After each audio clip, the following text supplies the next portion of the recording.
Okay, so good afternoon and welcome to our esteemed judges, presenters, and attendees. It's our pleasure to welcome you to the 13th Annual Friends of Africa Economic Summit. My name is Denisu and I'll be your host for this year's Pitchmasters competition. So today is day one of the Annual Friends of Africa 2023 Economic Summit and day one of two of this year's Pitchmasters competition. So this year, the Pitchmasters competition, like last year, is divided into 2 days. Today is for the virtual online presentations, and tomorrow will be for all of the in-person presenters who will be presenting at the main venue of the event, which is at the Westin Harbor Castle. So please join us if you can, as it promises to be a great event, as always.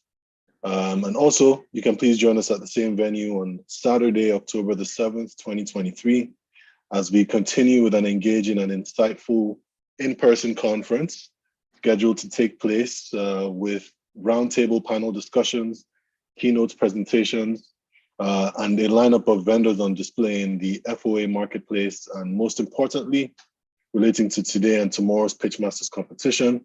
On Saturday at the main event, the winning presenters and their prizes will be announced and shared. So before we begin, I would like to call on Vidya Jayakumar, the CASA Foundation project lead for today's Pitchmasters competition, to give some welcome remarks. Your mic is muted. Yes, I started. Sorry about that. Good afternoon, everyone. I'm truly delighted to welcome you all to the Pitchmasters competition FOA 2023. A much anticipated pitch competition that brings together some of the brightest and most innovative minds in the industry sector. Today, we embark on a journey filled with creativity, determination, and the promise of new ideas. So our contestants have spent countless hours redefining their ideas, perfecting their pitches, and preparing to impress not only our distinguished judges, but also all of you as well. They have poured their hearts and souls into their projects, and today they will be presenting them with passion and conviction. But this event wouldn't be possible without the support of our sponsors, TD Bank, mentors, and our partners. Your commitment to nurturing innovation and fostering entrepreneurship is truly commendable, and we thank you all for your invaluable contributions. I also want to express my gratitude to our dedicated team members and volunteers who have worked behind the scenes tirelessly to make this event a reality. Now, to our contestants, embrace this moment, enjoy this moment. You are here because you have already achieved something remarkable just by being a part of this competition. Whether you win or not, your journey doesn't end here. Your ideas have the potential to change the world, and we are excited to see the impact you will make. Thank you all for being here, and we are too much excited to watch our contestants pitch here and enjoy the time. Welcome you all once again. Thank you. Thank you, Vidya, for your welcome remarks. So today, just before we begin, I'll just give you guys an overview of what to expect. We have 21 entrepreneurs presenting their business ideas today to 5 different panels of a total of 16 judges. So as we proceed, I'll be announcing the judges for each section as we move between each of the rounds. So for this first round today, we have 3 judges. And first we have Levato, one of our judges who's participated in the past few FOAs. Hi, Idas. So she is a manager at Haltech Innovation Center, the founder of WERKTO, and also the IdeaFUND manager. So welcome, Idas, and thanks for your time. Secondly, we have Anisha Mohammed, who's joining us for the first time this year. And she's a manager with the PCG PB head office at TD Bank. I hope I got that correct. But welcome, Anisha.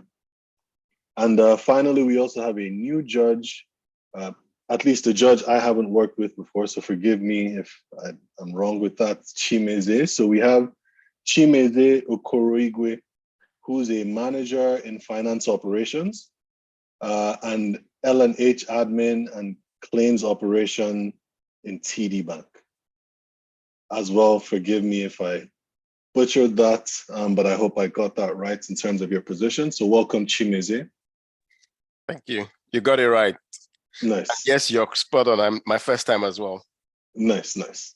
And I got the pronunciation right as a Nigerian. I had to make sure. You did. You did. Nice. Okay, so thank you guys. Thank you, judges, for being here today, and good luck to all the presenters. So I'll just give a brief overview before we begin. So after each round, the judges will be led into a separate call, so a separate Zoom call deliberation room to evaluate the performances of each of that round of presenters. So as I was explaining to Anisha earlier, so for the judges, you'll find a link to the deliberation room in the agenda that was sent to you right at the bottom. And if you have any issues, please let us know, and we should be able to send you the link through the chat here. So I guess I also wanted to reiterate that for judges, please remember to send a copy of all the Pitchmaster scorecards that you fill out today. Please send it to the CASA Foundation's office team once you've completed them. So once the deliberations and presentation reviews are complete, please send it to the team. And if you're having any issues as well, please let us know and we'll work to resolve that. Now, for all the viewers, I'll just give you guys a brief overview of how today is going to go. So each of the presenters will be graded on the following 7 key categories relating to their business and idea. So the first category is the problem, customer, and market. Second category is unique value proposition and solution.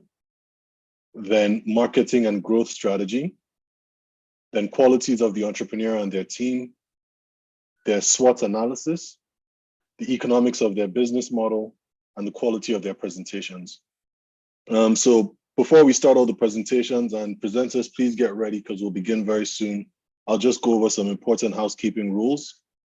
So for the presenters, it would help for recognition if you turn your camera on during your presentation and the feedback sessions.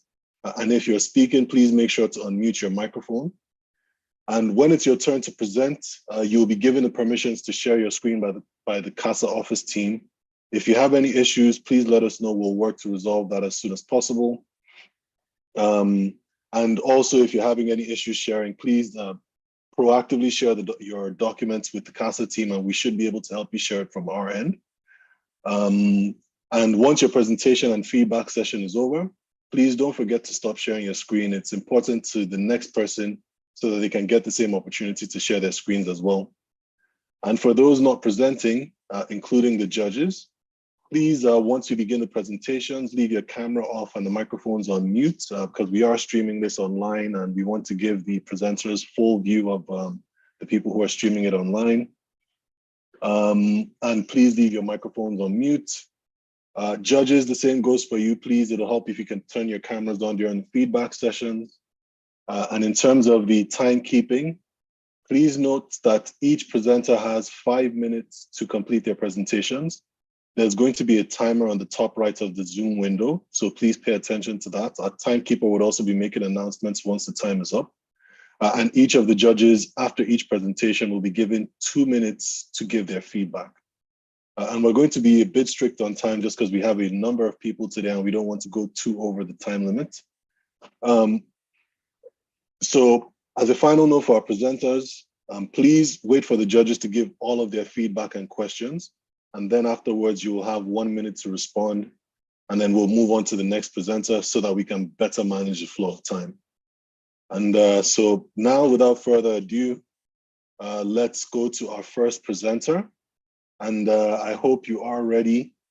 We would like to call on the first presenter, Stacey Martin. And she's going to be speaking about her business, Stacey Martin Lifestyle Incorporated. Thank you. Hello, thank you so much. And you can go ahead when you're ready and let us know if you're having any technical issues. Okay, perfect. I'm just going to share my screen here.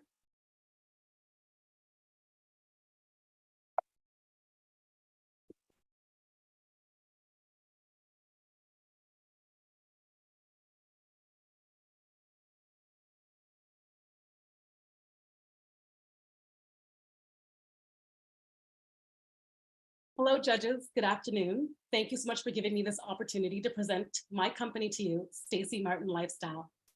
I'm Stacey Martin, founder and CEO of Stacey Martin Lifestyle, a Canadian apparel company that bridges the gap in the market by mixing style, comfort, and sustainability.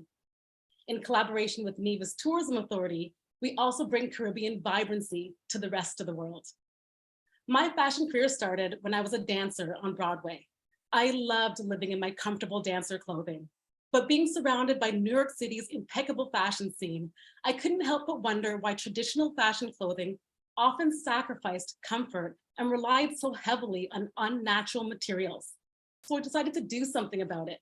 I designed my own clothing line and started my own company. The fashion industry in Canada is often overlooked by investors. My mission is to revitalize the industry in a fresh, innovative, and lucrative manner. We currently have a pre-money valuation of $5.5 million, raising $1 million for 18%. Our 2-year projection is to hit $5 million in sales, and this will be realized predominantly through online sales and corporate collaboration. Our company will gain expansion by being the solution towards many of the problems that are plaguing the fashion industry. Brick and mortar stores are closing, disposable garments are polluting our environment, and there's an overall lack of diversity and inclusion in leadership. With just 14% of major fashion brands currently led by a female executive and less than 0.5% of Black female entrepreneurs securing capital funding, I am determined to position Stacey Martin Lifestyle as a leader in the field. Our main target market are women between the ages of 30 and 55 years old. Our sales history dictate that these women in this age bracket value sustainability, they value Canadian made, and they aren't opposed to spending a little bit more money for quality. Our competitive advantages are that we are designed by a woman for a woman. We are made right here in Canada. We have a very, very diverse market share, and we are collaborating with Neva's Tourism Authority and actively working at collaborating with other islands as well to boost sales and to boost visibility. We use technology to combat the harmful effects of fast fashion. This includes CAD drawing renderings, digital patterns, digital cutting, to reduce production errors and to boost efficiencies. This also includes an impressive 69% average profit margin per piece. The composition of our materials is just as important as the style itself. We use eucalyptus fibers, organic cotton, and rayon from bamboo. These fabrics are exceptionally comfortable, they're breathable, and they feel luxurious against your skin. Our aim is to establish ourselves among the leaders in the fashion industry. What sets us apart is that we are sustainable. We have our Made in Canada ethos, and we have a unique leadership by being led by a female and minority leader, and we have the distinct fact that we're also community owned. In a $30 billion Canadian fashion market, just 1% of the market would equal $300 million in sales. In a country that has incredible women who want to look good and feel amazing, I know that we can hit this landmark and so much more. Our impressive track record is 15 years of history in the fashion industry. We have been recognized by New York Fashion Week, World MasterCard Fashion Week, and Project 1 minute more. We have made $1 million in sales. Now, to take this business to the next level, we need capital to help make this happen. We are raising $1 million for 18%. With these proofs of proceeds, we will be able to gain new team members, to expand our inventory, and to have crucial marketing and operation strategies to really take us to the top. Our key team members are my business advisor. He's Adam Myron. He's one of 100 Canadians to have started a company and lived to be able to see it be worth $1 billion. And Tracy Albert, our virtual CFO. With our diverse and inclusive team and our dedication to environmental services, we aspire to reinvent the fashion landscape to ensure a beautiful and lucrative future. So I ask, what's not to love? Will you invest in Stacey Martin Lifestyle? Thank you very much for your presentation, Stacy, and I'll pass it over to the judges. And I think I'm going to do it a little bit different just for the sake of time. So I'll just call on judges one at a time to go and give feedback to Stacy. So first up, I'm going to call Levato. Wow, that pitch blew me away. So professional, so smooth, and you hit all the points that we were looking for. Congratulations on that. And could you tell me a little bit about, I guess at the end, when you have some opportunity for some more questions, in terms of how you're reaching out to your customers? Like, what is the best method, and what is your cost of acquiring customers? If you can have, when you have a moment to go over that, I'm sure all the other judges are curious about that too. But I was really just amazed. It's a gorgeous deck. Your delivery was fantastic.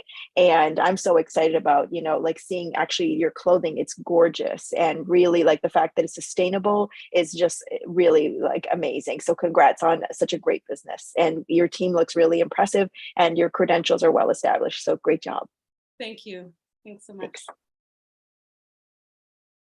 Thank you, Idis. And next I'll call Anisha Mohammed to give feedback.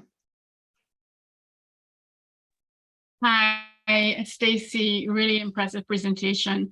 I wanted to ask you, why is your target market just 35 to 45? That's just our main target market. It's not our only target market, but from our proof of concepts with the people that we sell to currently, that is the main target that that purchases our products right now. And so you're up and running already. You have a website, right? Yes. Projected sales for this year, so to date? Our projected sales are $100,000 just in this last 2 quarters. Okay, great. And how was this idea born? It was born because I was a dancer on Broadway. I loved my comfortable clothing, and I would see women in New York City and I would see them looking like they were suffering for fashion. And I thought, why can't they be so beautiful in their fashion clothing, but also be equally comfortable like I was in my dancer clothing? And I wanted to blend those two things together, not just have streetwear or loungewear, but really professional clothing that were made out of beautiful, luxurious, eco-conscious fabrics. I really love it, being from the Caribbean myself. I love that you have that take on your products. It's great. Pass it back over to our host. Thank you very much for the feedback, Anisha. And next I'll call on Chimeze to give feedback to Stacy.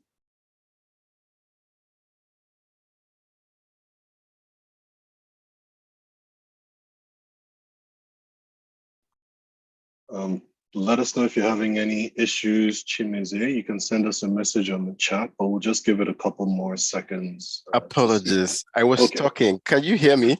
Yes, yes, we can. I was talking. I didn't know that I was on mute. I was saying, what a presentation, Stacy. This was professionally executed. I like the presentation. I like the fact that you were clear on your market, you were clear on your competitive advantage, you were clear on the solution you're bringing to the market, what makes you different from the rest. My question to you will be, so your ask is for $1 million for 18%, and that gives us a valuation of how much? We have a post-money valuation of $6.5 million. Okay, post-money valuation of $6.5 million. Now you're projecting a sale of how much for the end of the total revenue for the end of the year? For this year? Yeah. You said you already did approximately 100,000. Yeah, so we're going into our 2 quarters right now. So our biggest quarter is this last quarter in Q4, and we're projecting to have $300,000 in sales.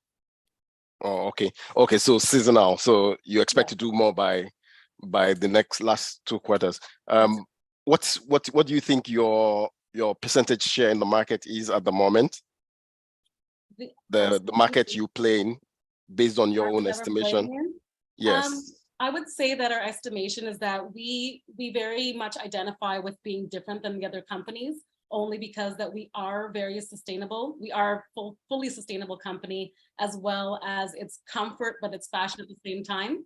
So that's where I would say we definitely identify as being different than the rest.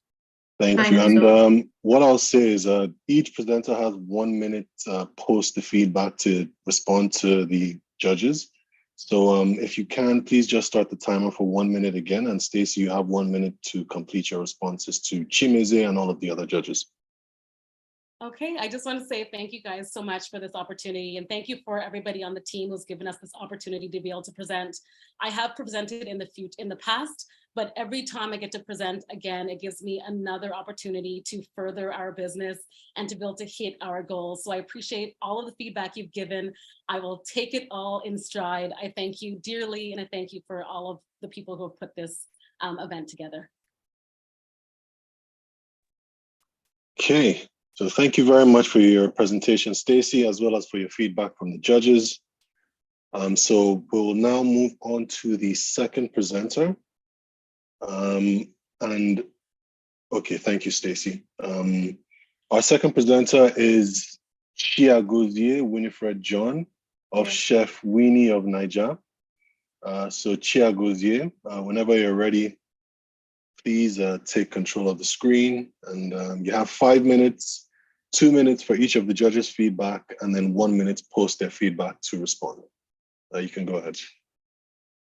Thank you so much, everyone. Let me share my screen first. Okay, here it is. Hi, everyone. My name is Chiagozie Winifred John. I am the sole proprietor of Chef Winnie of Niger. Chef Winnie of Niger is a food business that specializes in Nigerian cuisine. Chef Winnie of Niger brings Nigerian cuisine and meals that taste just like home to you. Niger is an acronym for Nigerian, so Nigeria. So that's why it's Chef Winnie of Niger, not Chef Winnie of Nigeria. Next up. Okay, so as a Nigerian immigrating to Canada, I had hopes of grabbing meals on the go on busy days, but unfortunately, I couldn't find Nigerian to-go foods for breakfast, especially to order, and a few for lunch and then dinner. When I eventually got some, they tasted far different from what we had back home or from our home meals. And being that I'm a personal chef all the way back from in Nigeria, I decided to start up from here. So creating access to meals and at all times, especially breakfast, people need to eat. And it's not only, food not only quenches hunger, but it transmits tradition. That is a primary decision towards starting this business up again here in Canada. And then my primary market target is 200 Nigerians living in Toronto, but the secondary market, 2,000 plus Nigerians living in Toronto and Ontario, because we also have at the moment people from different parts of Ontario who also want me to ship or send these pre-cooked meals to them. I already have a constant customer from Ottawa. I have one from Kitchener. I have one from London who I freeze these meals and then I send to them. So, but the primary market is here in Toronto.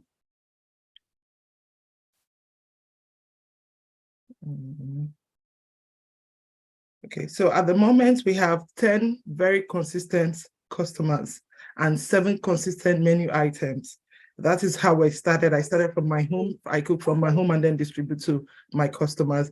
And we want to provide pre-packed meals in at least 5 strategic food stores from cooking from home so that people can grab at any time to meet their needs.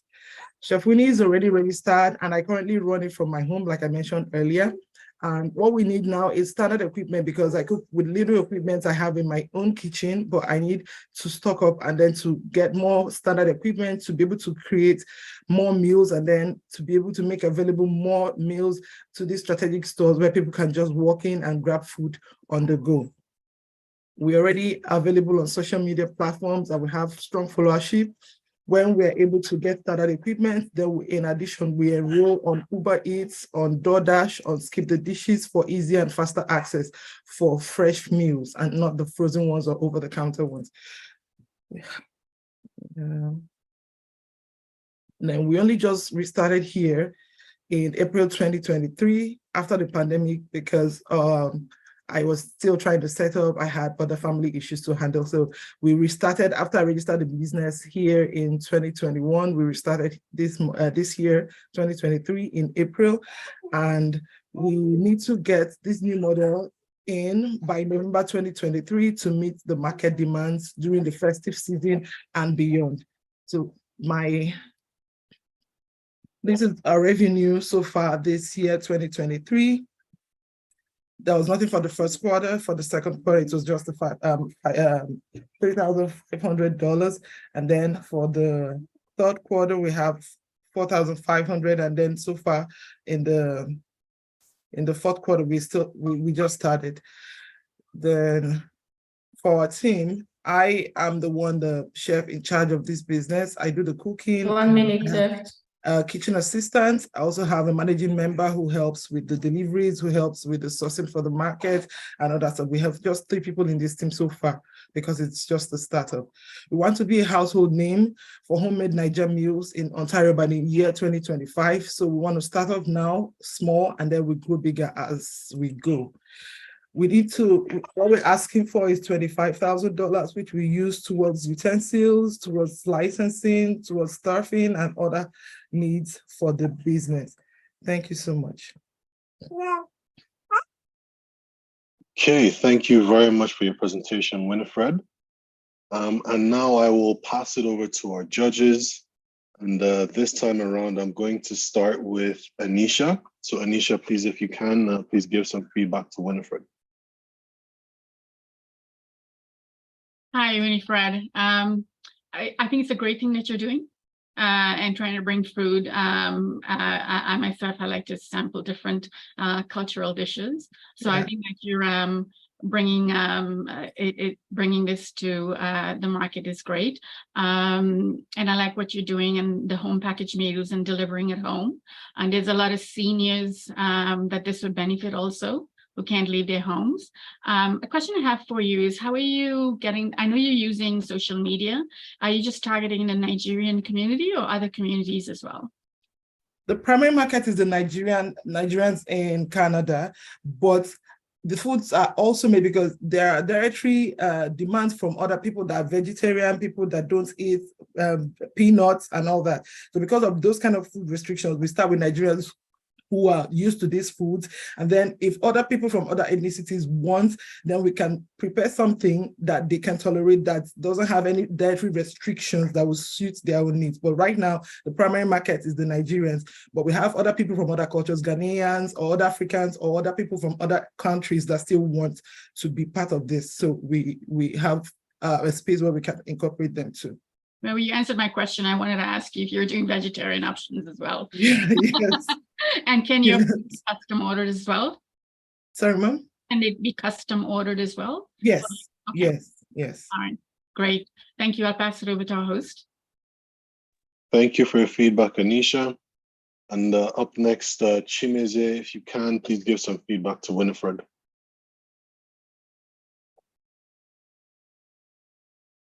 Okay, thank you very much. Thank you, Winifred, for a wonderful presentation as well. I mean, as a Nigerian, I think it resonates very well with me.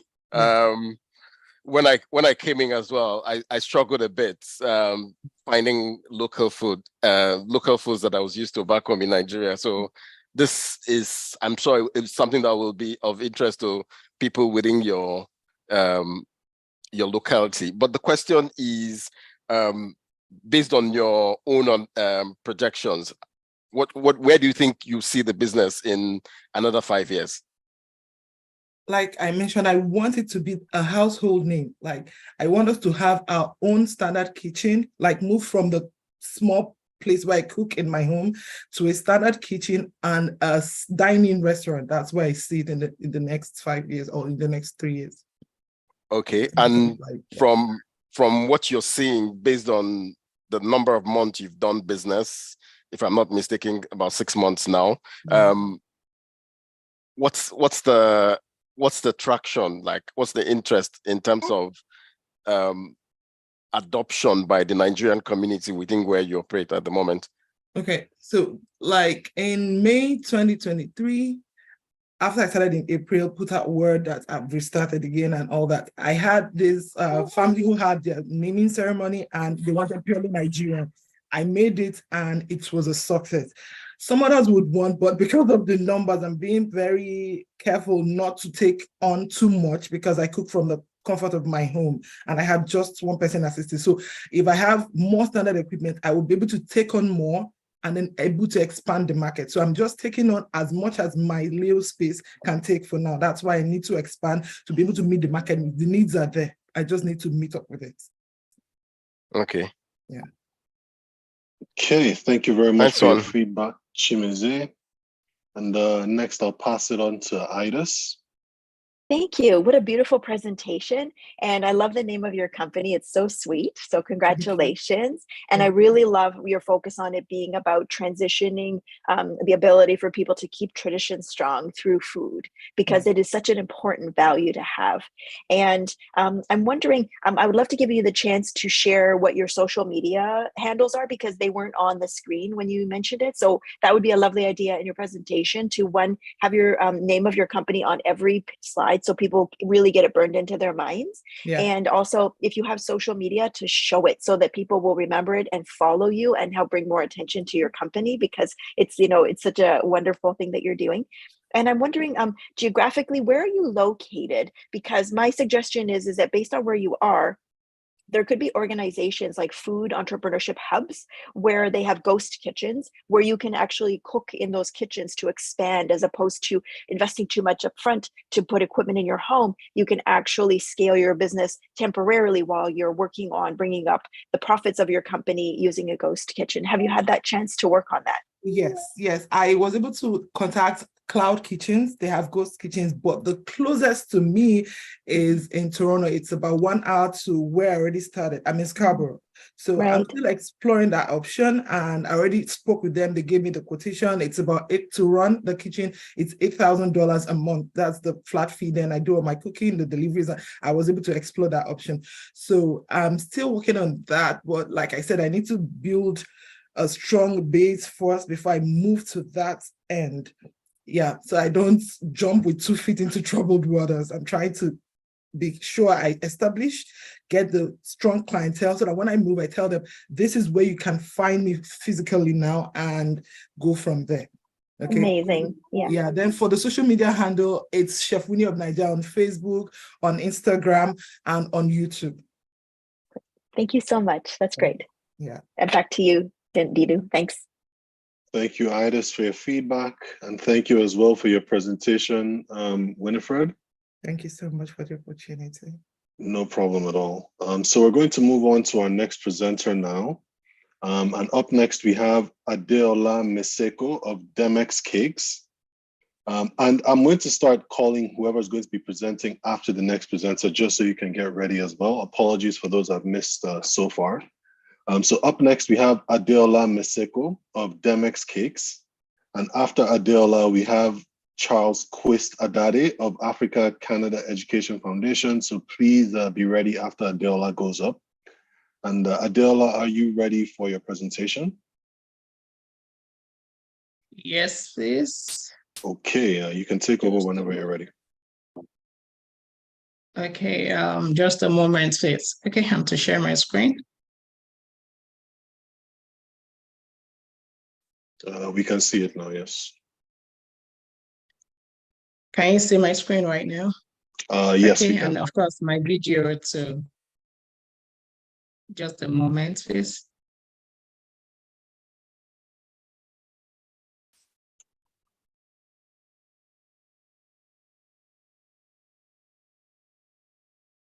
Yeah, okay.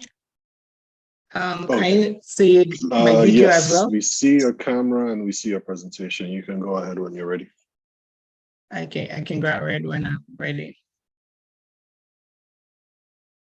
Okay, I'm starting right now. Good afternoon, everyone. Thank you for this opportunity.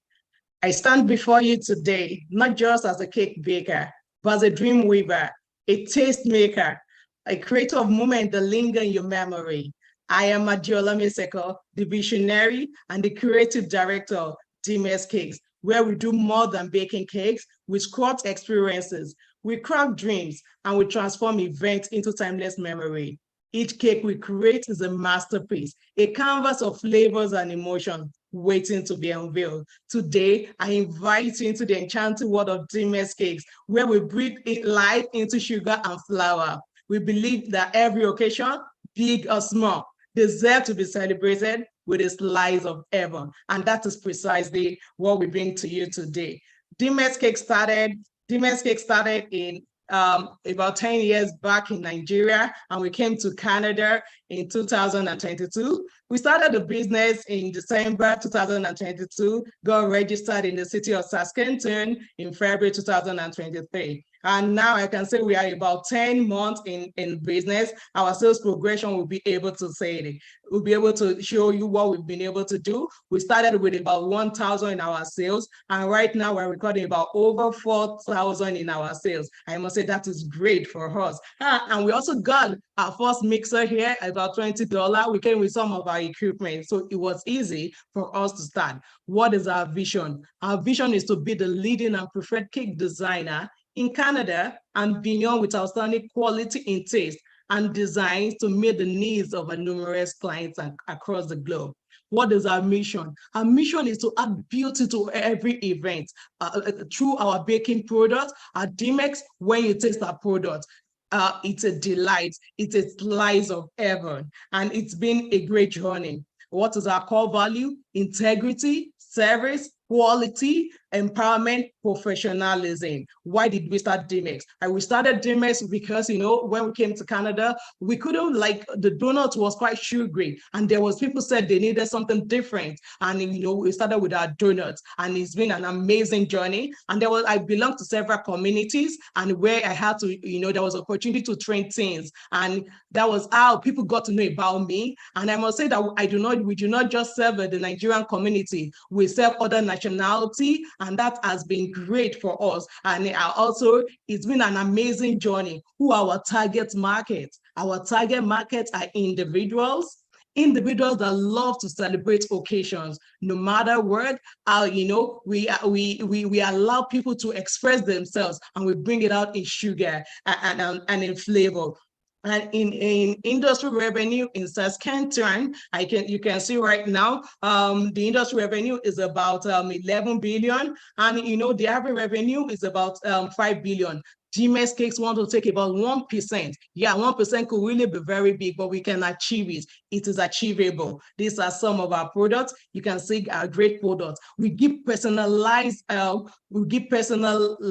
services to our customer. We've been big on referrals. How do people get to know us? Through social media. If you go to our social media, there's a link to click. You'll be able to chat with us. If you go to Google My Business, you can reach us on Google My Business. We are working on getting a website, and of course, Facebook Marketplace. You can say our minimum sales of our product is about $40, which is a cupcake of 12. With that, we can still create something new. Recently, I got an order of someone that wants like a surprise baby shower, and she wants just cupcake, and that's about $40. Why Dimes? Why should people patronize us? We are different. Our creativity is different. We are unique with what we do. Our tastes are unique. We are health conscious. We take care of vegetarians in their cakes. We are gluten-free. Just tell us how you want your cakes. We are able to get it across to you. We are big on referrals. We serve people across Saskatoon. That has been how we've been able to serve people. So this is our financials. Our request is 25,000. We need a car, we need mixer, and some other things. We need some things. Over the weekend, we did over 200 donuts and chin-chin, and we did this manually. When you give us the opportunity and the grants, we'll be able to do much more and be able to add value, employ more people, and automate our system. This is our future plan. This is our 5-year plan. We want to employ more people, train more people, open a cake studio. This is our dream. Men and women, let's roll up our sleeves. Come, we need our dreams. Build together our dreams. Thank you. Okay. Thank you very much. Thank you very much for your presentation, Adela. And I'll just pass it on to the judges now. And up first for this round, I'll call Chimeze. for some feedback for Adela. Thank you, Denise. Awesome presentation, Adela. Thank you. Yeah. I have a few questions though. You said you want to employ more people, but how many people do you employ at the moment? Yeah, at the moment, I actually have myself and my teammate, which myself and my husband, we work together. So I would say it's part of my team because it takes care of the delivery. So we can say we are 2 right now at the moment. So Okay. we want to take it beyond just us. We have about, like in 1 year, our sales progression is about 10,000. We currently record about 4,000 in our sales, which is just a 10 month sales that we have had. So that's impressive for us. And that makes us to believe that our dreams are valid and we can achieve it. Awesome. Awesome. Just piggyback the question that Edith asked Chef Winnie. Do you also intend to look for ghost kitchens where you could also use as for your own expansion? Okay, right now I'm licensed to be an home bakery, so I intend to open our own cake studio. That is the next step we are going right now. We do not intend to borrow. We want to open our cake studio. So when we will be able to train more people, because our training is about $600.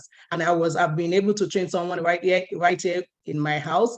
So when we have more opportunity, we're able to train more people and also train online as well. So we are opening our own cake studio in the next so few training years. is part of your revenue stream as well. Yes, it's part of our revenue stream. I'm currently having such as revenue. Okay, well done. Thank Okay. you. Thank you. Thank you very much for your feedback, Chimezie. And I'll pass it on to our next judge. Anisha, please give Adela some feedback when you get a chance. Adela, can you hear me? Yes, I can hear you. I love your energy. I love the presentation. I particularly wanted to know if that donut in that picture, you actually make that. It was really, yeah, wow, I would love to taste that. Okay, I didn't make this, but the other one, this is my product, this is my product. This was a picture, but this is what I can make. I didn't make this particular donut, but I love the picture. The reason why I've made several of these, but the graffiti of it is what makes it different. This is what I've made. I know, I understand. The graffiti of, yeah, the So graffiti, yeah. You answered a lot of questions I had around, how you're marketing your product, and I understand you want to expand your business. So at the moment, it's home-based between you and your husband, correct? Yeah, currently, yes. Yeah, between myself and my husband. How are your orders coming through? Is it through your website? Do you have a website set up? Is that how you're getting your orders? Is it from word of mouth? Okay, currently we are working on getting our website, but people order from our Instagram page. If you go to our Instagram page, there's a link. If you go to Google My Business, you can also order, but it's been through Instagram and through WhatsApp. So when people click on the link, they reach us on WhatsApp and we'll be able to reply within 10 to 15 minutes. Maximum will be 30 minutes if we don't reply within our working hours. So that has been great ways that people have been reaching us, and referrals has been key for us. We've been able to get supply from Prince Albert, from Regina, and of course, opportunity to also serve other nationality. Yeah. Okay. We're able to do some wedding cakes as well. Thank you so much. I pass it back over to you, Jinsu. Thank you, Anisha. And up next, I'll pass it on to Idas. Hi there. I love the confidence of your presentation. It shows that you have a 10-year background in this, because you just really sound like you know that what you're offering is amazing. And the way that you talk about your food shows such passion. So, thank you for that. And I really love that you're so bold in believing in your growth, because that is the foundation, of bringing forward, attracting people to you. And so you have a website that's under development. So that's That's great. Congratulations on that. Yes. And I'm wondering, Thank you. can you share your social media handles so that people can follow you who are following the webcast onto YouTube, as well as their, just so people can get a good look at it. Because it's really important to use this space that, people are watching and who really love what you're talking about and want to find out more about you. I'm trying to, I wrote it somewhere in one of my slides, but I'm Dima's Cakes and More. Dima's Cakes and More in small letters. I don't know. Esther, can you help me with that? We can also share it in the chat as well. Whenever the team here, maybe we'll be able to add that I'm later. writing it here, Dima's Cakes and More, Dima's Cakes and More. Okay, I'm also on TikTok, which I just added some on Instagram. So, okay, yeah, I remember where it is right now. I'm going to show you all my social media. Okay, this is, if you can see my screen. Wonderful, fantastic. Yes. I'm Google James Cakes on TikTok. I just started TikTok about 2 weeks ago. So I need more. I need to collaborate with my son because he can do it better. So both of us can improve on it. So congrats. And what's your number one selling item that's your favorite that you'd like to share? My number one selling item, I think, I believe it's cake. Cake is my number one selling item. This is my cake. This is my cake right there. The first one too is my cake. Yeah, okay. Yeah. This is my cake as well. As you're responding, Adela, for the timekeeper, please just give 1 more minute for Adela to respond to the questions and feedback. And then we'll move on to our next presenter. And up next, actually, we're going to call on Abiola Alifa. So Abiola, be ready after Adela finishes within this next minute with responding to the judges. So Adela, you can go ahead. Yeah, so these are cakes. Majorly takes a greater percentage of our, like I shown in the sprite chart here, right here. Cake takes a greater percentage, and donut is our next product that actually sell well. Then, so I'm working on training more people because that is another passion. That is one of my passion, empowerment. I'm ready to, give as much to empower people. And I must say that my recipes have been tested and trusted over the years.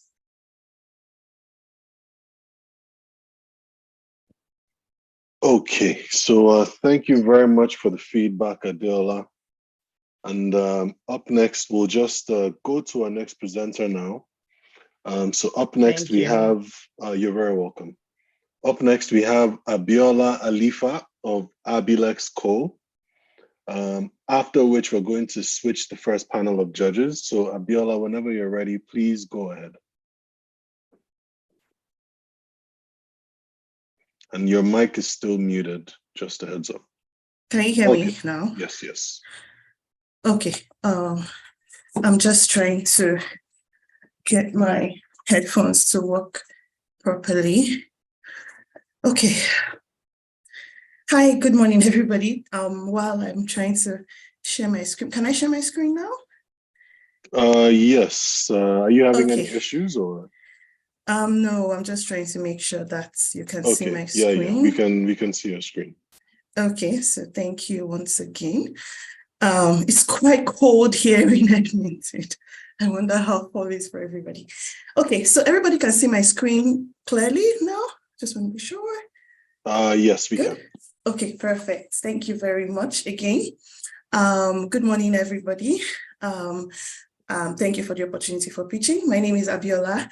I'm the CEO of Abilex Food and Beverages, and I'm excited to introduce to you our brand today. At Abilex, we're not just offering a range of products, but an intercontinental experience, and we are here to change the narrative in the Canadian mainstream. Our journey started when my family moved to Canada. We brought our love for adventure, nature, and healthy lifestyle, but we missed the taste of home. You see, some would agree with me that Africa is rich with lots of healthy goodness and flavors. And with a fast-growing multicultural society in Canada, it is important that these amazing goodness from Africa is also extended to our new community. According to a recent research CBC report, the palates of Canadians are becoming more sophisticated With increasing demand for international flavors and tastes, our business is inspired by the gaps we identified for varieties for healthy products and intercontinental options in the Canadian retail space. And we're on the journey to bridge this gap, one store at a time. Our solution is to promote healthy Nigerian foods and beverages in the Canadian retail market. We want to satisfy the taste buds of immigrants home away from home. We are also satisfying the tasty palates of Canadians for international food options. Say hello with me to our healthy alternative to sodas and other artificial flavors. Our hero product is made with hibiscus flower, both in teas and as a drink. And it is packed, the flower is packed with antioxidant and antibacterial property, which gives it the ability to treat high blood pressure, fasting, speed up metabolism, and many more health benefits to it. We have our product in multiple variants to meet the increasing customer demand. We have it in the small bottles, canned, nicely packed with the nutritional labels. And that retails for $5.99. And we also have it in the big bottles for 1 liter bottle for events and occasions or for gift setting. And we have it in tea bags as well, nicely labeled for the winter period, and our customers that are sugar intolerant or that just want to take hold of how they make the drink so they can enjoy the hibiscus flower within their control. Our products are safety certified by Alberta Health, and our nutritional label are completed by Perennia. We're incredibly proud of our partnership with stores in Atlantic and Western Canada, and we look forward to building more lasting relationships as such. Since we started, our growth has been steady with sales volume growing by about 30% month on month. In the last 6 months since we started in Edmonton, our total sales has gone over $6,000. And based on the recent expansion to 10 retail stores and restaurants in Alberta, and with Loblaws in the pipeline, we have sales projection of doubling that amount in the next 6 months. Oops. Our target market mostly include working class population, which represents 60% of 4 million people in Alberta.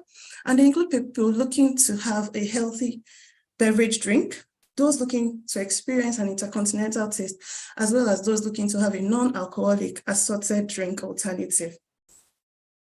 Our competitive advantage is we are bringing diversity by introducing an healthy African Nigerian product to the Canadian market. And our products are natural and have proven health benefits. And also we are offering a non-alcoholic assorted drink to the market. 1 minute left. Our revenue streams are from sales of our products at wholesale price to customers. We sell direct to customers at events and also through our website. And our team are professionals in their respective fields, and all hands are on deck to ensure this business is a success. Our roadmap for the future is to continue to improve our brand and expand into more stores and to build our relationships. Our ask today is $200,000 to help support and expand our business operations. And with this, we would invest $150,000 in inventory, packaging, labeling, and commercial list. And then we'll invest $40,000 with staff, advertising, and then for $10,000 in working capital. I appreciate your time for listening to me today, and I will now take your questions. Okay, thank you very much for the presentation, Abiola. And I'll pass it on to the judges right away. So up next, Idas, if you have any feedback for Abiola, please, you can go right ahead. Thank you. I love that you talk about the health benefits of hibiscus, because it is something that's, I think, well researched, and and it's a big concern amongst people in this health conscious world. So congratulations on that beautiful presentation, and the product looks so gorgeous. Like, can I ask, where do you how long does it, what does your supply chain look like in terms of importing this? And you talk about having Loblaws in the supply chain for being a distributor. And so could you tell us about, how we might help, for example, create demand at Loblaws for seeing this product, and also how that's going, and tell us a bit about how you bring the product to Canada? Yes. for the supply chain bringing in, our major ingredient that we import is the hibiscus flowers because they grow very well in, back home because of the weather is summer all year. So we import in bulk. We have bags and bags of hibiscus flowers, and every other ingredient is sourced locally. And then with Loblaws, for now, we're starting with a few stores. And then as we expand, we might need to partner with maybe a distributor or something. But as it is, we're taking it one step at a time. And, as we continue to expand, we will definitely need to explore more options to address the supply chain and, meet the demand across different parts of Canada. I hope I answered your question. You did.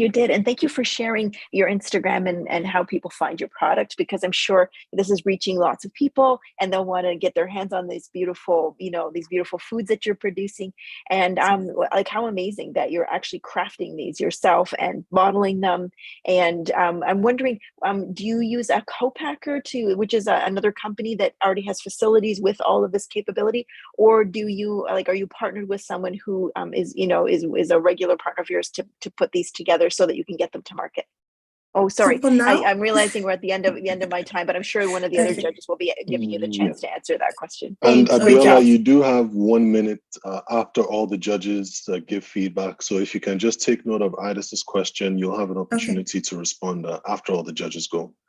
Okay, thank you. So thank you for your feedback, Idis. And up next, I'll call Chimeze. Thank you. Well done, Abiola. I particularly like not just the presentation, but I also like the packaging of the products. They're so professionally done. The packaging alone makes me want to make an order. But I would like to ask about so I see clearly the beverage. On the food side, what are they, apart from the peanut crackers, what are other food products, or that's just the one you have right now? So we are mostly focusing on staple specialty snacks, not like food like the jollof rice or cooked food, as it were. So and the idea is to bring in our staple snacks from home. So the peanut cracker, the tiger nuts. So it's a line that we keep increasing on. But for now, because it's a new market, this product is new, and our focus market is not just Africans. We are looking to introduce all this goodness to our new home, our new neighbors, and also focusing on the healthy products as well. I mean, people snack a lot here, for example, and we are trying to introduce healthy snacking. I mean, snacking on tiger nuts is rich in minerals, it's 100% plants, it's an excellent source of minerals. It's a healthy way to snack, and you're happy and you're not feeling like you're putting in a lot of fats in your body. But we are also trying to ensure that we focus on one product at a time, so that as our brand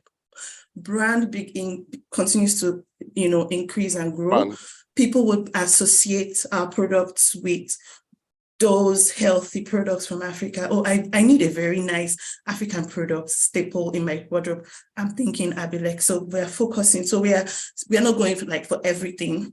We're just being selective. We're making careful choices on what products we introduce. I like the emphasis on healthy food. Yes. Any plans? So Okay.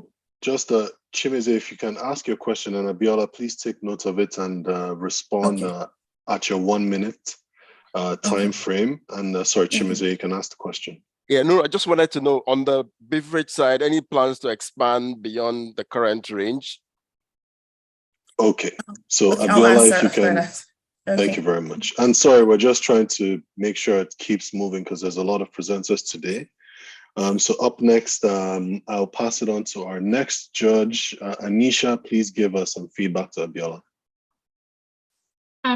Great presentation. I love the product. Ida asked a lot of the questions that I wanted to ask you, but I do have one pointed question. What's your sugar content, and is there a focus for diabetics? And the reason why I asked that is my mother is a diabetic, and I have to deliver insulin, so I have a very, very rigid diet. So are you going to focus your product for that audience as well, and the sugar content of your product?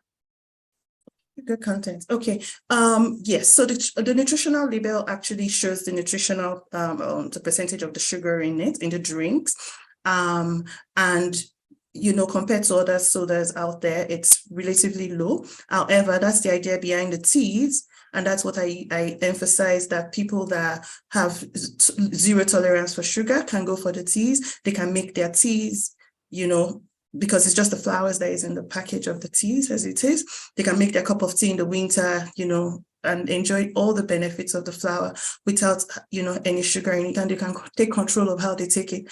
I do have customers that say they like to put it with sparkling water or maple syrup or honey. So people have control of how, the sugar intake or whatever additions they like to put in the teas with the tea bag. So that's what I usually recommend for, diabetic patients or those that want to take it strictly for health reasons. Okay, perfect. Thank you so much. Thank you. Okay, so thank you very much for your feedback, Anisha, as well Idas and Chimeze. So this concludes the first round of presentations as explained earlier. So our first 3 judges will be led into a separate Zoom call deliberation room to evaluate these last few presentations. Judges, as I explained earlier, you should find the deliberation room link in your agenda. Otherwise, I believe the CASA team has shared it in the chat, but do let us know if you have any issues and we should be able to resolve that.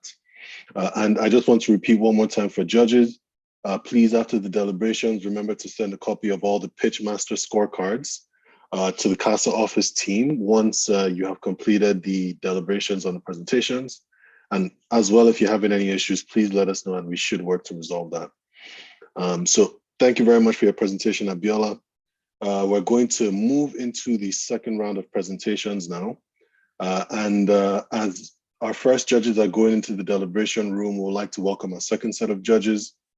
So first on our list, we have Taiwo Olubamiche, who is a product manager in the mobile for everyone area of TD Bank. Welcome, Taiwo.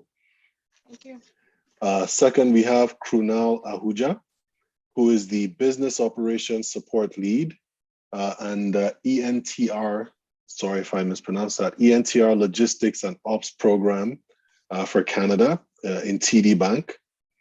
Welcome, Krunal. Thank you for inviting. And thank you as well. And we also have Christelle Francois, who is a board chair in the Table of Impact Investment Practitioners. So welcome, Christelle. So before we move on to the next round, I actually forgot that Abiola does have 1 minute to respond to the judges from the previous round. So once Abiola is done, we'll call up the next presenter. So Kadisha, please be ready for an opportunity to give feedback.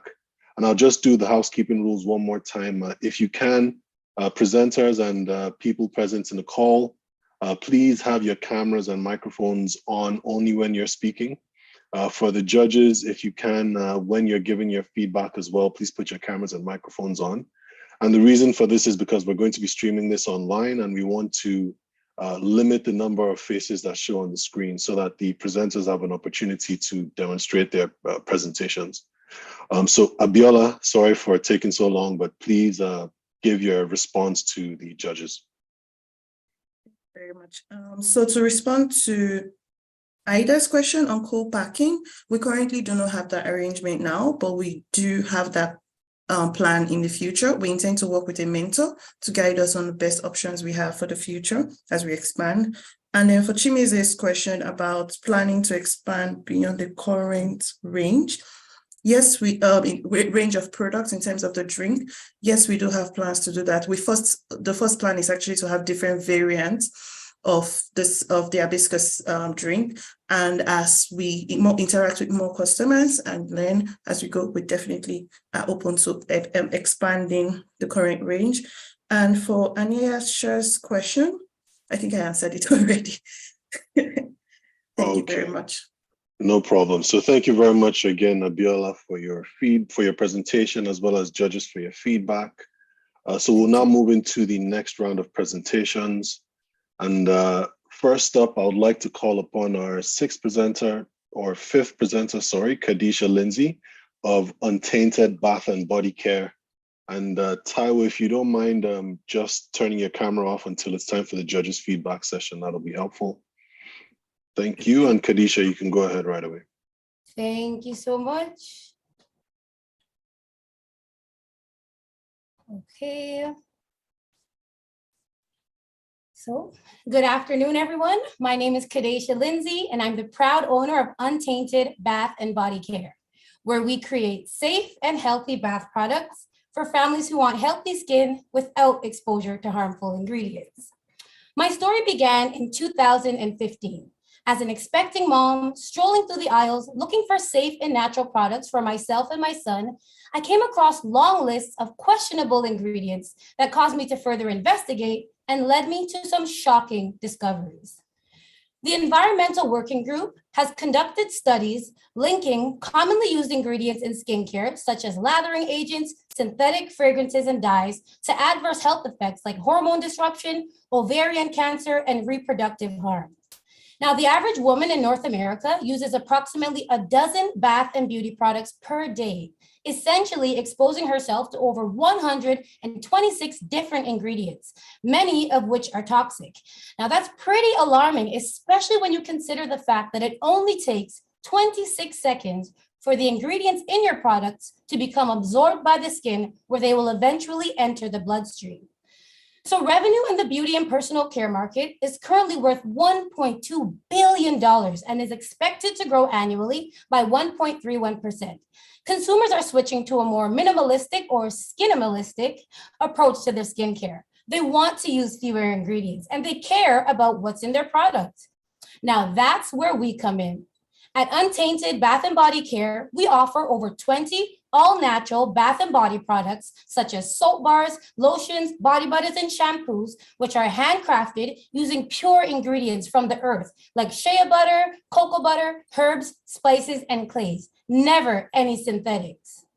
Who's our consumer? They tend to be women, especially moms between 25 and 40, who prioritize natural ingredients. Some of their pain points include difficulty finding clean and inclusive products that are suitable for sensitive skin.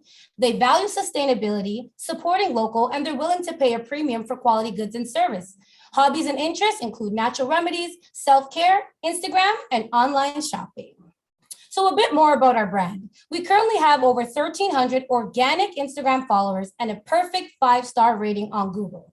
Our products are currently sold in 2 Toronto locations, and we're also featured by the Scarborough Mirror. During the 2021 holiday season, our products were sold in one of Ontario's busiest shopping malls, Yorkdale, at which time we sold through 85% of our inventory within a 3-month period. We've partnered with brands like BMO, Tridel, United Way, and Shopify. And in 2022, we were awarded the first place Consumer Goods and Services Awards, And we were also recognized by Centennial College as an outstanding Black-owned business. So we've conducted a SWOT analysis that revealed the following. Our strength lies in our products, our sustainability, and the growing market for both women and men. Our weakness is our lack of marketing, and our brand voice is not as repetitive and prominent as our competitors. Now, with more marketing dollars, we're confident that we can increase our brand voice. Opportunities include pop-up events, experiential marketing, and influencer marketing. And our main threat are large eco-friendly brands. Now let's talk numbers and figures. We currently have pretty healthy profit margins sitting at between 74 and 87%, with a third of our online customers returning for purchase. Again, with more marketing dollars, we're confident that we can increase that figure. We have an average basket value of 68 Canadian dollars, and to date, we have sold over 2,000 units and have not had to process a single return, which indicates that customers are generally satisfied with their purchases. So we've broken down our main objectives for the next quarter into 3 categories: awareness, sales, and retention. We want to launch 3 paid partnerships with nano and micro influencers. We want to boost sales through online advertisements, and we want to offer our loyal customers exclusive brand incentives. So we're currently asking for $10,000 to invest in the following categories: influencer relations, digital and social marketing, PR, and customer retention. So what's happening with Untainted? Last year, we launched a full rebrand to include clean and minimalistic packaging. We've remained innovative by using feedback and market trends to elevate our brand. And we have a recycle rewards program in which customers can trade in empty containers for free products. I regret taking such good care of my skin, said no one ever. Thank you so much. Okay, thank you very much for the presentation, Kadesha. And I'll pass it on to the judges, and I'll just call all the judges one at a time to give feedback to Kadesha. And we're going to have a timer on the screen for 2 minutes, after which the presenter will have 1 minute to give their feedback. But you can, if the judge gives you some of their 2 minutes, you can respond within the judge's 2 minutes. But if you run out of time, please keep note of the questions and the feedback, and you have 1 minute to respond afterwards, Kadesha. Okay.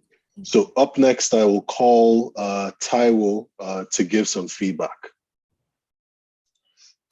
Thank you, Denisu. Great presentation, Kadesha. I'm super impressed when I see people come up and actually, build businesses out of personal problems they're solving. It's a level I aspire to get to someday. So I do have one question in particular. I know, I think it was really impressive to see that you called out marketing as some of the weaknesses that you have as a business. I think that's pretty a self-aware thing to do. I just want to, I know you mentioned, asking for a budget of 10,000 for your marketing, but can you just elaborate more on what you hope to achieve? You talk about micro influencing and all of that, but how do you intend to leverage that strategy to get to the right audience, given how vast and chaotic social media can be? Right. Okay. So can I answer that now? Sorry, just so I understand, or do I? Yes. So you can answer it, but if you run out of time here, then just keep a note of it for the end. Okay, thank you. Great question, and thanks so much for the feedback. So research has shown that nowadays, millennial shoppers are more likely to make purchases that they've seen popular influencers promote through Instagram or Facebook.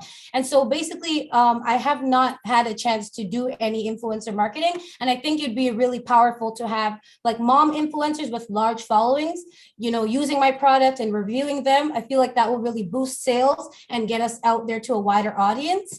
And also we want to do more PR, like sending seeding kits to different magazine outlets and organizations that are related to our industry, just to get more awareness and, kind of get the products out there more, because it's not something that we've done. And so going forward, we really want to focus on that awareness and growing our audience and just becoming, more known in the industry. Thank you. Okay, thank you very much for the questions, Taiwo, and the response, Kadesha. Up next, I will call on Crew Now to give some feedback. Yes, Kadesha, to be honest, I like the energy that you have with your business. So super impressive, kudos to that. I did like your presentation and have the marketing question like Taiwo had, but you answered that pretty well. The other question I had is, since you have this business from 2015, how did you build trust in the consumers? Because there have been a lot of competitors in the market that offer this similar product. So how do you set yourself as on top of everybody else? Right. Thank you. So I actually officially launched in 2018. And I feel like being a mom who experienced this issue myself has really helped me to establish trust among other moms. Because, I kind of understand firsthand what it's like to want the best for your child and not want to expose them to, toxic ingredients. So I feel like that has been a big part of building trust and just, showing myself and who I am and being transparent with my ingredients and my own life. I feel like that has been really helpful in strengthening that relationship with myself, my business, and the public. Perfect. And one more question. Have you tested the products because when you claim that it's non-toxic, have you claimed those results out? Yes. So our supplier, our shea butter supplier, they're also a family-owned chemist. He's a chemist, and so he helped me to really go through the testing stage and do some scientific things to ensure that the quality is there, and yeah. So we've been tested for sure. Perfect. Thank you so much. Thank you. Thank you very much for the feedback, Krunal. And I'll pass it on to our final judge, Christelle Francois. Christelle, please give some feedback. Yes, you can go ahead. Perfect. Thank you. Well, thank you so much, Kadisha. I loved your presentation. You were clear, you were concise, you're very confident and very precise. So well done on that. I want to mainly ask you, so as you know, there's a lot of different companies in this space that exist, and we see that you're asking for 10,000 to help you with marketing. But how have you been able to grow your company over the recent years? Do you have a team? Do you anticipate having a team? And if so, do you think 10,000 is enough to help you get to where you're looking to go? But I'd like to understand your vision in terms of expanding your company. Yes, thank you so much. So I did win an award, which was a grant that I used towards hiring a marketing agency, 72 agency, and they've been amazing with helping me strengthen my brand presence. They did my rebrand, my packaging, creating a brand palette. So it was a huge shift from me just kind of doing everything myself to starting to hire and being able to, hire professionals and photographers and things of that nature to help me out. It is just myself for the most part, but I do hire where I need, but I don't have like an ongoing set of staff kind of thing. But if I'm doing like an in-person market, I can hire someone for the day. And so far it's worked well for the most part, but definitely think there's always room for growth. And that's why marketing, I think, is so important, especially like through online advertisements, because there are so many people online. It's just, how do I reach them? How do I target them? And so I think that's where the budget comes in. Excellent. Thank you. Thank you. Okay. Thank you very much for the feedback, judges, and as well for your presentation, Kadesha. Thanks. Not a problem.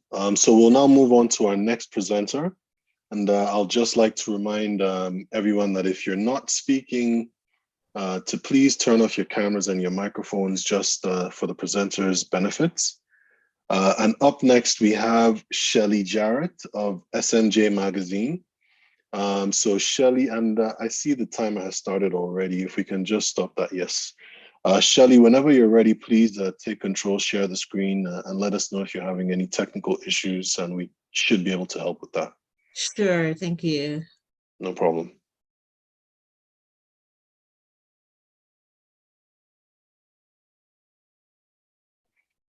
So we see your screen, but we see a Zoom page. Okay. Hold on. This is right on my,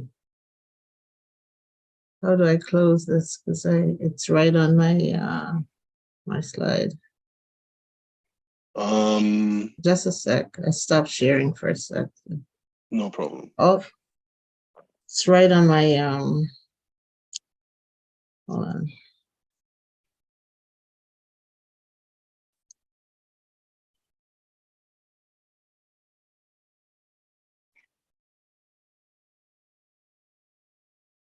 If I can minimize this, I can get my presentation.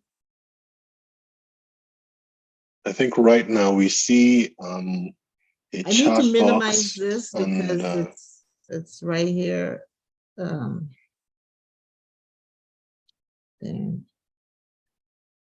need to minimize this here. How do I minimize? So just to let you know what we can see from our end. Okay, just a sec. Okay, yeah. Okay, here we go. Sorry about that. No problem. So you can get going whenever you're ready. Yeah. Okay, so hi everyone, good afternoon. My name is Shelly Jarrett. I'm the CEO and founder of SMJ Magazine. SMJ Magazine is a diverse image, lifestyle, and business publication. We publish printed editions 4 times a year. We also feature stories on arts and entertainment, beauty and fashion, health and wellness, faith and community. And we provide a platform to feature Black women in business.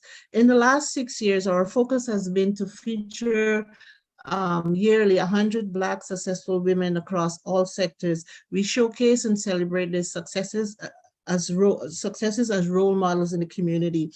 We also provide training, skills development, and tools for success. And we give entrepreneurs an opportunity to write blogs, articles on different subjects matter. So early 2016, we realized there was a great need to bridge some gaps in the community. We were finding, a lot of women did not have to access a lot of things. So we thought it was very important to bring this special edition that we do once a year. Like I said, we started it in 2016, and like we feature here some of the women that we feature, and this is like right across Canada. And also, just to let you know, our Prime Minister Justin Trudeau also sent us a letter every year as a welcome, and just to encourage us, an encouraging letter every year. So that's a part of our magazine. The pandemic, as you know, caused lots of problems. We realized over the last 2 years that it was very hard for women, including myself, to access certain services. Certain basic infrastructures were not in place to support us. So that's how I knew that there was a real need to do this magazine and continue to do it, and do it at least twice a year. Now it's once a year, but at least twice a year. It costs us about $5,000 to produce the magazine. We usually do about 1,000 copies or more. Our unit cost is $3.50, and we sell like $10 a copy for the magazine. And so we make a profit of about 65%. The magazine has been around for 10 years, but we were not fully incorporated until 2018. Our income has been steady, not much losses. We just had a loss last year, and for our 9th anniversary, and this year so far for our 10th anniversary, because we had like some big celebrations and so forth. Our income sources come from 4 areas. It comes from direct print sales, which is about 30 to 35%, special editions, which are these editions that we do, 30 to 40%, content, editorial content, 15 to 20%, and online sales. We do have an app through the Apple Store or Google Play, and that is about 10 to 15%. We plan to, like I said, increase this special one twice a year because it's needed. We do have a small team. We've pretty much had the same team for the last 10 years. Myself, the editor-in-chief, our graphic artist, and we do have freelance writers, photographers, videographers, and our printer all on contract.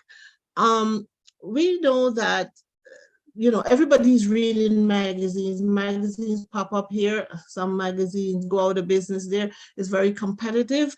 But what makes SMJ Magazine special is that we are a niche coffee table magazine. We provide excellent service, and we are community-based and easily accessible.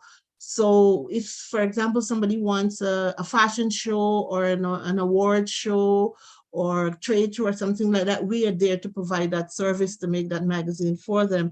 And, over the pandemic, a lot of people wanted information about health and wellness. And so we came in very handy. We were able to do 5, we usually would have done 10 copies, but we only did 5 copies. So, which was still really good. And so we know that baby boomers, millennials, Gen Zs, everybody reads magazines and always looking for information.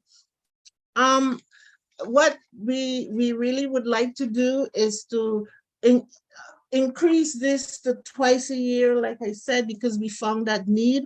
And basically what I like to do is to build some transformative education programs for women, things like video stories, because we know when we tell our stories, it empowers others to do something about their lives and help people with their startups and so forth. So video stories, photo stories, and to build this and to expand it into a huge hub where if there were ever a pandemic again, we know that we have some supports, we know that we have some tools and some knowledge that we could share with each other and pretty much empower each other. My ask today is for 5,000 to 10,000, but I would not say more, no to more money, but this would help to start a new program. Thank you very much. And I can be found on all social media platforms, including Instagram, and I'm happy to answer any questions that you may have. Thank you very much, Shelley. Thank you. And I will pass it on to the judges now. And first, I'll call crew now. If you have some feedback for Shelley, please go ahead. Yes, hey Shelley, I liked your presentation and the idea that you have to empower the women in business. What I want to ask you, is it a subscription model or it's a one-time purchase model that you have? We have a subscription model, yes. And most of it target, is it, most of the clients, are they opting for the subscription model or one-time purchase? Both. We're Oh. still working through both. Yeah, because we've been online for some time, and sometimes people want different things at different times. So we're able to provide whichever route they go. Sometimes we get a lot of sales from online, and another time people want hard copies. People sometimes still like to feel the paper in their hand, and they like a hard copy. So I would say both. Got it. And is your hard copy, is it printed locally or it's printed overseas? Yes, in Scarborough. We've had the same printer for 10 years. Yeah, he gives us a very good deal. So we looked across Toronto and nobody else has that price. And we have a pretty good relationship now. Okay, perfect. Thank you so much, Shelley, for your time. Thank you. Okay, thank you very much for your feedback, Runal. And next I'll call on Taiwo, if you have any feedback for Shelley. Sure, thanks. Great presentation, Shirley. It's always exciting to see, a lot of stuff that people are doing, trying to make an impact in the community, and I think that's great. A couple of things that, if we have some time, but that didn't come out through is, you asked for 5 to 10K. What isn't really clear is, in the short term, where that money is, what's the focus of the funds? Like, what is the vision for the magazine in the short term to the medium term? And the other thing I didn't see come through is, given the way information has become very, very handy to everyone, there's a lot people are consuming. Like, have you thought about a lot of the other, magazines or, sources or whatever people are reading that is competing with your magazine? Because there's a whole lot out there. While what you're doing is super important, you also want to be able to get and keep the attention of your readers, and making them want to come back. So I just wanted to see if you've actually thought about that and, what the plans are to continue to evolve as, the times move forward. Okay, so thank you so much for that question. First of all, I feel that we're not in competition with anyone because we're very niche. Like I said, we are community-based. People know us in the community. And like I said, the hub that I want to build right now is for women across Canada, because I feel like if there were to ever be another pandemic or something like that, these women will have the tools. And my focus, like I said, is really on building these photo stories, building these video stories. And so people can always go back to them. And I think that is very strong, especially in our community, because we're inspiring the younger people to come up. So yes, there is a lot of information out there, but we are going to zero in on the information that we as a community, we as Black women need. And we know that instead of going outside to look for information, we have our hub, we have a Facebook group, we have these successful women that can give us some of those things that we need. So it's just building on that hub. And pretty much the money is just to create another twice a year. Very sorry to cut you off. That was a great presentation, Shelley. What I'll just like to reiterate, and as well, thank you for the questions and feedback, Taiwo. What I'll just like to reiterate is, if you run out of time here, there's an option to have 1 extra minute after all the judges give their feedback. So if you can take note of the judges' feedback and questions, after all of them go, you will have 1 more minute to respond. And we're doing this again just so that we can move through quickly, because we have a number of different people presenting today. Sure. So thank you very much for your feedback, Taiwo.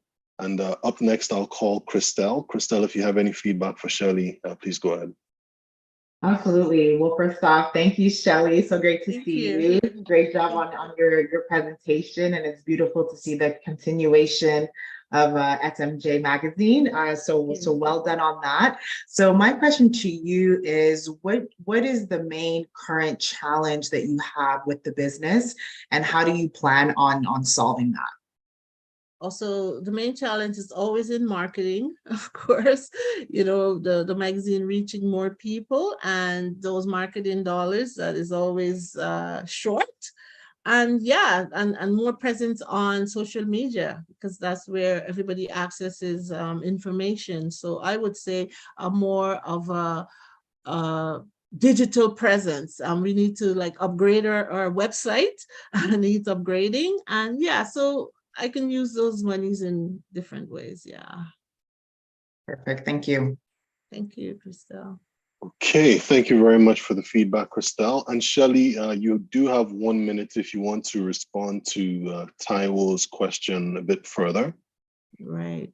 Yeah, like if I can remember it, but I think because of what we experienced over the pandemic, I think it's very important to build these different infrastructures in place and provide these tools. And if there's anything that I can do to, because of being in the publishing space, to support women, my goal is empowering women in the community to use entrepreneurship as a financial tool. So in any way that I can, I would like to be able to do that, and we support each other, because I saw what the pandemic did to a lot of us business women, and we need a lot of, like I said, support and empowerment and just information. And so in that way, we can be able to transform ourselves to be better people. And for the younger women to look up to us and said, you know, here's something here. I don't have to go outside of my community. It's right here. Okay. All the resources I need is right here in our community. Okay, yeah. So thank you very much for that presentation, Shelley, as well as for the feedback, judges. And we will move on to our next presenter now. All right. Thank you so much for the opportunity. No problem. Thanks for your presentation. That was a great presentation.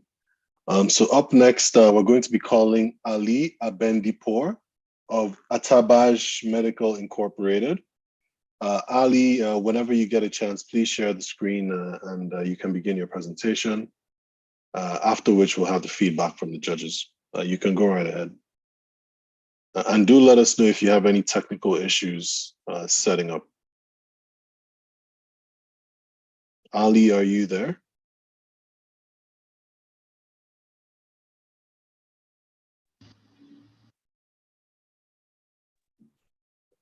Okay, so I guess in the meantime, it does appear that we're not able to hear from Ali, but we'll move on to the next presenter and come back to you later on. So right now we have Ayisi Niemba of EMKAO Foods Incorporated. So Ayisi, please make your presentation. Let us know if you have any technical issues, and after which the judges will give their feedback. Okay, I'm not able to put the camera. Okay. Okay. 1 moment. I'll just let the team know that Ayisi is signed in as EMKAO Foods.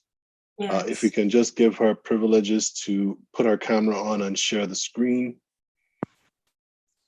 Ayisi, you can go on. It's done. Thank you. Okay. Perfect.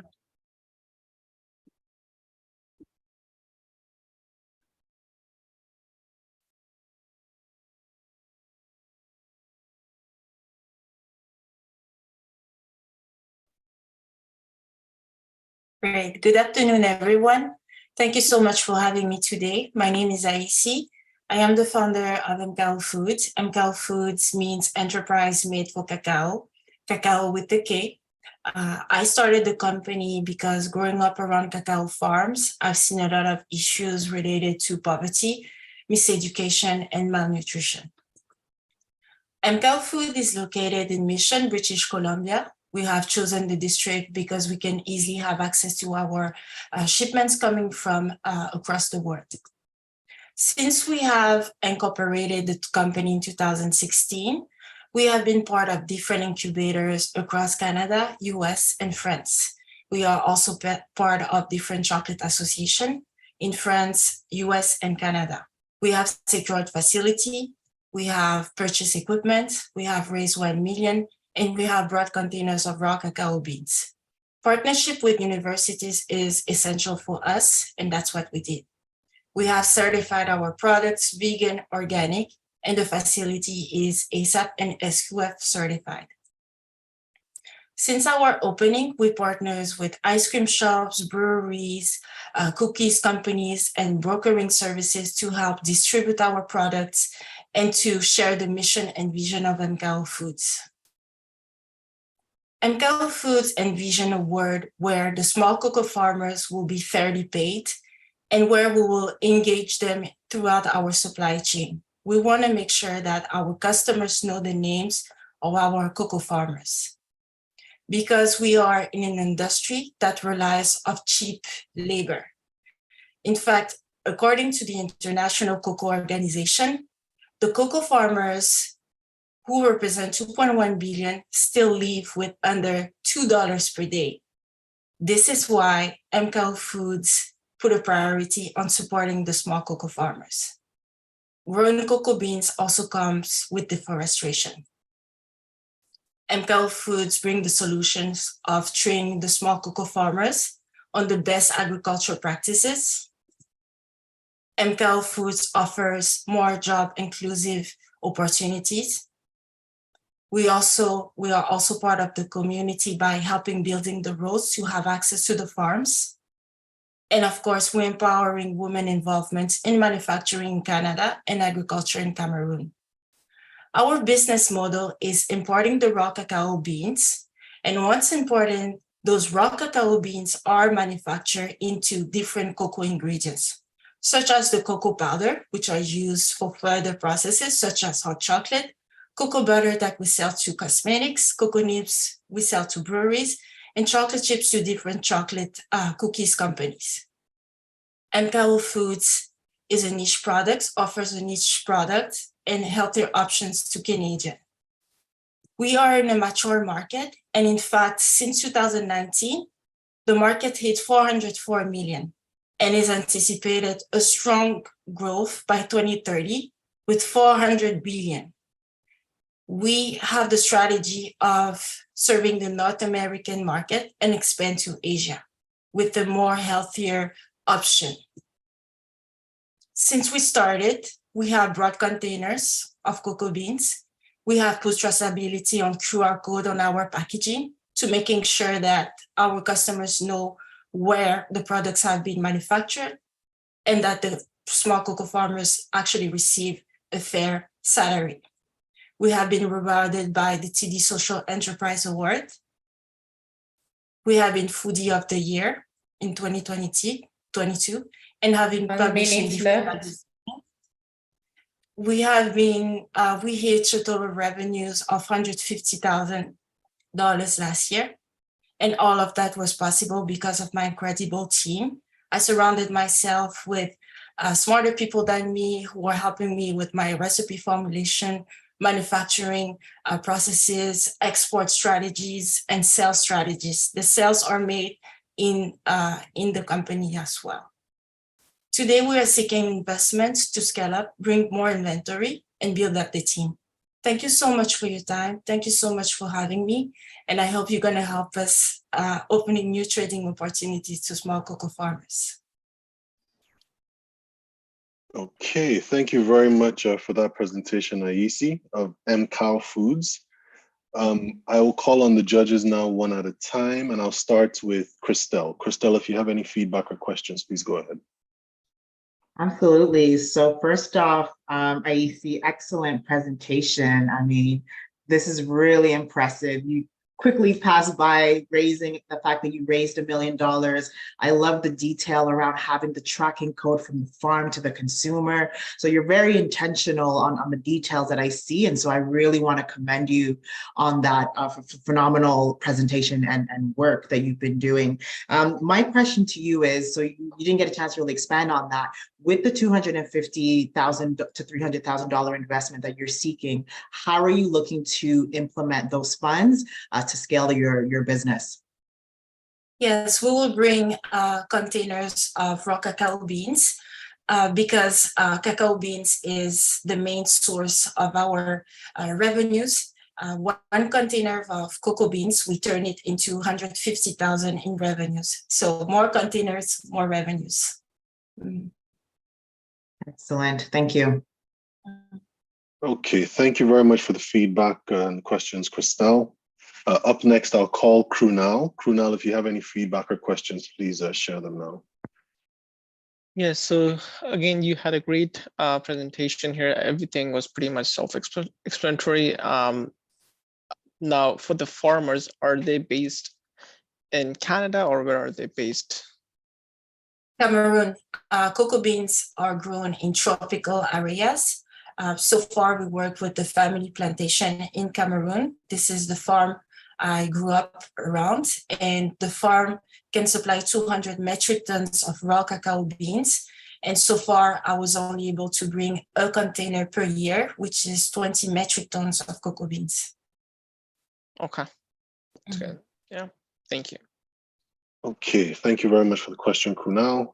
And I'll pass it on to our last judge, Taiwo. If you have any questions, please go ahead. Thank you.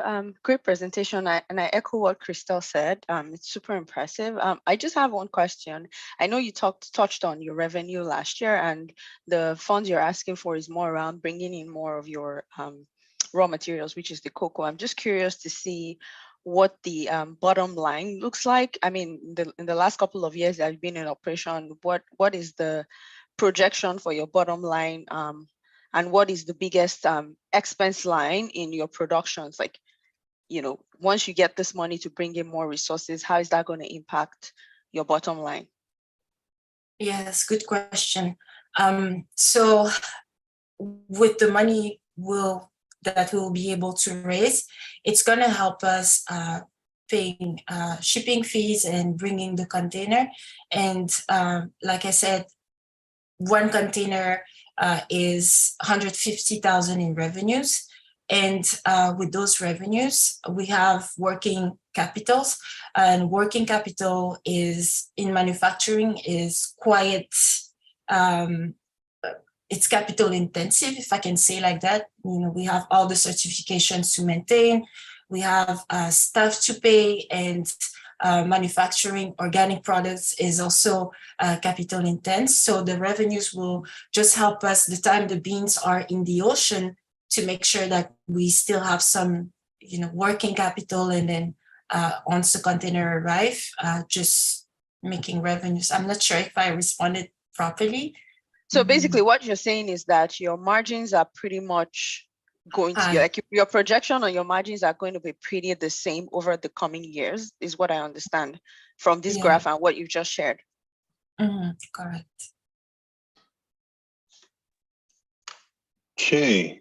Thank you very much for your questions, Taiwo, and as well for your presentation, Aisi. We will move on to our next presenter now, after which we will close this round of reviews, this round of presentations, and I'll give a brief explanation after our next presenter for the judges from this round as well as from the next round. So up next, I would like to call on our next presenter, Irene Harmson of Cove Neurosciences Incorporated. So Irene, please take control of the screen. Let us know if you have any technical issues, and you have the floor for the next 5 to 10 minutes for your presentation and then the feedback as well. Perfect. Thank you so much. This is actually Nardine Samuel, and I'm the co-founder of the company, serving as the CEO as well. Irene is one of the co-founders. I think we may have emailed the organizers just to let them know that I'll be presenting today, if that's okay. Okay, that should be fine. Just 1 second. Vidya, that's good to go, right? Sorry, what's that? Yes, she can. Okay, yeah, so that should be fine. You can go right ahead. Okay, give me 1 second. Okay, I'm just gonna see if okay, the video doesn't work. So I'll just share my screen, I guess. Give me 1 second here. Sure, and while you're doing that, I guess if we can from the office, just give Nardine co-host privileges so she can share her screen and put her camera on as well. Perfect, thank you so much. No problem.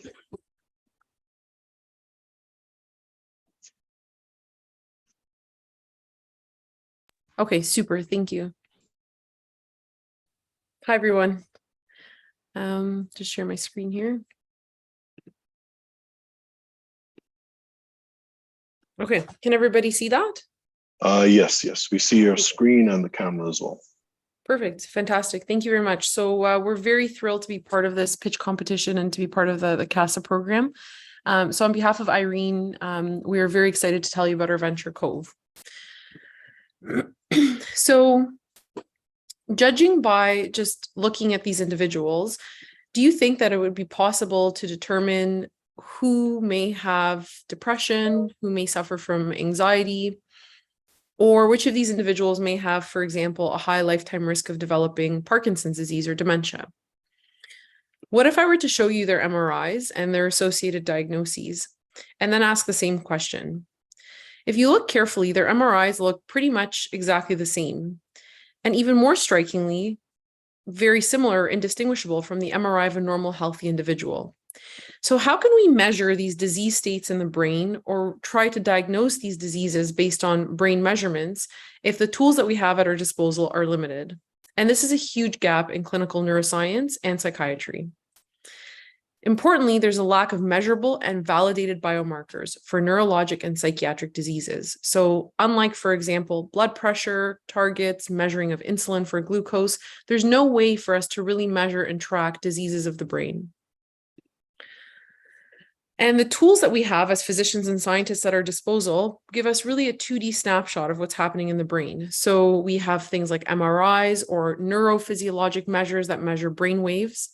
But we know that the brain is a complex organ and it functions in interconnected 3-dimensional networks. And it's really the basis of this understanding which is essential and crucial to deriving biomarkers. So the problem is that for us to get from here to here is not very straightforward. In fact, it takes a significant amount of time to perform this type of analysis. It's also extraordinarily costly. And importantly, there's a lack of a gold standard in this domain. And so to address this gap, this is where we have developed our solution, which is Cove Connect. It's an AI-powered automated software platform specifically designed to enable the prediction and discovery of precision biomarkers from brain data, where we can go from this to this using our software tool. This is just a very brief overview of the peer-reviewed studies that we've published in this area, demonstrating the importance of better understanding the brain at a network level and why this is essential to the current era of precision neuroscience. There are other companies out there in the software neuroscience space, but where we undoubtedly excel is in our advanced signal processing capabilities, as well as comprehensive connectivity analysis. And the combination of these two are really what are essential to drive the discovery of biomarkers.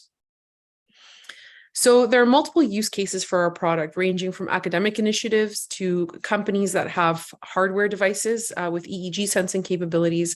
And we're currently focusing on the medical and pharma and medical device market. This particular vertical really is an area of huge unmet need for us to accelerate the discovery of biomarkers or even companion diagnostics in the development of pharmaceuticals. As you can imagine, there's a very substantial market for this, and we're poised to reach over close to $2 billion serviceable obtainable market. Our business model is fundamentally a SaaS with a hybrid approach, and we hope to deploy our analytical tools to prospective clients, but also have service-based analytics. We've also gained immense traction. To date, we've signed contracts with 3 clients. We're actually on track to do another client, hopefully by the end of this month, as well as other partnerships in the medical device and pharma sectors. So very briefly, just about us, the brains behind Cove. The CEO and co-founder, Irene, is a co-founder and chief scientific officer. We're both physician scientists here at the University of Toronto, completing our training in neurology. Sorry? Oh, just a minute left, but you can go ahead. Perfect, thank you. And importantly, we're backed by an outstanding team of diverse and dedicated individuals and a world-class team of advisors spanning various sectors from pharma to academia and the technology sector. These are our milestones and deliverables. We envision that we will become a premier leader in the neuroscience SaaS space, and we're currently raising funds to help us in this regard. We are endeavoring to change the lives of patients with brain diseases and drive the discovery of biomarkers for various neurologic and psychiatric illnesses. Partnering with organizations such as CASA would really help us along this way. So I'd like to end there. Thank you very much, and I'd be happy to take any questions. Okay, so thank you very much for your presentation, Nardine. And I'll pass it over to our judges now, and I'll call on Taiwo first. Taiwo, if you have any feedback or questions, you can go ahead. Yeah, thank you. Great presentation, Nadine. I found that really fascinating, talking about the brain and all of that. I think I just got lost and wasn't looking for questions or loopholes. That's really impressive to see, especially, with the advent of AI, just trying to make, AI, tools to solving real life problems, especially in the medical field. So super impressed with the presentation. I'm just curious, you mentioned you signed on with 3 partners. Is there any partnership that is currently live besides the one that you signed contract with? Like, have you executed anyone with any partner? Yes, thank you for that question. And thank you very much for your feedback. Yes, we have executed them. We're currently actively working with the most recent one, which is public information. It's called Narika. It's a company that is generating biosensor data for the prediction of seizures. So seizure forecasting, and we've been working with them, applying our AI-based tools to develop better seizure forecasting models. The next contract that we're looking to sign, the next partnership is, we can't disclose the details yet, but it's a pharma partner that is looking for EEG data analytics for the schizophrenia area.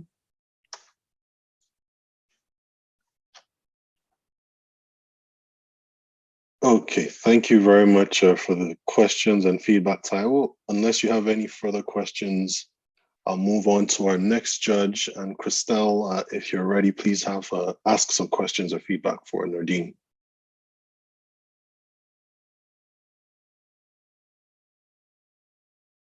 Hi, Christelle, are you still here?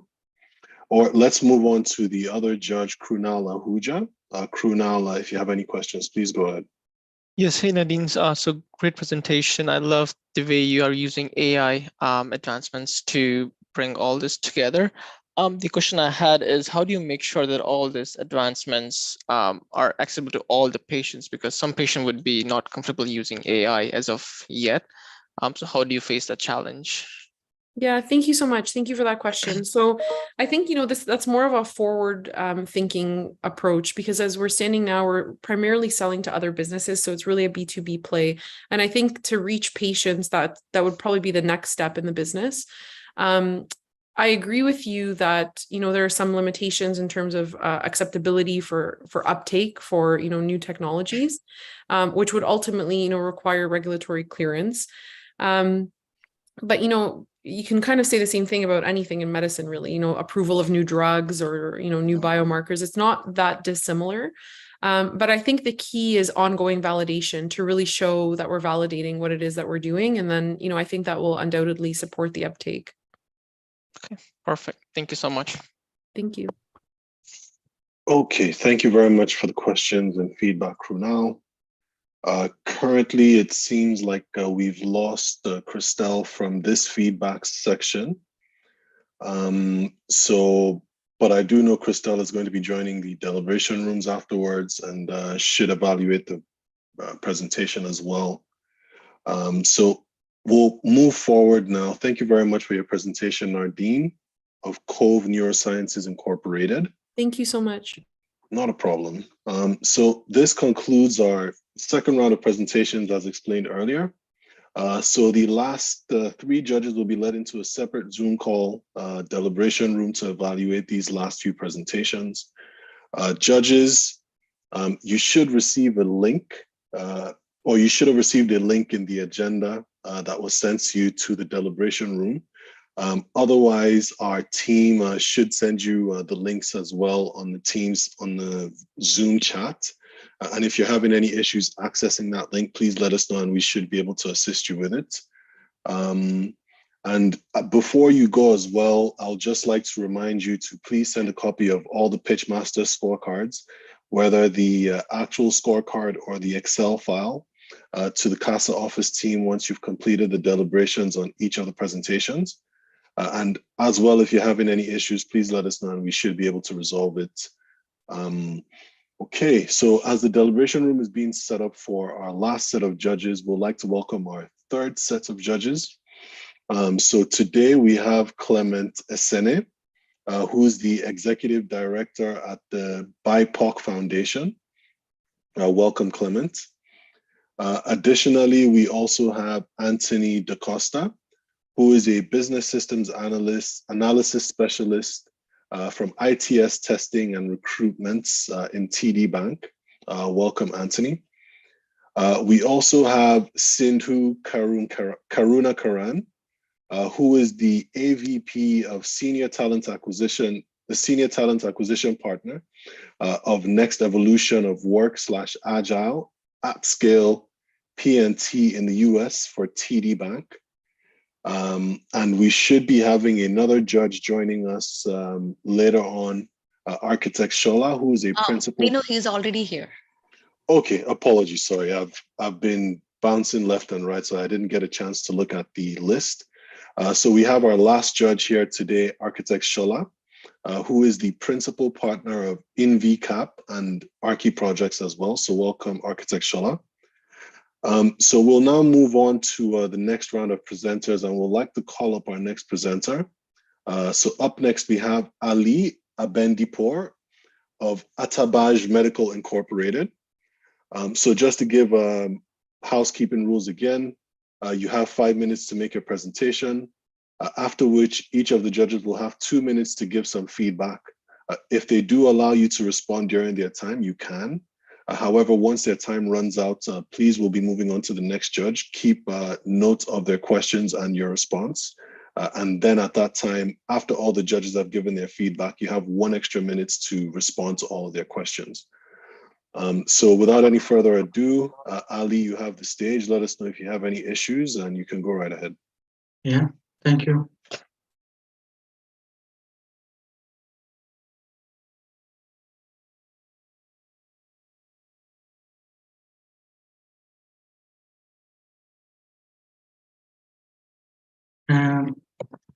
Hi, can you see my screen? Yes, yes, we see your screen and your camera as well. Okay. I want to start and thank you. Good afternoon and thank you for joining us. I'm Ali Abedinpour, founder of Atabaj Med, and I want to introduce our innovative medical device. That name is Smart Line Physio. Let's first understand the problem. Globally, over 1.5 billion people suffer from chronic lung diseases, leading to more than 4 million annual deaths. Additionally, the impact of COVID-19 is significant. Respiratory patients, whether at home or in healthcare facility, often struggle carrying lung secretions. The story started in 2013 to create a new solution. For decades, physiotherapy techniques like chest percussion have been used to clear mucus from the lungs. However, this method can be uncomfortable and ineffective. The goal was to design a device that effectively clears mucus from the lungs and is also user-friendly, portable, and customizable. The second version passed the ISO functional approval and was registered as a patent. Final version was developed after manufacturing to prototype. This device combines hardware and software. By applying smart forces to the chest, the device effectively removes secretions. App is essential for the showing patient data and health information. It tracks and records patient progress over the time. Now patient and doctors can communicate with the app. In fact, we have 3 main versions to bring the product to the market. A version for pulmonary patient at home, like COPD and cystic fibrosis or COVID-19. A version for patient in physiotherapy and rehabilitation clinics, as well as a product for patient admitted the intensive care unit. Also, every person, especially the older adults who need to lung hospitalization for any reason, need our device to remove lung secretions. Let's take a look at the total market and Canadian market. As you can see, we have only 5 million pulmonary patients in Canada, and there are different segments for this number. For example, COPD with 1.5 billion is a solution. For and also for a sense of scope, both the total potential market and expected early adopter market are considered. Unlike competitors, we offer lower pricing with the better technology. Our cost-effective approach significantly reduces hospitalization expenses. With virtual healthcare and due to the fact that with our device, it's possible to send the data to doctors. It reduces the cost of going to clinic and medical cost of in-person visit. And also it solves the problem of not providing proper service to patient, a permanent problem of the Canadian healthcare system. Our market strategy for small line physio is divided into two phases. Phase one, healthcare provider engagement. In this phase, our primary target audience is healthcare provider, clinics, and respiratory therapists. Phase two, consumer outreach. We can use various marketing channels, such as digital advertising and social media. Also, collect the feedback from the patient and healthcare provider about their experience with the smart line physio. We have already invested $100,000, and we will continue to invest another $100,000 for the success of the company based on comparable medical technology diffusion and receipt of an additional $1 million in funding. A small line physio anticipate profitable operation by year third with the net profit $5.5 million. As you can see, we will spend money in four main parts, including regularity, clinical trials, production scaling, and marketing. As you can see, we have a clear milestone. 2023, the submission of US patent to safeguard our IP. We actively work in the funding from investor. In 2024, we target the submission of our device to Health Canada, human clinic trials, and 2025, international expansion. We explore global opportunity. Our team includes founder with extensive experience in rehabilitation medical device and in design and also development of novel technology. Also, we have the support of scientific and especially organization in this. Thank you for your attention. Okay, thank you very much for the presentation, Ali. So I'll pass it over to the judges now. And what I'll say is I'll call each of the judges one at a time to give feedback, just for efficient use of time. So up first, I'll call Clement Esene. Clement, if you have any questions or feedback for Ali, you can please go ahead. Well, thank you very much, Ali. You've done a fantastic work. Well laid out presentation. The one question that I would like to ask you is there any particular pain points that you're facing today whilst you're building this product? Could you please tell me about your exact question? What is? So that would relate directly to the SWOT analysis. So you have your strengths, your weaknesses. So what would you regard as your weaknesses and your threats in the market today?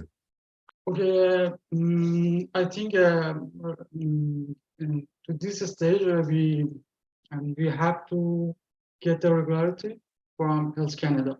It's important for us, and yes, this is an important stage for go-to-market.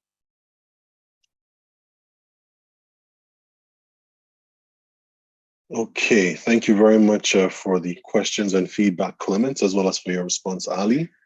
And I'll move on to our next judge now, Anthony DaCosta. If you have any questions or feedback, please go ahead. Well, hi, Ali.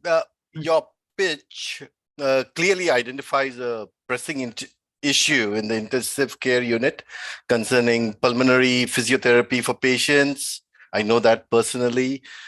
You demonstrated a keen understanding of the challenges, both for patients and doctors. That's what I loved about it. And the development of that device, definitely showcases both innovation and a solution-driven approach. I enjoyed that part of things. Now, and furthermore, you're targeting lung patients, which is good, which is a big market because not only because of COVID, but lungs are a big issue. So I do understand that you have proprietary technology and intellectual property. Do you own this fully, or is it shared with somebody else? About innovation or company? About the technology, It's I think it's 70% is for mine because I'm a mechanical engineer and also biomedical engineer. So I've been 10 years working in this field, and yes, after creating 2 prototypes, I'm here, and yeah, actually, it's okay. It's okay. This month, I want to register my US patent. Okay. And what about, do you have any contingency plans if you'll have a data breach or, data integrity loss or something of that sort? How do you all evaluate your data integrity? Sorry, about what? About data integrity, the data that you collect through this. How do you know that it's valid or not valid, kind of thing? That's my last question. Actually, I think about the patient data. Yes. Sorry to cut in, and again, just for time, we're going to keep it to 2 minutes per judge. But Ali, if you can take note of Anthony's question. Once the other 2 judges go ahead, you'll have an opportunity to give feedback for 1 minute. So again, I think Anthony's question was, how do you ensure that the data you get is of good quality, for lack of a better term? And thank you very much for your feedback, Anthony. Ali, please take note of the question and you have a minute to respond afterwards. And we'll just move on to our next judge now, who is Sindhu Karuna Karan. Sindhu, if you have any questions or feedback, please go ahead. Yes, thank you for your presentation. I just have a question. So there's a lot of competition out there in the market. So how do you plan to, sustain among all this competition out there? How do you plan to grow your company in this competitive market? Okay, yes, I know them. As you can see, I know the price because I'm a lower price than them. And actually, I am an all-in-one solution for the patient. So it's important for me, patient, and how can solve the problem. Actually, I have a plan for the next level. I have a plan for creating a hospital version, and after that, for rehabilitation center. This is my future plan, and actually, I will work in this field for rehabilitation device. I think I can do it. So yes, it's my plan for them, and I think this is a big market, and everyone can play that. So yes. Okay, thank you. Thank you so much, Alex. You're welcome. Okay, thank you very much for your questions and feedback, Sindhu. And up next, I'll call our next judge, Architect Sola. If you have any questions and feedback for Ali, please go ahead. Thank you very much, Ali. That was a very good presentation. I have 2 quick questions for you. First one is, because you're dealing with health-related products, how well have you gone with your certification of the product, especially in Canadian markets? That's number 1. Number 2, because you are also dealing with medical equipment, that means that your field of sale is narrow. How well do you know this market? Do you already have partnership with practitioners in this business? Have they tested or have they vouched for these products in any way? Thank you. You're welcome. Yeah, already we collaborate with H2I. It's the partner of University of Toronto. So yeah, we want to do it a clinical trial with them. They are a scientific partner for us for doing that. And actually, I have experience in my country for that device. We had some particular functional approval from ICU and patent that in my country. So yeah, I know how can deal with that. I hope that I know this is a difficult field, but in 10 years, I learned how can I stay at that. So, yeah. Okay. So thank you very much for your feedback and questions from the judges. Ali, I know you had a follow-up or response to Anthony's question, so you do have 1 minute from now to respond. And I believe his question was, how do you ensure that, how do you ensure data integrity? So how do you ensure that the data that you're collecting is of good quality, for lack of a better term? And timer, if you can, please just put 1 minute up on the screen for Ali, and you can go ahead and reply. About data, I have a menu resource. Can I send to you for my data and for my market? We have a lot of patients in the market. And I think I can tell about my resource. So I can show you and I can send you about that. Because okay. All right, thank you very much for your reply, Ali, and as well for your questions and feedback, judges. So up next, you're welcome. I'll move on to our next presenter. So on our list, we have Vanessa Kolbeck of Flyta Family. Vanessa, whenever you're ready, please take control of the screen. If you're having any issues, please let us know and we should be able to work to resolve them. And if you hear me now, just confirm that you're good to go. Yes, I can hear you. I will just share my screen. Thank you. Okay. Let's see here.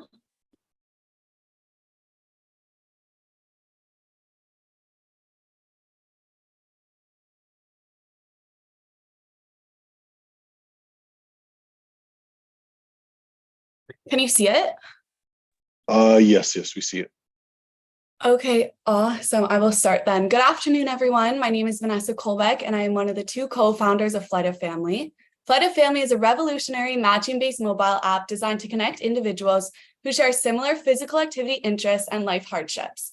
We believe that Flyta Family can make a substantial impact because we know that when we move together, we thrive together. So let's start by addressing the problem we aim to solve. In our modern, fast-paced world, people often struggle with staying physically active, whereby 1 in 3 women and 1 in 4 men are not reaping the many benefits of physical activity for various reasons. And especially post-COVID-19, social interaction has significantly declined, with virtual work worlds impacting a 61% total increase in heart diseases and stroke.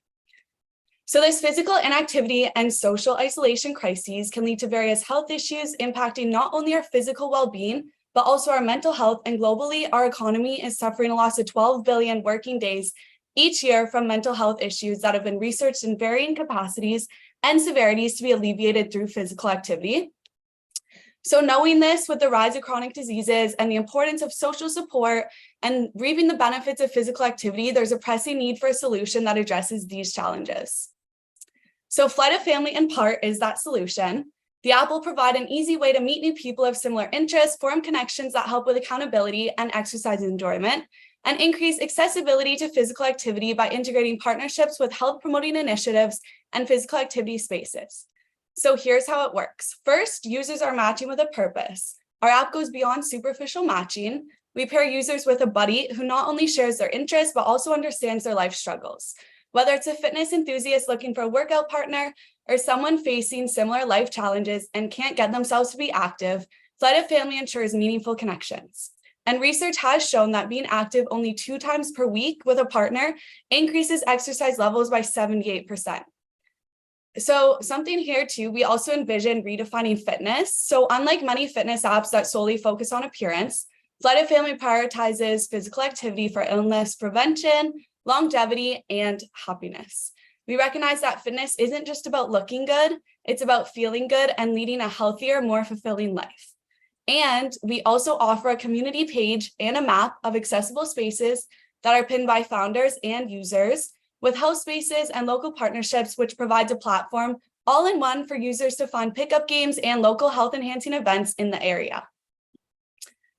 So opportunity, Flight of Family has tremendous growth potential, as you can see here. Just last year, the first ever global status report on physical activity was released by the World Health Organization with a call to action for communities to work towards this physical inactivity epidemic.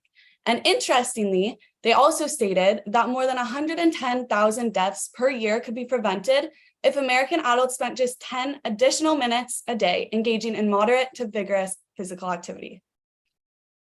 So here are some of the main screens users would see when on the app. Users are able to see all community events nearby and message the host to join.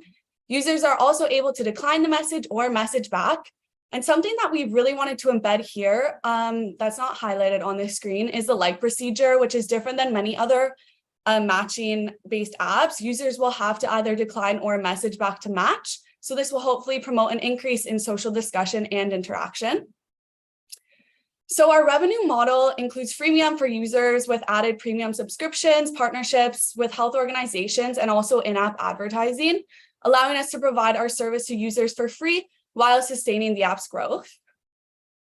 So our 4-year projection, so we haven't launched yet. We plan to launch March 2024, but we do plan to have 50,000 users signed up after 18 months, generating over 124,000 monthly if just 25% of users utilizing the premium subscription plan, unlocking dozens of additional features.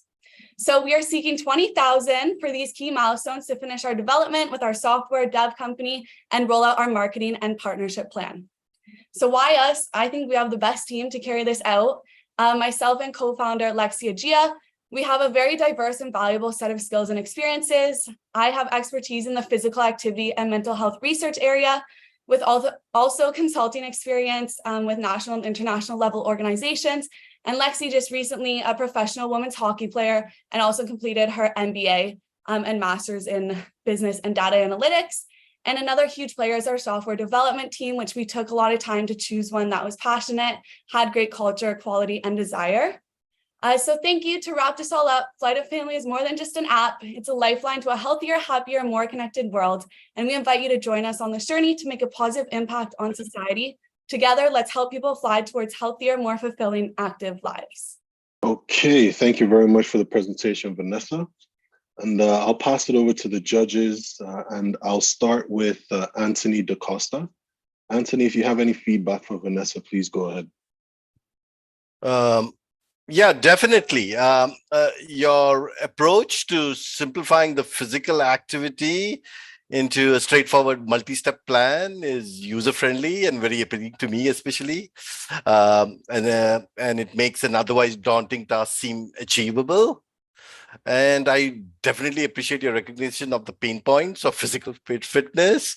It's like I've had a tough time, motivating establishing a health plan with friends. That's even better. And my question to you would be, how do you plan to use these funds if you secure an investment, basically? Yeah, so basically, well, we have long-term plans to receive more funds, but for right now, the 20,000 would specifically go to our software development team that we've been working with. We've reached kind of a leg in part of. We've developed 2 of our features, and now we want to develop the other 3 features to incorporate into our app. So that would solely go towards our development of the app. And yeah. And what are your thoughts on future tech trends? Like, would this app have voice navigation, extended reality, virtual reality, those type of things? Or what do you think? Is that a plan? Honestly, I haven't gotten that far, but we are always open to suggestions. And I think right now we're just trying to target this issue that is so big and is growing. So if we can make something easier and more achievable for people to obtain every day, that's our main goal right now. And then once we get a rollout and we have participants or users and customers enjoying the app, then I think we'll definitely go for a good feedback round and incorporate what we can. Thank you so much. Thank you. Thank you. Okay, thank you very much for your feedback, Anthony. And I'll pass it on to our next judge, Sindhu. If you have any questions or feedback, please go ahead. Sure. Thank you, Vanessa, for the presentation. I mean, I mean, the people these days, they are just glued to their phone or the laptop. They are always sitting almost like 8 to 10 hours a day. So this is really a good app, actually. Thank you. Making people to get up and partner with someone so that they could go on a walk or an exercise or something. So that's really good. My question over here is, you mentioned about entering some personal information. So, like, would people be comfortable entering their personal information, like, about their health, or if they are feeling kind of, like, what is the reason? Like, like for them to kind of like be motivated to go for a walk and, use this app literally. So how do you kind of, think to promote on that? Yeah, well, so that's where we originally we hadn't had hardships in there, but that's where, so my background is in the body image area, and mental health. So I deal with people who are disengaging from physical activity, and I have created programs to help remove those barriers. So one of the things we do see is like the stigma of going to the gym, not feeling like you can engage in gym. So that's why we wanted to embed different physical activity interests. So it could be walking, running, yoga. And then everyone has to add in 3 hardships. So one hardship could be, it could even be time, or it could be a certain, for example, our co-founder, she in hockey has had a lot of injuries. So she might put an MCL tear or some sort of injury. And then our users would match, the algorithm would be matched based on a percentage of the interest and a percentage of the hardships. So everyone would have to put in a hardship. And to start, we are only going to have 20 hardships, and then we'll further go from there. Okay, thank you. Okay, thank you very much for the feedback, Sindhu, and the question. I will pass it on to our next judge now, Architect Sola. If you have any questions or feedback, please go ahead. Sure. Thank you very much for that presentation. That was very good. Thank you. And I kind of like your presentation in the sense that you were able to take a real life issue and turn it into business. My question to you though is, since you're going to be doing this business mostly online, have you sampled the business already online? Do you have subscribers now? How are you coping with them? And what exactly are you doing in terms of reaching out to more people? Yeah, so to answer the first part of your question, we haven't launched an MVP, but we have done a lot of rounds of interviews, and also have put out surveys just based in the Toronto area. And majority of the feedback that did come back was that people do want to have a buddy. They want things to be accessible. And also some of our advisors that we're working with, one advisor has founded What Up, which is also a social community-based app. So just being in discussions with people in the area that we have networks with, and also being in the physical activity area, I've been able to pull research from different stuff, and hope that we can do some feedback rounds too after the first 3 months. Oh, okay. So I'll suggest that you have like a pilot project. Yeah. You sample the market. Yeah. And they can then go ahead and be your testimonial. Yeah. Yeah, that's what we're hoping when you for. eventually launch the product. Thank you. Yes, thank you. Okay, thank you very much for your feedback, Architect Olusola.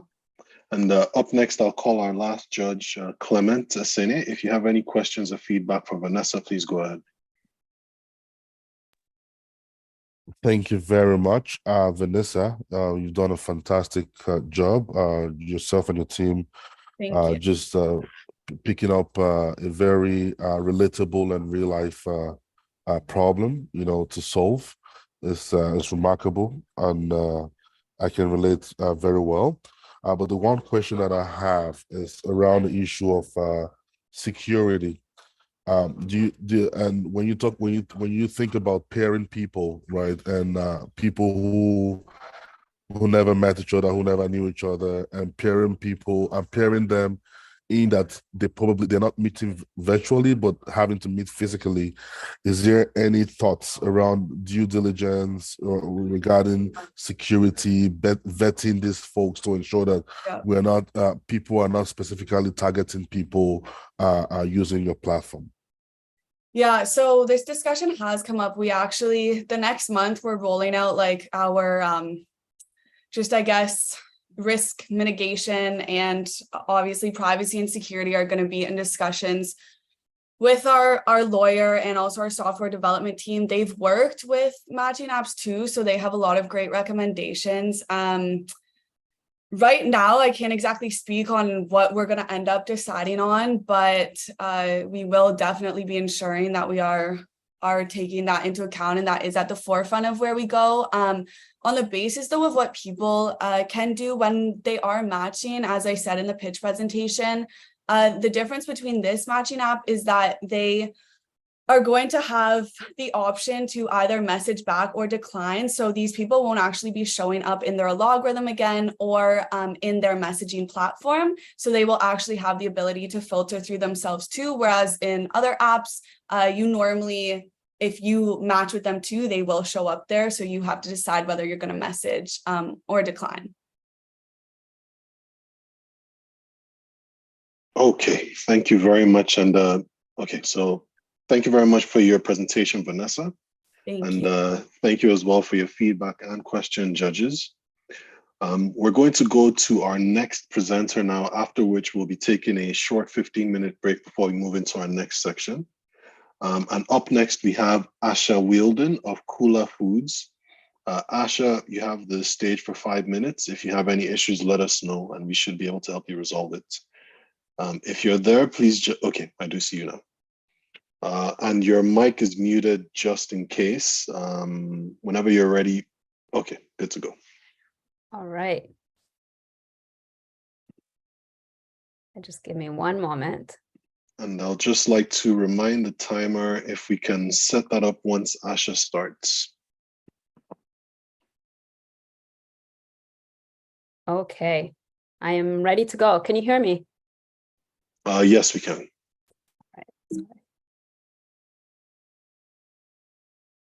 A little bit ahead of myself here. I'm Asha Wielden. Hello, everyone.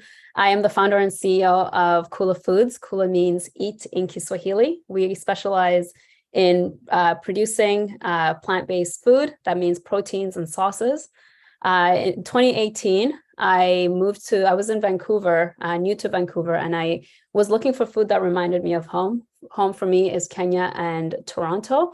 And so one of the things I found in my research through BCIT, I took a program after becoming a new mom, is analyzing that there was a huge a gap in representation of African and Caribbean food in the market. Pardon me, I think I'm going a bit ahead here.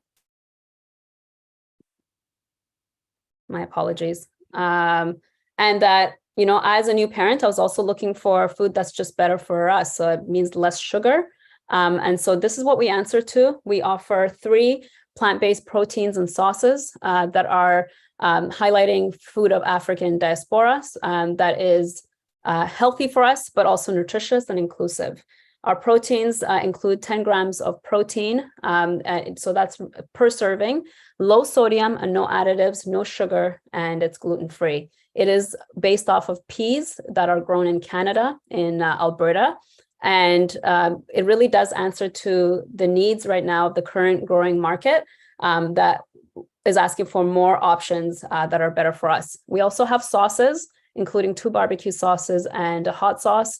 The sauces are made without sugar. So think of barbecue sauce that typically has about 33 grams of sugar. We do not have sugar in there. It's made with monk fruit that is a natural sweetener and is not a synthetic. So this means that for those that have diabetes or are looking to reduce sugar intake, it really does answer to that.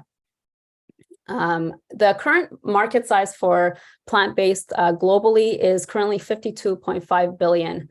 It is a growing segment that is expected to grow to 77.8 billion. And the Canadian side, we are seeing a 14% growth year over year. at 12.3 billion right now. We're really targeting those 40% of Canadians that are looking to incorporate more plants daily in their lives, but they're also looking for diversification. So that looks like more than burgers, more than hot dogs, food that you can really enjoy daily. And so we're really proud of that. In terms of our model, sorry, this seems to be going fast, is our market. So we work with grocers. We supply currently over 250 grocery stores, restaurants, universities, as well as our direct to consumer through Amazon and our website and third-party sources. We are, again, mentioned over 250 grocers, and one of the key things I'm really proud of is the work that we do through a B Corp model that is pending and hoping to be completed by March in 2024, is that what we input has a greater impact in output. In terms of our competitive advantage, it is a flavor that has not been seen when you look at Caribbean and East African food. And we really speak to health again around reducing sugar and low sodium. We offer in-store demos, samplings. We have a very extensive promo plans with the grocers that we sign with, and we have extensive training for our team. In some of the locations like London Drugs are some of the places you can find us right now, and it's continuing to grow. One of the key things we worked on this year is building our capacity with national distribution and external team, a sales team that have over 20-year experience in consumer marketing. And on top of that, we have had strategic partnerships with places like Whole Foods, Indigo, and HomeSense. And so I think with this, in solving the national distribution, we're going to be able to expand into the US in spring next year. And while at the same time, continue to grow our e-commerce. We're very excited for upcoming partnerships with Loblaws. And we recently launched our food service in UBC and SFU campus. Our traction right now is on trend at $250,000 this year. And we're expected to see the growth year over year. I'm very proud of my team who have brought passion and experience to really continue not only our growth, but also the impact that we have been bringing in. Just jumping ahead to what we're looking for. We're looking to raise $350,000 to support this expansion and really be mindful of how we can grow our offerings. Okay. Let's say let's cooler together. And if you are looking for a brand that's highlighting more impact, we're looking for you. Thank you so much. Thank you. Thank you very much for the presentation, Asha. And I'll pass it over to our judges right away. And I'll start off with Sindhu. If you have any questions or feedback for Asha, you can please go ahead. Sure. I mean, very impressive presentation over there. So, and very health conscious. I mean, I'm completely, into it. So my question over here, you mentioned about growing your team. So, what is it that you're looking for to grow your team? How big is your current team? And, what is your plan for the next 2 years in growing your team? Absolutely. Thank you so much. So there are 4 of us as the media team. And our external, we also work with brokerage and sales, the additional 3 people. Mm-hmm. In terms of what we're looking to do is growing our capacity means as we are expanding into new markets, we need to be able to have folks on the ground, especially with those that have experience in the consumer packaged world, goods. And so we are looking for more sales-driven. Marketing is definitely one. We've analyzed that, we have great products. The brand is well known here in BC and in the Western parts, but we need to spend a little more time to make sure that there's more awareness of the work. And this will just continue our growth. And specifically in the US, we've started our export plan. And, we have had a few activities going into New York and upcoming in California, but it's to have folks on the ground sort of repeating similar models that we've started here in BC. Thank you. Thank you. Okay, thank you very much for your feedback, Sindhu. And up next, I'll pass it over to Architect Sola, if you have any questions or feedback for Asha. Sure. Asha, that was a very, very good presentation. Thank you so much. I like the gradual process and how you're expanding into other markets. One thing though I'm curious about is how you manufacture these foods. Do you have like a factory somewhere where you do the production, or is it that you're marketing other people's products, or you quite didn't explain that part very well? Okay. That's one. And if that is the case, what about registration for all these recipes and stuff? Have you thought about all that in the course of this business as you are expanding? Thank you. Absolutely. Thank you for the questions. So I'm also a chef. So a lot of these recipes were built by myself. And we've gone through R&D processing that took 2 years. And so currently we do manufacture with a partnership in Burnaby. So that's where they're all being produced. And in terms of what this is going to look like, so we are looking at a model of having a secondary manufacturing facility in the East. One of the key mandates for this brand is sustainability. And so sustainable can also mean working locally with different groups instead of having to ship so far. But currently we do manufacture through a co-manufacturing facility that we work really closely with. And that's in Burnaby. I completely forgot the second question. Do you mind if I ask for a repeat? Okay, so I asked you that, what about licensing or trademark kind of for the recipes that you already have? That's right. So that you can have a whole... Asha, if you don't mind just taking notes of that question, after the other two judges go, you'll have a minute to respond. So if you can just take note of the question, and thank you very much for your feedback, Architect Sola. I'll pass it on to our next judge, Clement Esene. If you have any feedback or questions, you can go ahead. Thank you very much. Well done, Asha, to you and your team for, you're doing fantastic work. Obviously, I see all the partnerships and all the strides over the last couple of years. But I'll ask a couple questions. The first is, what is the greatest challenges that you have faced, walking this path in the past few years? And then the other question I want to ask is, beautiful go-to-market strategies, with the stores and all the partnerships that you're forming. Any consideration for leveraging technology and using e-commerce in increasing your sales or walking that path? Thank you. Absolutely. Thank you so much. It's wonderful to see you here. I think the biggest challenge is for a brand that is offering not net new, but I think a flavor that you don't necessarily see on the shelves has been one of the biggest challenges we really needed to tackle.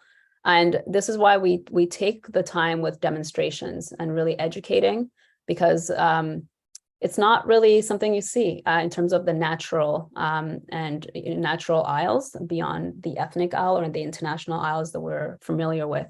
So that's one thing, and marketing is such a big area for us in focusing that. In terms of technology, it is definitely a focus. We wanted to keep a focus and in touch with our market. And we have a very wide network right now socially with over 20,000 following. And so we do offer e-commerce, and currently we really are looking to put a lot more energy into that also, which will help us with not only grow our margins, but continue the reach that we're looking for. Okay, thank you very much for your question, Clement, as well as for your response, Asha. We do have one more question and feedback session from Anthony, after which, Asha, you'll have the minute to respond to Dr. the architect Shola's question.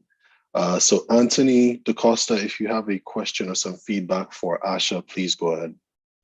Well, Asha, your story, inspiration, gets both genuine and captivating, I would say. I really liked it.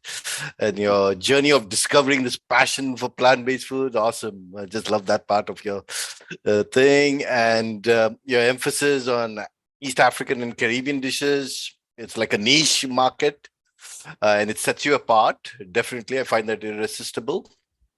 So my question to you would be, how does your food compare to existing multinationals like Nestle, Cadbury, and those Hershey's? They also make a lot of these plant-based food. How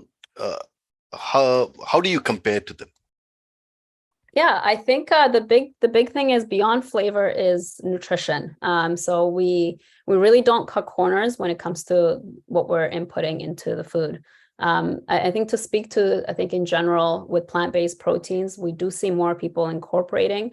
But one of the things that we are finding in the feedback we received from the market is that there's too many additives and ingredients that many of us, the market, would not be aware of. Whereas with ours, like I have one of our proteins here, you have filtered water, pea protein, tomatoes, monk fruit, red pepper, extra virgin olive oil. It's ingredients that we are familiar with, and it's quite clean. So we don't add any unnecessaries in there. There are no additives in there. And my final question would be, your food is so vegan. How does your packaging compare to reflect this sustainability principle of yours? Absolutely. We work with local suppliers for sourcing our packaging. Wherever possible, we start with, can we compost it? Can we recycle it? And if it is plastic, then we do the offset. We need to look at other ways that we can have a positive impact, like planting trees. Thank you. Thank you. Okay, thank you very much for your question and feedback, Anthony. And Asha, you do have 1 minute now to respond to Architect Shola's question. Okay. So you can go right ahead. Yes. I'm going to be honest, I'm a little nervous, so I do need one more reminder of this question. So I apologize. Okay, Architect Shola, if you're so kind as to repeat the question, and we can start the timer now. We are trying to keep to time. Yes. Just briefly, the trademark and. Oh, yes, that's right. Yes, thank you so much. We have started our trademark both in Canada and US to make sure that we protect our property, including the recipes. So this is, it's been almost a year now, so we're just waiting for confirmation of our full trademark. I can say in Canada, we do not have any direct competition or worry, and we have an answer and work with lawyers for the US side as well. Okay, so thank you very much for your presentation, Asha. Thank you very much for your feedback and questions for all the judges. So this concludes the third round of presentations for today. We will now go on a short 15-minute break.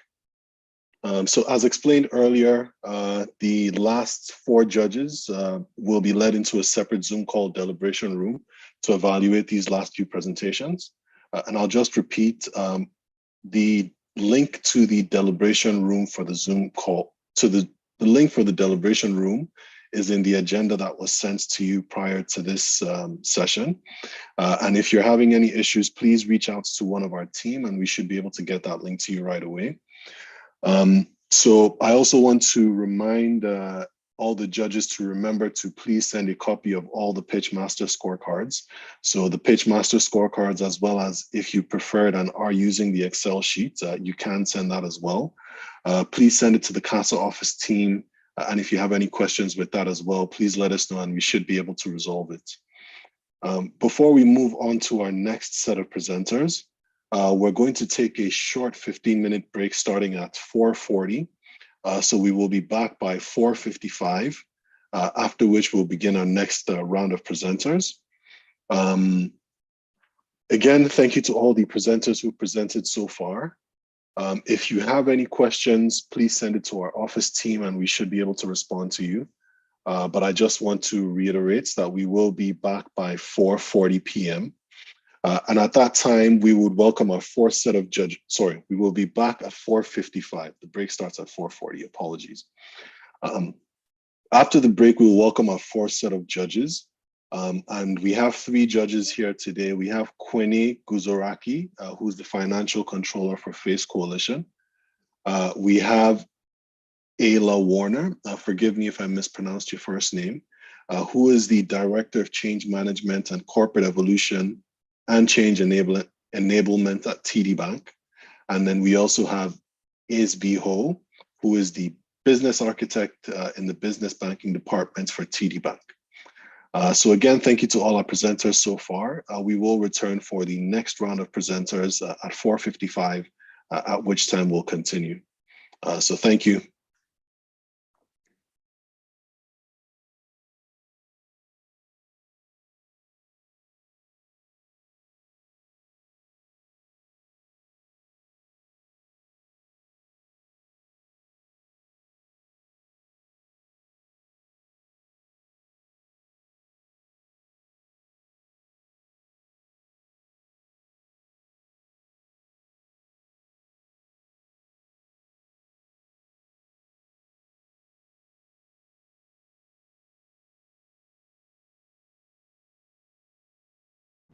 CASA Foundation brings together business owners and professionals in the public and private sectors in Africa and North America to share their perspectives on key economic and infrastructure development initiatives with a goal to collaborate on the execution of these ideas for the development of better communities in Africa.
So here we work to support you and help you as much as we can.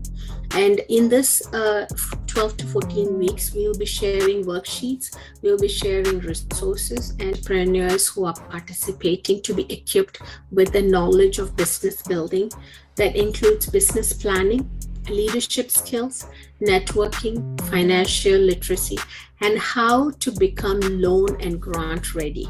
But because you're not able to manage emotionally that particular part of the intel, emotional intelligence part is not well noted, then you are not able to get the buy-in of those who would ordinarily become your partners or those who could ordinarily have become. Are you aware of what's going on? What are the trends? What are the benchmarks you put in place? You as a founder of your organization, who are you benchmarking? Which company? Which people? The journey of an entrepreneur, any business, anyone in life, it's not a solo event. And so to go into thinking that I have to know everything, I have to be an expert in this, an expert in that, you're only setting yourself up for a lot of disappointment. One of the ones that is very popular, and you see them, heck, this is in many ways, this cohort is an example of this, is a mastermind group. Those are the users, those are the people that will see what you can't see in your blind spot. And I think for even myself, when I started up my own company, I was always just, really focused on like, this is great. I love my idea. It's gonna really, really work. And when I sat and talked about it with my family and friends, one of my friends turned around and said, "So what makes you different, Lydia?"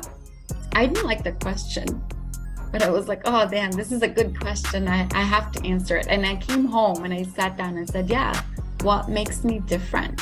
Why should people come to me and not my neighbor or my competition? So let's say you've got your idea, you're fixed, you want to start your e-commerce. There are so many tools out there, especially with AI now. Shopify, WooCommerce. It's different from other products and things like that.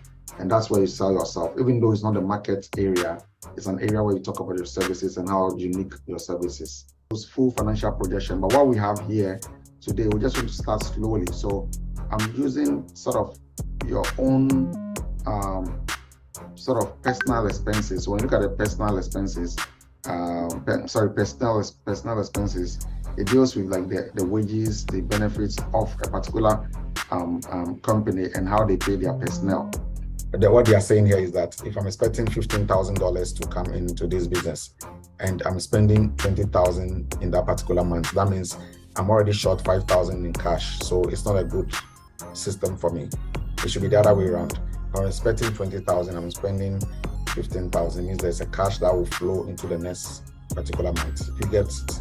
So that's how you ensure that the proper flow of cash is aligned and is in line with the day-to-day operations of a particular business. And so to you about, and I'm just going to touch base on the importance of having a fully fledged business plan, because you need it to wow your investors of why they should take this risk with you, right?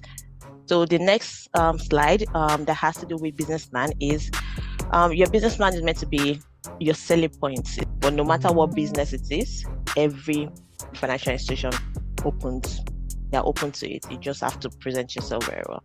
I hope I answered your question. So what is an eligible individual who can pretty much apply for a phase loan? Who would be eligible under the Black Entrepreneurship Loan Program? Well, it's straightforward and it's 3 criteria. So first, you have to be 18 and older, and you have to identify as Black, and you have to be permanent resident in Canada, at least a permanent resident. Church, seek, ask questions so you really understand what you're getting yourself involved into, because although borrowing money can help you grow your business, it can also be detrimental if you do not do the proper planning, which is the finance part of the loan, right? So getting funding is amazing and it can help you grow your business, but at the same time, it's a double-edged sword for a startup, who do not have a viable business plan or a viable operating plan put in place? For the business plan, it's important to include a bio that gives more about your background, your journey as a professional, your training, how you got into the business, in order that the adjudicators are able to, give a little bit of feeling to who you are. The other thing I'd like to point out is for your financial statements.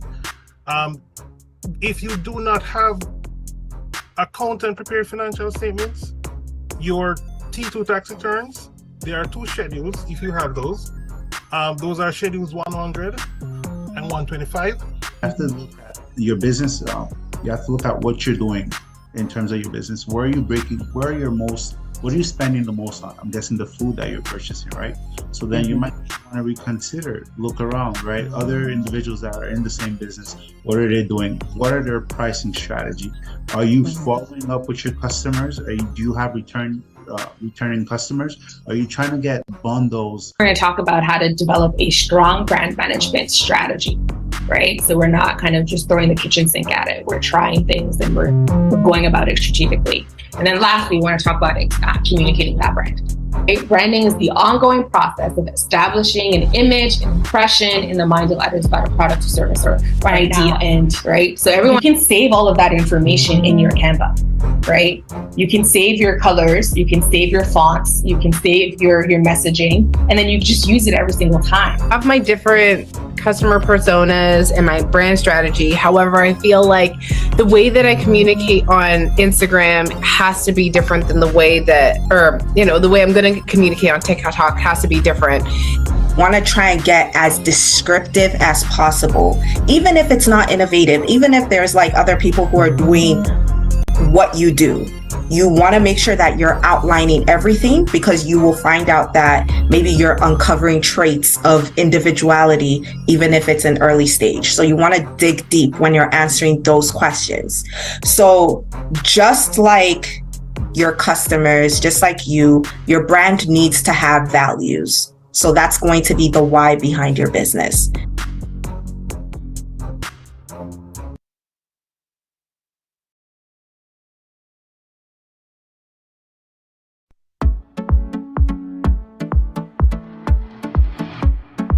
Through its annual Friends of Africa FOA Economic Roundtable, CASA Foundation brings together business owners.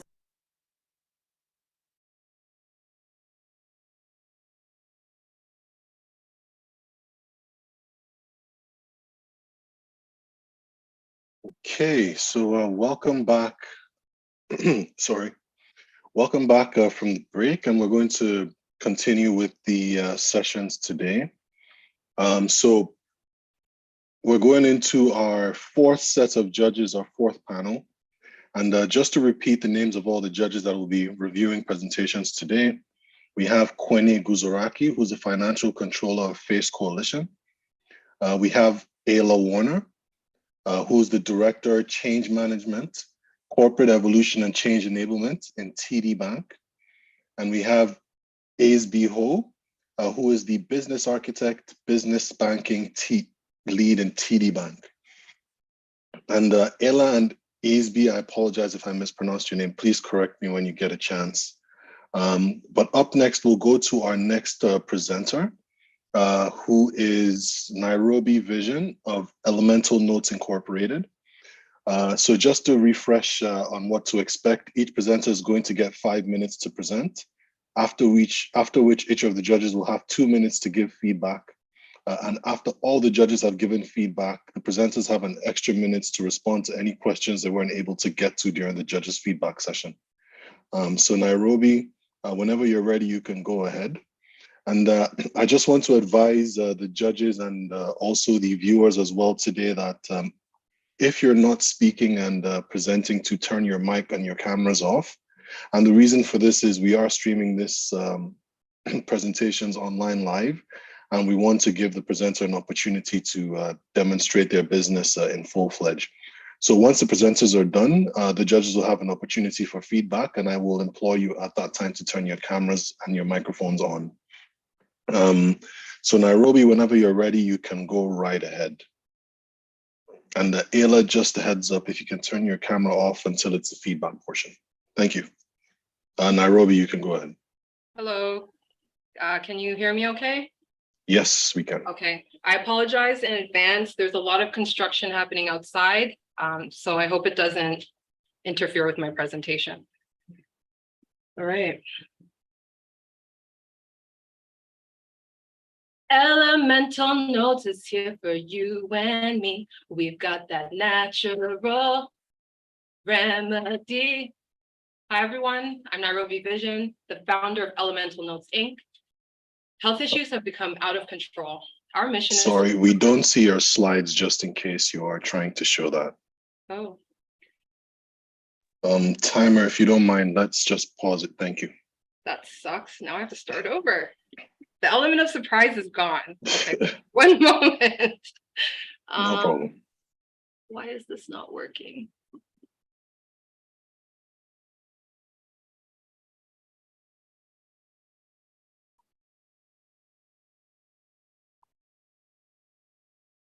All right, guys. Can you see it now? Yes, yes, we can. Okay.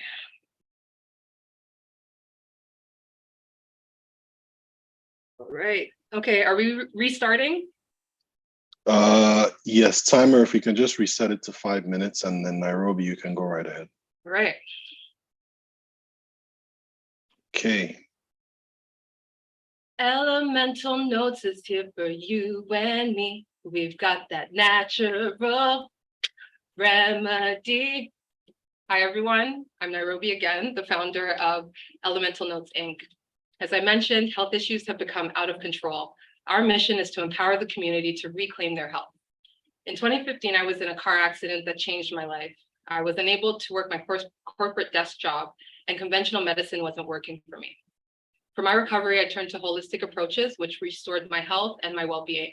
My journey sparked a desire in me to share the power of plant remedies with the community.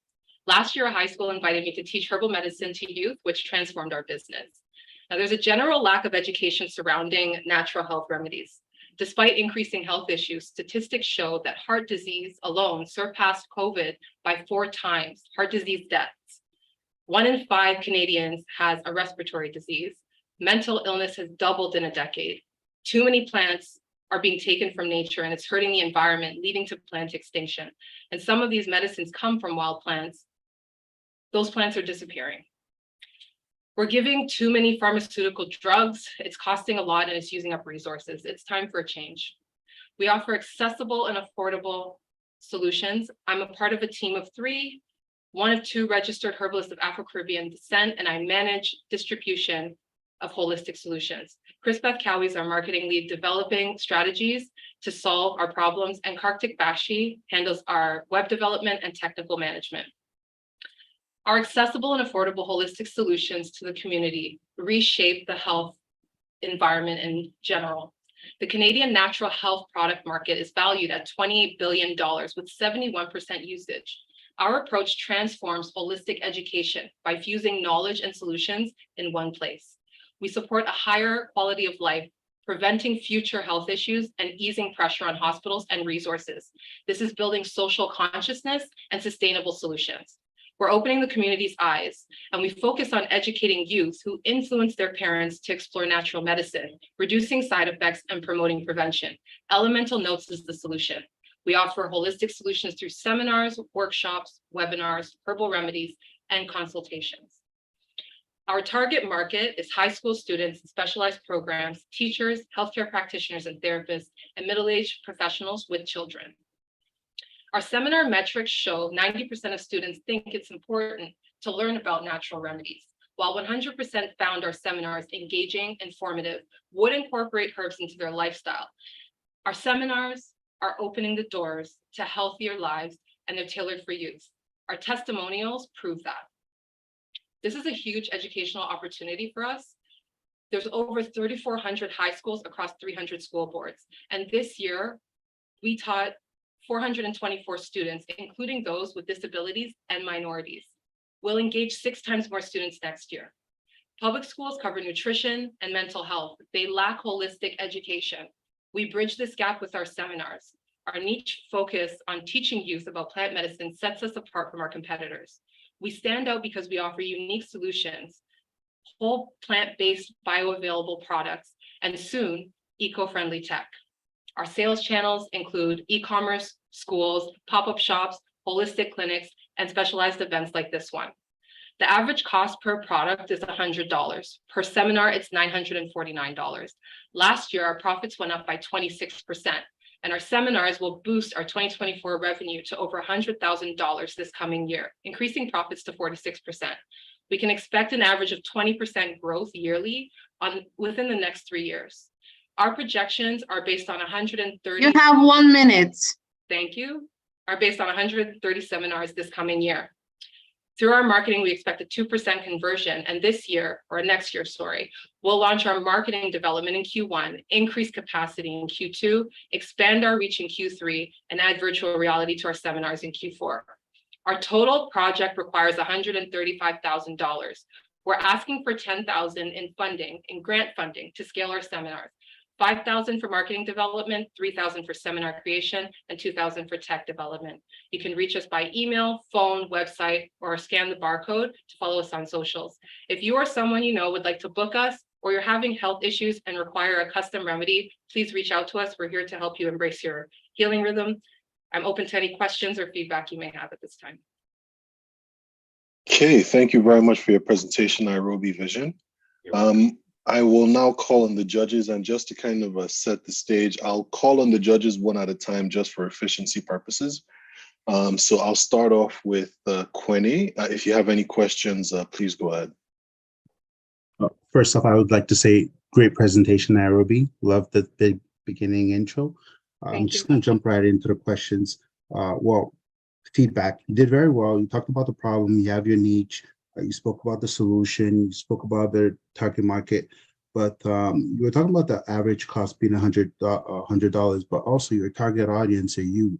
How do you think they're going to be able to afford this?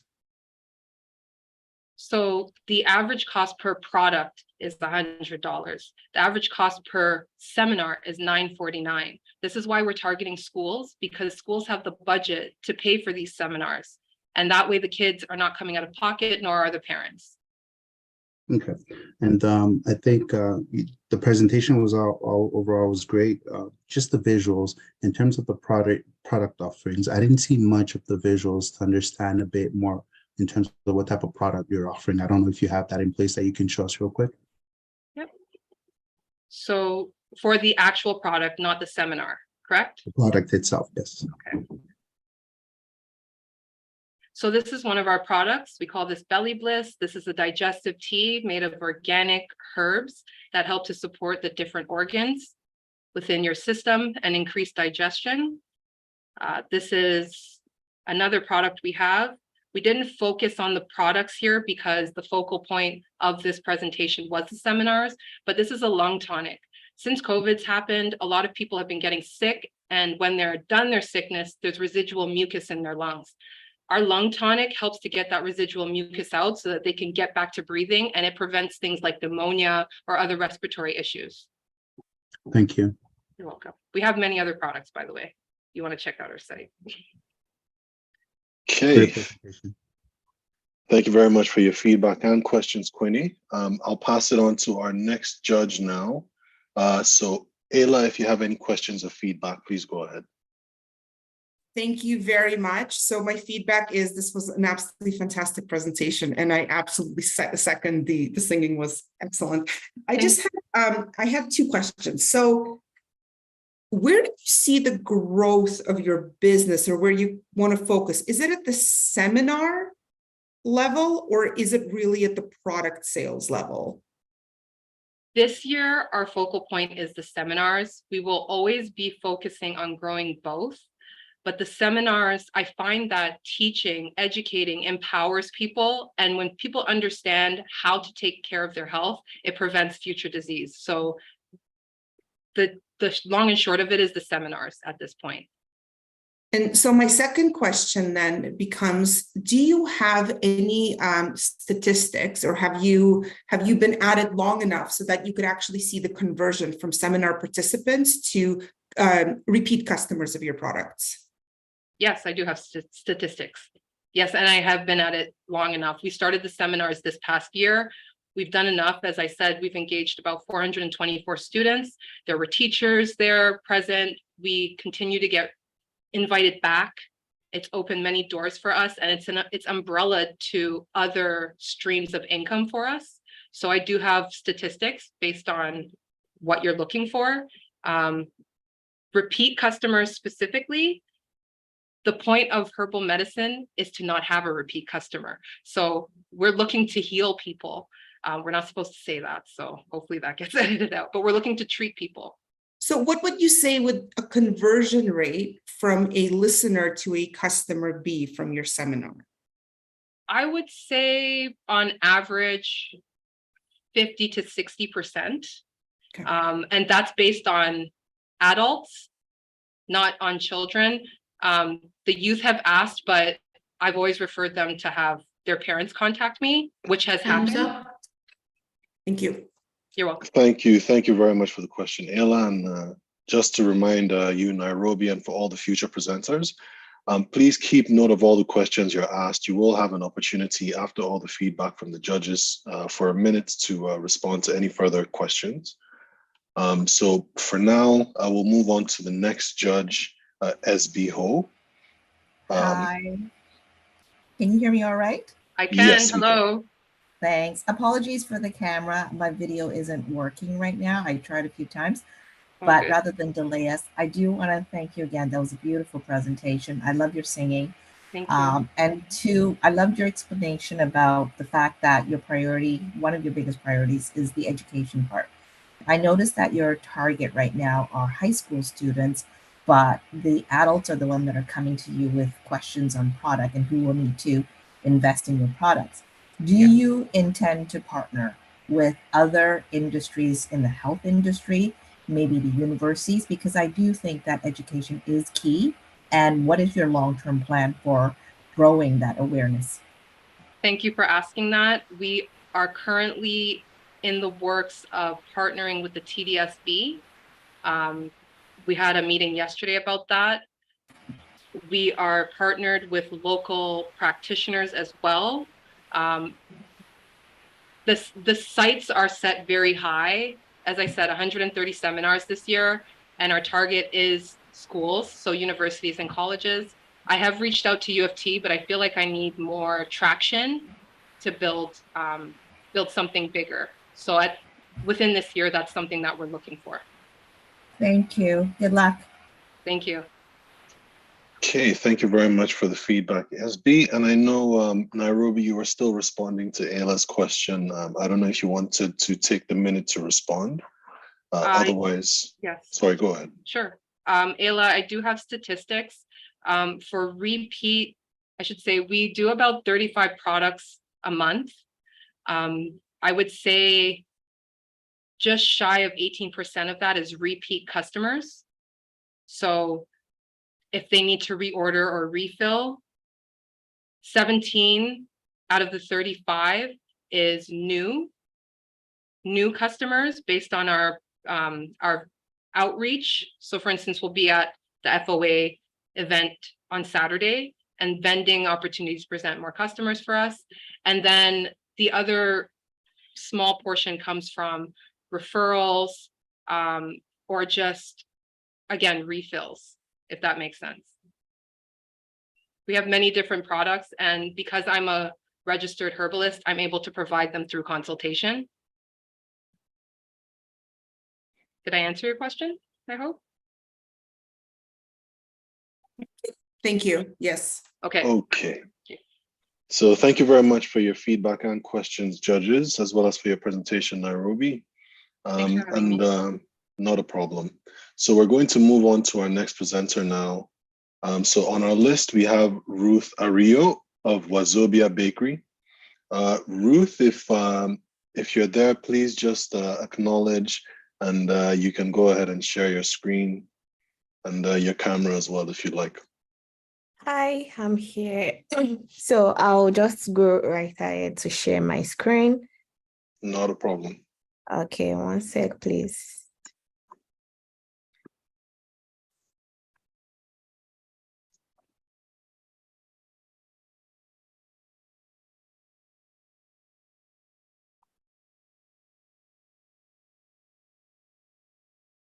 Okay.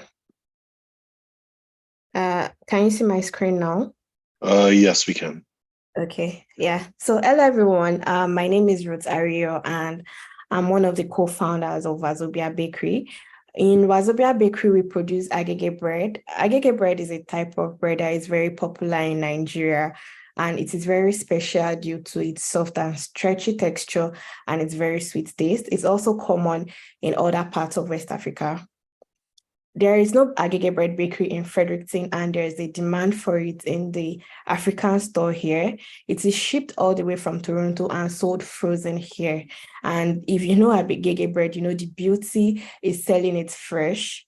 And my business partner and I came together and we decided to run a bread bakery business here in Fredericton. And from our research, we were able to gather that there are about 1,500 Nigerian families all over New Brunswick. On average, a Nigerian family consumes about 3 to 4 loaves of bread, and this gives us the opportunity to save 4,500 to 6,000 loaves of bread every week to Nigerian families in New Brunswick. So, okay, sorry, I think, yeah, competition. The bread that is being shipped all the way from Toronto sells for $4.50, while our bread sells for $5.50. So it is cheaper, but we are offering the fresh bread, which is our competitive advantage. Also, there's a Nigerian bakery at Anwell, New Brunswick, but it is about 2 hours drive away and it sells for $8, and we have the price advantage over them. This is what our bread looks like. This is what the good people of Fredericton enjoy every week. Fresh and quality bread. I'm sure you can perceive that from this short video in this slide. Our sales and production. Right now, we are producing from a rented bakery and we produce once in a week. We are producing 155 loaves in a week, and we are currently expanding our production to 200 loaves in a week. We have an official retail partner, and we also provide pre-order services and take 4 loaves of bread and offer free delivery service on them. Expansion and growth plans. We already have African stores nearby reaching out to us to be able to supply them breads, and we are partnering with logistics firm that would help us make distribution easier and would also hire more employees in order to be able to handle these numbers that we are having, and also participate in farmers markets to be able to distribute our products into more markets that are not just Nigerian-based people and people from all other cultures in order to have a bigger market shares. Would also supply to restaurants, expand our product range to cater for different dietary needs, and also introduce franchising opportunities. Right now, we've been in production for 5 months and we've had a 74% increase, 100% positive taste back, and we have a strong customer advocacy because of the exceptional quality we offer. This is our 4 years financial projection. The first year, we are focusing on New Brunswick and Fredericton because of our capacity, and our year 2 would expand to Woodstock, and year 3 would expand to New Brunswick, St. John, and our year 4 would expand to Moncton. I have the number of loaves we are projecting to sell in these years right below the graph. So this is what the team looks like. This is me right here. I am a baker, I am the recipe developer, and also I have experience working in a bakery because my parents own an agege bread bakery back in Nigeria, and I worked there for most of my life before moving down to Canada, and I have that experience to lean on. And here is my co-founder, Mululu Adeniji. She's the social director for Nigeria Association in New Brunswick, and she has the interpersonal relationships with a lot of people we are already trying to reach out to, and she does every other thing that has to deal with operations of the business. So we are requesting for a fund. You have 1 minute. $1,000. Thank you. And we need this fund to expand, to get equipment, to be able to increase our output, to get a building and lease it and renovate it for it to suit the public health standards of the New Brunswick government. And would also engage the services of an accountant to be able to keep us accountable and make sure our books are in order. So I'll just end with these reviews we had. We didn't even ask for these reviews. People just started dropping reviews on the experience they had trying out our bread on the Nigerian group chat here. And I'm open to any questions you might have now. Thank you. Okay, thank you very much for your presentation, Ruth. And I'll pass it over to our judges now. And I'll start with Ayla Warner. Ayla, if you have any questions, please go ahead, or feedback. So first of all, the bread looks incredibly yummy. It is yummy, actually. I'm wondering, are there opportunities, in your opinion, at this time or in the near future beyond the Nigerian community to enjoy the bread? Of course, plan? That is our end goal. That is why we are going to move our markets into farmers markets, so we could reach more people, distribute to other local stores, and just generate social media ads, user-generated content on social media, just to grow our numbers beyond the Nigerian markets. We were just using the Nigerian market to start out because they are familiar with it, and we don't even have to do a lot of marketing in order to get them to buy into the bread. Buying of the bread. I guess that answers your question. Thank you. Yes. Thank you very much for your question, Ayla. And I'll move on to the next judge, Ease Ho. If you have any questions, go ahead. Thank you. I do have a question. Great presentation, and you covered a lot of the general basics of what the pitch entails. The question I have is a little bit, I've never heard of agave bread before. I'm sorry if I mispronounced it. I would butcher the pronunciation. But I noticed that when I looked it up, a strange question or a strange comment came up about how it could contain bromate, which is dangerous to human health. Is that something that is false on the internet, or can you speak to that? Yeah, so there are some people that produce agege bread and they use bromates, but we are very health conscious. All the ingredients are specially sourced, and we make sure they are made with high quality ingredients. All the ingredients, we make sure we produce from producers that their products pass a high quality control check. So everything that goes into the bread, we are very conscious of our customers' health. We do not use bromates for our bread. Thank you. That gives me a peace of mind. So I'm looking forward to trying it sometime. It's customer first over here.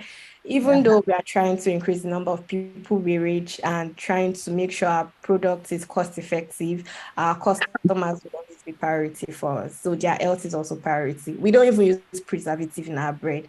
It is freshly made. Thank you. I'll look for it in the market next time. Yeah. Do you stay in Fredericton? No, I'm in Toronto, but I'll see if there's anything in Toronto. There must be, right? Oh, yeah, there is, definitely. But I'm looking forward to trying it. Thank you so much. Thank you. Okay, thank you for your feedback, SB. And again, I apologize if I'm mispronouncing your name. Please correct me when you get a chance. And I'll pass it on to our next judge, Kwene. If you have any questions or feedback, please go ahead. First, I'd like to say great presentation. Thank you. Presenting, understanding that there's a need in your area for agege bread. You're targeting an audience which are Nigerians to start, so you already have your target niche. That's really good. You have your competitive advantage. You're focused on price and quality.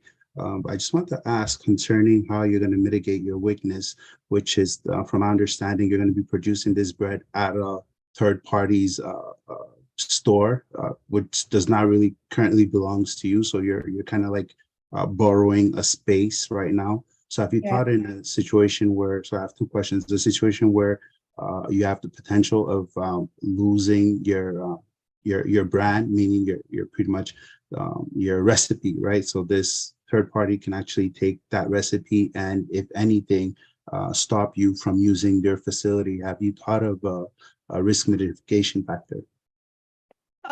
Yeah, so thank you for that question. Right now, I am the baker and I am in charge of the recipe. So there is a way we go about making sure our recipe is not easily hijacked by someone else. So there's something called premix that I do. There is a way I mix the dry ingredients that all we need is just the water, and I am in charge of measuring everything and mixing it. So it is just my business partner and I that has access to the recipe. No other person has access to our recipe. And also concerning moving to our space, that is the next growth plan we are working towards, because moving to our space would even ensure we are able to produce more capacity and we are able to distribute to more locations. So that is why we are trying to raise funds from this pitch and set up our own bakery space and grow our business. Okay, and you spoke about expansion and you wanted to provide your services a little bit across, away from Fredericton. Have you thought about the fact that you are offering fresh bread, and how you're going to distribute these products, your bread, to ensure that it remains fresh when you start moving across different locations? Yeah. So before you answer, Ruth, I'm very sorry to interrupt here, but if the timer can add 1 minute, so this is your portion after all the judges' time. So you do have 1 minute to respond to Kwene and any other of the judges you want to respond to.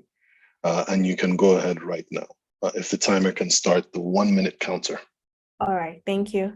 So for our logistics partner, we are going to partner with, there's a private logistics firm called My Way Express here.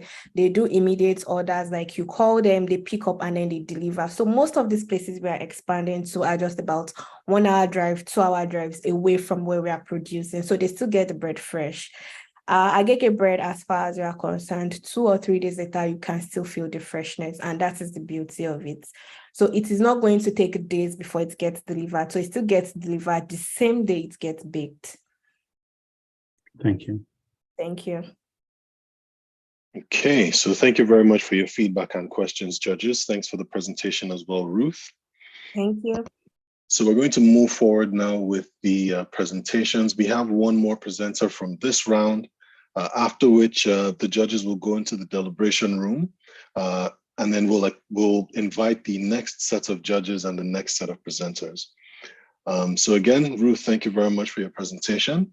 And up next, I'll call Cheryl Sutherland of Please Notes Goods Incorporated.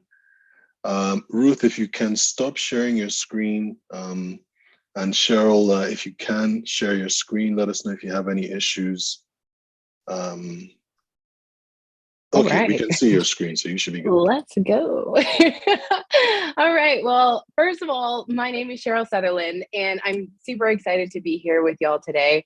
I have a line of inspirational affirmation-filled goods for women so that they can change the way they see themselves, boost their confidence, and achieve their goals. So a Harvard study that I read that was quite shocking to me actually proved that about 90% of our habits of thought that we have on a day-to-day basis, whether it's about ourselves, others, or the world, are hardwired into us by the age of 18. Now, I don't know about you, but the person that I was at 18, I don't want running my life. This is talking about self-esteem, identity, guilt, even just like dealing with achieving goals, dealing with anxiety, and believing in herself. Now, the percentage of people struggling with mental wellness and stunting themselves due to lack of confidence has been growing steadily. Now, in order to change what we hear in our heads, we have to put in new programming. And that comes down to repetition and emotional involvement. This actually helps you strengthen the neural pathways that you want to have and change the way you think. And it solves some of the underlying issues that are holding people back. And that's why Please Notes was created. I got into personal growth and it completely changed my life. As a result of changing the way that I saw myself, I've been able to move internationally twice, start a couple of businesses, pursue a speaking career, and make a difference in the lives of others. I've also seen the tangible difference for other women in business when they start to do this work. It comes down to negotiating skills, delegation, pursuing and achieving goals quicker than they ever imagined. Now, I get to use my 10 years of experience in coaching and facilitation to support other people in changing their lives too. Now, the line consists of multiple items, and it's in various forms of mediums to actually support with different learning styles. We offer an array of items that include digital options like courses and subscriptions to work along with the physical items, such as our guided journals and planners. Now, this actually creates those additional points of emotional involvement and repetition, activating the neuroplasticity and amplifying the user's effort to change. We also have all of our items that are stackable, and that encourages repurchase and regifting. Now, the personal growth industry is one of the most resilient markets, even through times of recession. The current estimate of the global market is over $40 billion, and it's pegged to grow at a rate of 5% annually. Now, there's also a repurchase rate of about 80%, making the lifetime habit of people that will pay to be in this space. Now, of course, purchasers are about 67% women, and the top 3 things that people struggle with are actually the things that we address. So our primary target audience is women between the ages of about 27 to 65. They actually have the largest buying power, and studies show that over 70% of these women are actively involved in some form of personal growth. This target audience is growing as Gen Z is starting to invest in this work as well. Now, our secondary audience has always been corporations that value employee wellness. They tend to purchase workshop facilitation with bulk products. Now, there are a bunch of different people in this field. However, in comparison, we come out as a little bit different because we have the array of goods that work together. And then also, we are one of the few BIPOC businesses in this space. Estimates suggest that less than 15% of businesses in this space are Black owned, and right now diversity of thought is actually being actively sought out.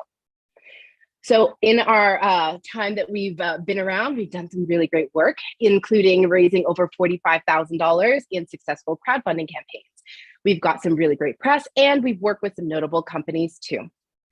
So for this event, we are asking for $8,000, and we would like to use the funds to update our current outreach software so that we can amplify our B2B outreach.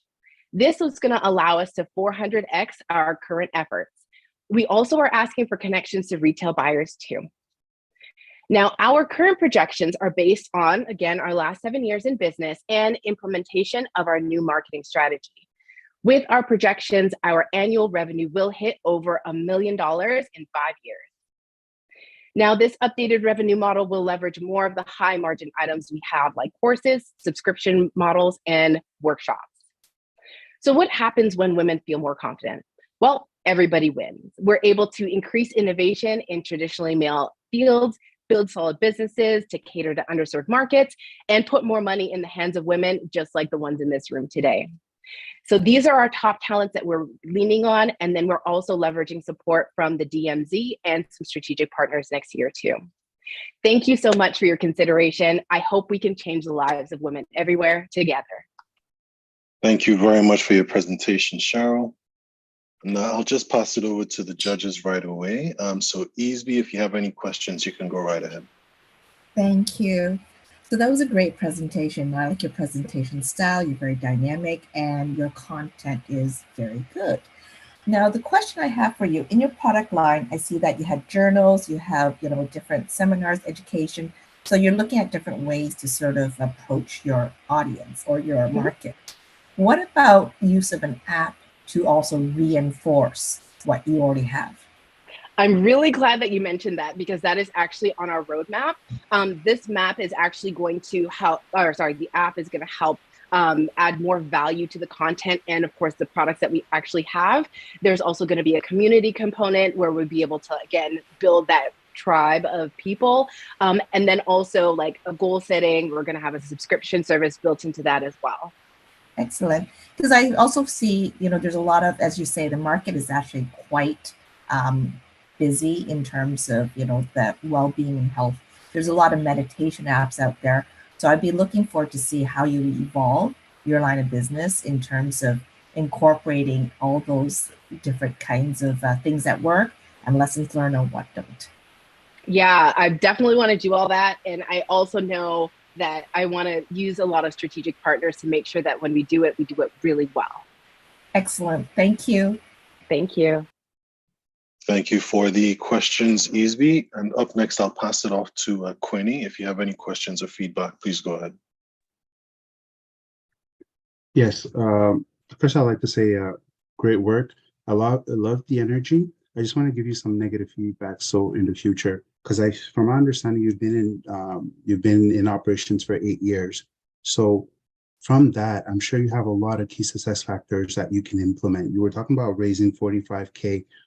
I think that you should have stressed more on the viability of your product rather than the storytelling, because you only have 5 minutes, right? So I feel like there's a lot of general information that was provided in 5 minutes rather than going straight to the point and letting us know, well, how viable is this your service offering?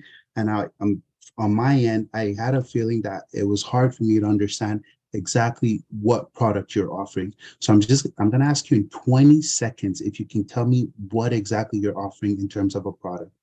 Yeah, so we've got three main things that we do. We've got the physical products, which include the guided journals, the affirmation cards, the sticky notes, planners, et cetera, et cetera. We also do our workshops and speaking, and then those are available digital, online, or I'll do in-person facilitation for for companies. And then of course we have our subscription services that we're launching as well.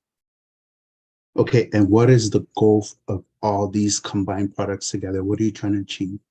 Yeah, so essentially it's, again, that world peace one mind at a time, helping people have all these access points to make their success easy, make getting into personal growth like an easy habit, and then also make it so that they're doing it consistently so they can actually achieve their goals. Great job. Thank you. Thank you. Thank you very much for the questions and feedback, Kwene. And I'll just pass it over to Ayla if you have any questions and feedback. I just wanted a point of clarification, if possible, just because you went over the information so quickly. You showed your projections over the next, I think, 1 year or 5 years. Can you just clarify what those projections are in terms of dollars? Yeah, so I actually have the numbers here. And this is the combined numbers, and this is with implementing the new marketing strategy that we're going to be using. The currently all of the things that we've done has just been organic, like bootstrap marketing. We haven't played with any paid marketing. However, after consulting with a couple different strategists and implementing different funnels and having all of those set up, and then also doing more in-person events, where we're at, or where we're estimated to be in total revenue, year one, we're looking at about $100,000, a little bit over that. Year two, about 250,000. Year three, 383,000. Year four, 624,000. And then year five, 1.04 million. And of that amount, let's say in year five, do you anticipate that the majority of those sales will be speaking engagements or physical product sales or something else? Great question. So we're actually targeting more of our high revenue items, high margin items. So things like having the accelerator program that's going to be estimated about like $5,000. And then that's like a 3-month program. Even some of the smaller ones, we've got like smaller things that'll bump up. So like a $29 program, a $50 program, a $400 program. And then right now we have a $1,000 program. So then by using those with the e-commerce strategy, that's going to be the majority of the income that we're getting. And then of course the subscription service as well. Thank you very much. Thank you. Perfect timing. Nice. So thank you very much for your presentation, Cheryl, as well as for your feedback, judges. This now concludes the 4th round of presentations, as explained earlier. So our last 3 judges, to the 3 judges who just went up, will be led into a separate Zoom call deliberation room to evaluate these last few presentations. So judges, you should have received a link to the deliberation room and the agenda, which was sent to you prior to today's session. If you're having any issues, please let us know. Our team should have also forwarded you a link to the deliberation room as well in the chat. So please just send us a message if you're having any issues. And then I also want to re-announce as well that please, before you go, judges, once you're done with the deliberations, please send a copy of the Pitchmaster scorecards to the CASA team office, or to the CASA office team once those are complete. And as well, if you have any issues with the scorecards, please let us know. If you filled out the Excel sheet, you can also send that as well. That should be sufficient. And we would now move into our final panel and the final list of presenters. And I'll just like to call up our, or introduce our 5th set of judges for tonight. So first we have Anita Grant. who is the business innovation consultant at Haltech in Toronto. So welcome, Anita. We also have Anthony DaCosta, who is the business systems analysis specialist in the ITS testing and requirements department in TD Bank. So welcome back, Anthony. We've had you in one of our earlier sessions today. And then finally, we have Oluyomi Muir, who is a team manager of operations and global delivery in TD Bank. So before I begin, I'll just like to reiterate the way things are going today. So each presenter is going to have 5 minutes to make their presentations, after which each of the judges will have 2 minutes each to give feedback. And you can converse with the presenters as well. But once that 2 minutes is up, we will move on to the next judge's feedback. And after all the judges are done giving feedback, each presenter will have 1 extra minute to respond to any further questions that they weren't able to answer earlier. So the presenters, please keep notes of all the questions that you're being asked, should in case you need to respond to it after all the judges have given feedback. So without any further ado, I'd like to call up our next presenter. So we have Keno Akbomi of Folks Events. Please take control. You have 5 minutes and let us know if you have any technical issues. Thank you. All right, thank you very much. I'll just begin sharing my screen. Please let me know if you can see my screen. Yes, we can see it now. All right, so hi everyone, good afternoon. My name is Keno Akbomi. I am the co-founder of Folks Events. Folks Events is a family-run business, which is run by myself and my group of 4 sisters. The name Folks Events is in honor of my father. The first alphabets are for his names and the others are for the rest of the family names. Here at Folks Events, we offer a one-stop planning event solution, which seamlessly blends creativity to craft unforgettable personalized celebrations for our clients that would reflect each of our clients' uniqueness. The problem that we identified is that with event planning, basically, there is a lack of basically personalized and inclusive events, which reflect clients from different backgrounds and their unique preferences. So this is where we come in, and we have identified that as an opportunity as well to be able to help clients plan seamless events for them in the ever-evolving landscape, as we are a group of 5 and we come from different walks of life, and we're able to bring our knowledge from the different walks of life into planning seamlessly events for our clients. Our logo in the business is "You Dream It, We Plan It," because we intend for our clients to sit back and enjoy that event while we plan it for them. Our solution here is, like I said, is to plan a stress-free, memorable, personalized celebrations for each of our clients. We plan various events, from be it baby showers or bridal showers or birthday parties, retirements, whatever events you have to plan, we are your go-to for that. And some of us, for example, my sister is a caterer. I have one who is a baker as well, and another a designer. So we each bring together our unique skills to plan such events for our clients. In terms of our traction, some of our top 3 events which we have successfully executed include a pop-up show, which we had in the summer of 2022 for the renowned brand of Levato collections. This was held downtown Toronto. We also helped execute and plan the 30th birthday for a major balloon vendor in Toronto here called It's the Balloon for Me. Besides that, we try to give back to our community and our society. We organized a paint and sip event for the Black youth in the community to foster a sense of belonging. In terms of our revenue, we have a diversified stream of generating revenue. We do generate revenue through different streams. For one is our event planning services. Secondly, we do have vendor partnerships with various vendors. So it can be through referrals or through collaborating, where we get revenue from that as well as our corporate partnerships.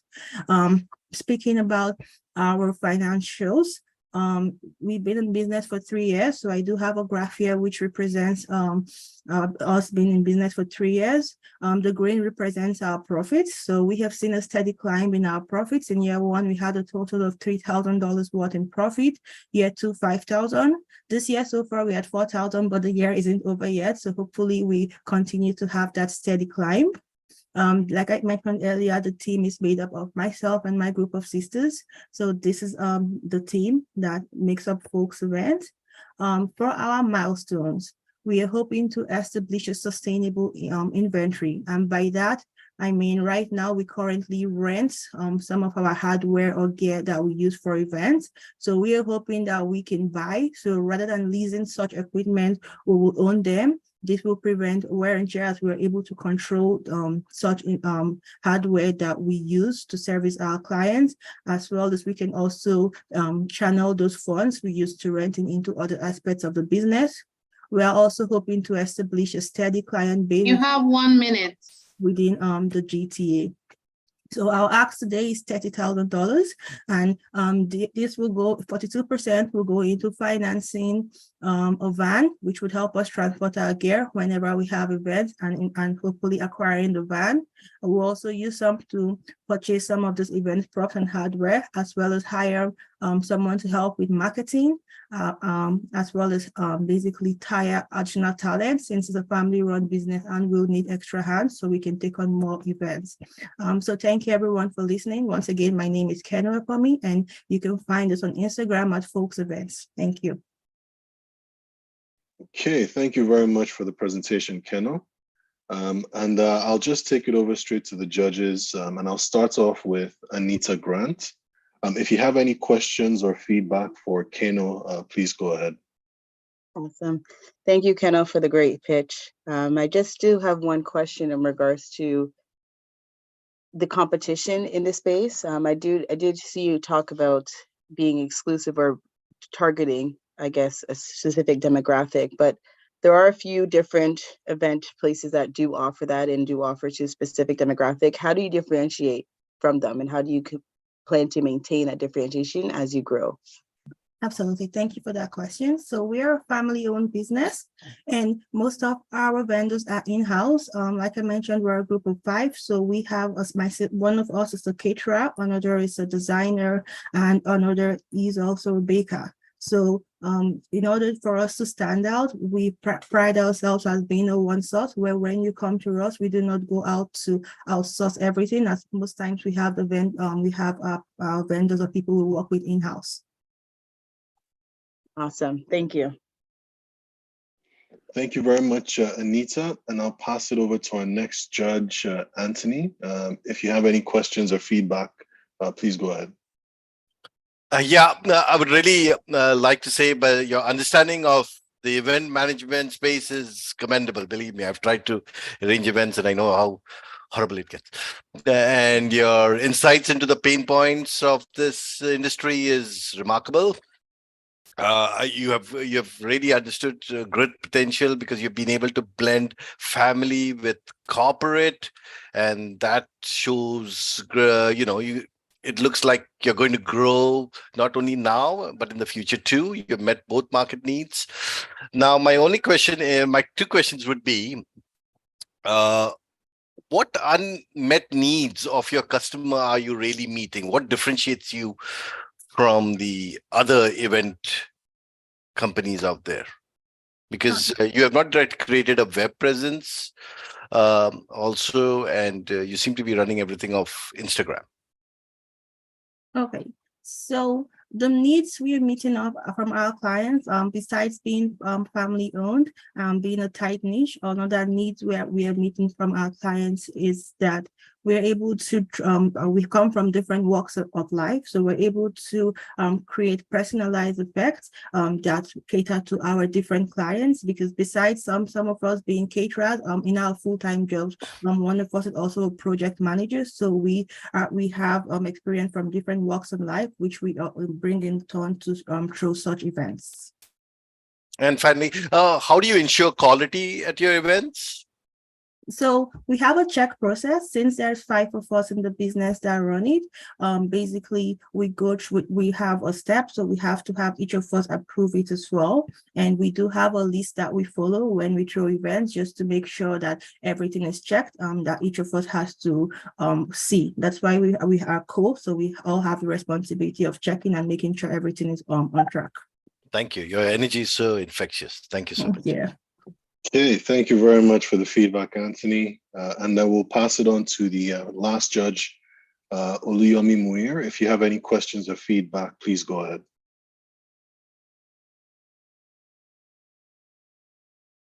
Sorry, my audio is giving me some trouble. Kendall, thank you very much for your presentation. Very well rounded. I don't have a lot of questions. I think the reason why is because some of the panel have kind of asked some of the questions. So I just wanted to just commend you on the fact of understanding the space that you're in and your approach of ensuring that you're keeping everything within house, because I know most of the time when you're dealing with event planners, from my personal experience, they have to do a lot of outsourcing. So I think that's a very good strategy to keep that within, to make it easier to control your finances and budgets and make you competitive in the market. So well done on that. Thank you. Okay, so thank you very much for your feedback, judges, and the questions, as well for your presentations, Keno. So we're going to move on to our next presenter. We have Zainab Williams of Fund Evolve. Zainab, you can take control and let us know if you have any technical issues, and we should be able to help you with that. If you're there, just acknowledge if you don't mind. Yes, I'm here. Okay, nice. Okay, just share my screen.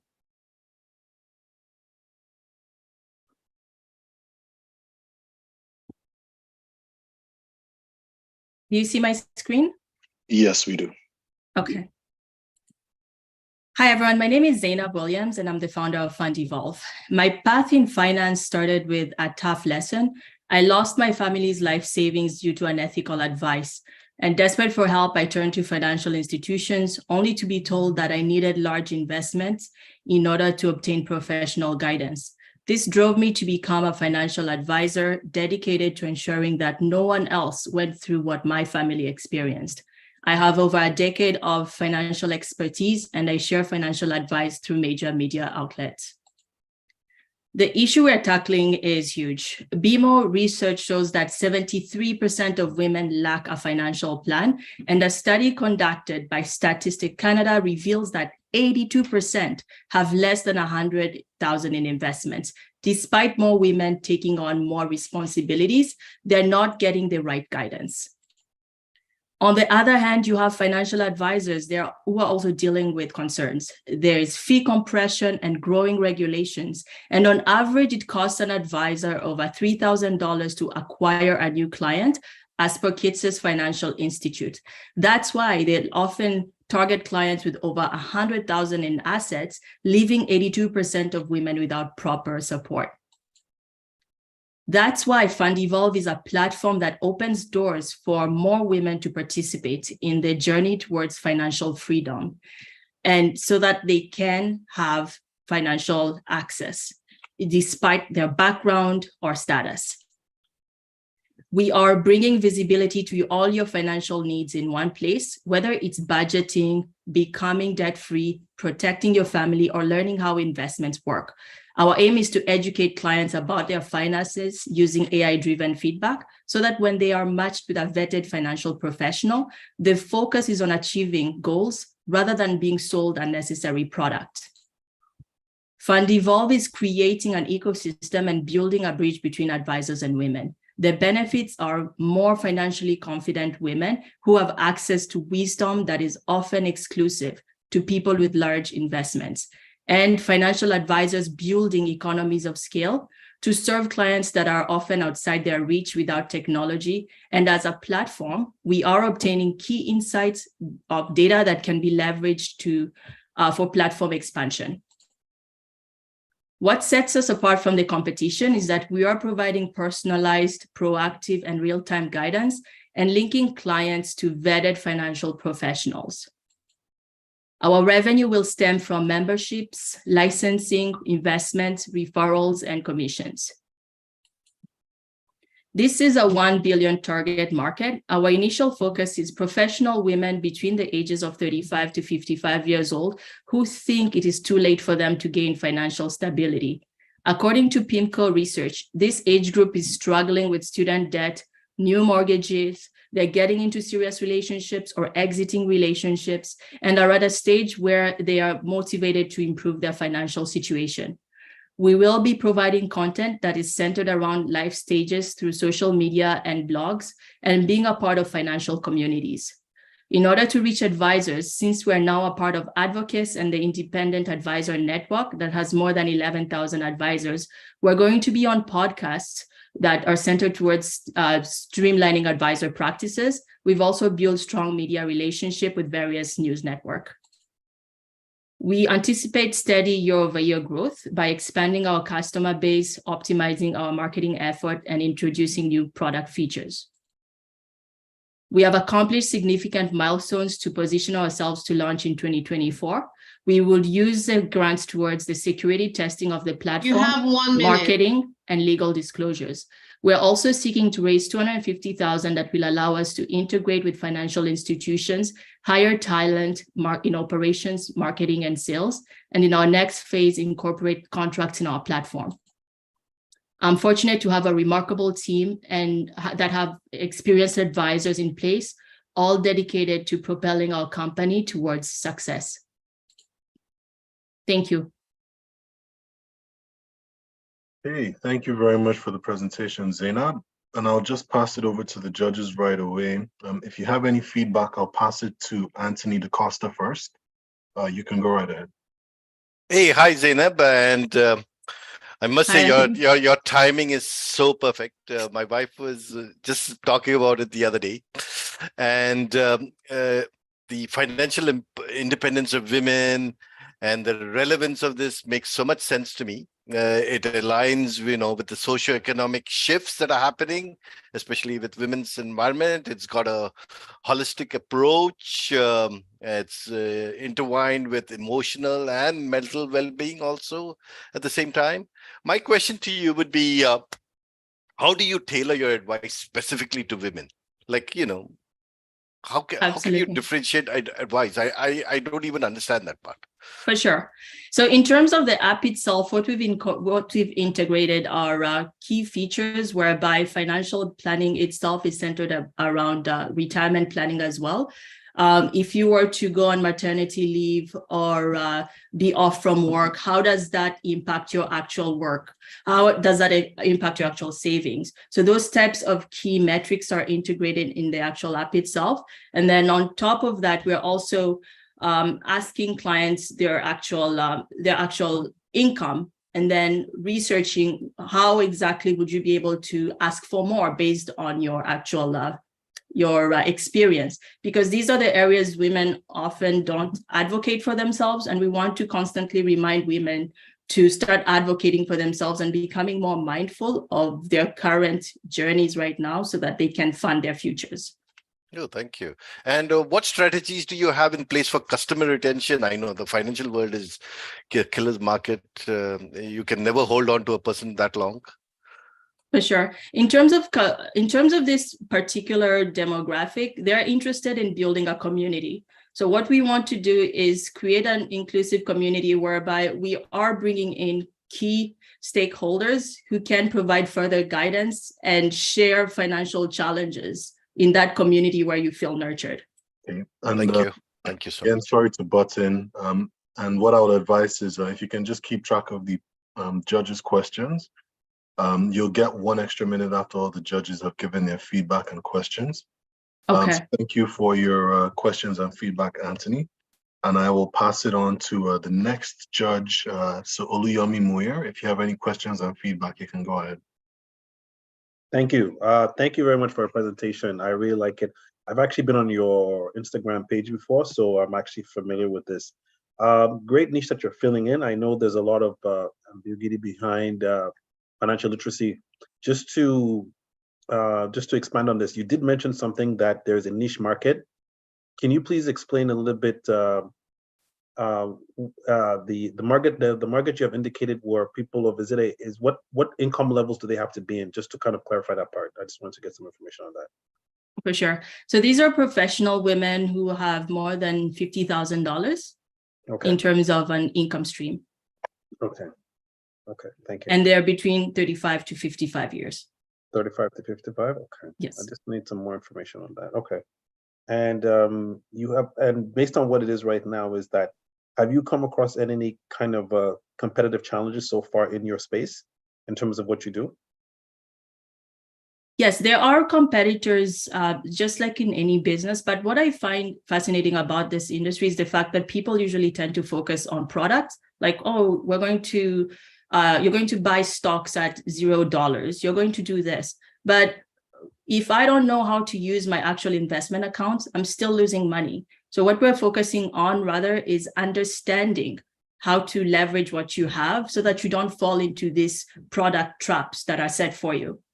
Okay, thank you. Thanks for answering that. That's pretty much, thank you for that answer. I appreciate it. Nothing else from me. Thank you. Okay, thank you very much for the feedback and questions, Yomi. And I'll pass it on to our next judge, Anita Grant. If you have any questions or feedback, please go ahead. Yeah, great presentation. And I definitely will agree there is a need for financial literacy catered to women specifically. I just have two questions. The first one is, you may have mentioned it, but I may have missed it. Are you vetting the advisors? Yes, they are vetted financial advisors. Okay, and is there a review system after the engagement or an opportunity to kind of give feedback for the customer? Oh, absolutely. So what we're doing is we have an onboarding process.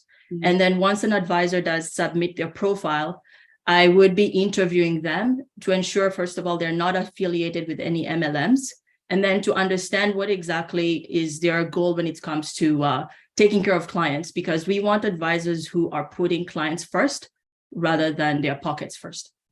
Perfect. And my second question is, do you plan to scale outside of Canada? And if you do, how are you tailoring the education to their geographic location? Absolutely. So our target would be North America. We already have 2 CFP US-based financial advisors and planners who will be helping us in also refining our AI recommendations to include US-based planning as well. Perfect. All right. Thank you. You're welcome. Okay, so thank you very much for your presentation, Zainab, as well as for your feedback and questions, judges. We're going to move on. Thank you. Not a problem. We're going to move on to the next presenter that we have on our list. So the next presenter we have on our list is, so we had a presenter earlier who had some tech issues. So Charles Keast-Adade of Africa Canada Education Foundation. And they're going to have someone present their business on their behalf just because of their technical issues. So we have Zaniva George on behalf of Dr. Charles Keast-Adade of Africa Canada Education Foundation. So Zaniva, whenever you're ready, please share your screen and turn your camera on. And if you can, just acknowledge if you're there. We'll be ready to move forward. Hi, yes, I'm here. I'll just share my screen. Not a problem.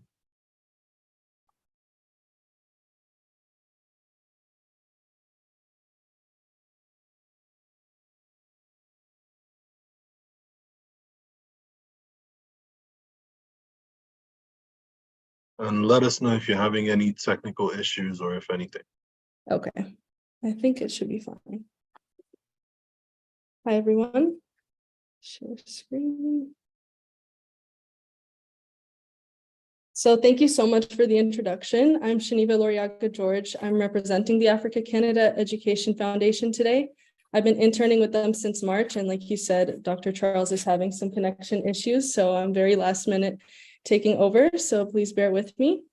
So the Africa Canada Education Foundation is a 3-pronged business venture. It's comprised of the Africa Canada Education Foundation charity, which provides educational opportunities for children in rural Africa.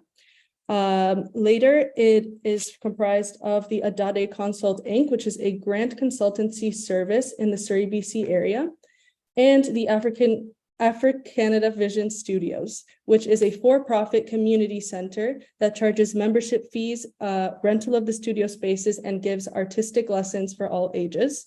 So today I'll be pitching for the Africa Canada Vision Studios, just to clear up some of the confusion. Dr. Charles was born in Ghana, and when he came to British Columbia to become a university professor, he was committed to servicing his African community in Surrey. What he noticed was a severe lack of digital literacy skills in his community, preventing adults from remaining employable. As technology continues to revolutionize our world, he knew there was a growing demand for technological skills that were not being reflected in the available resources for adults.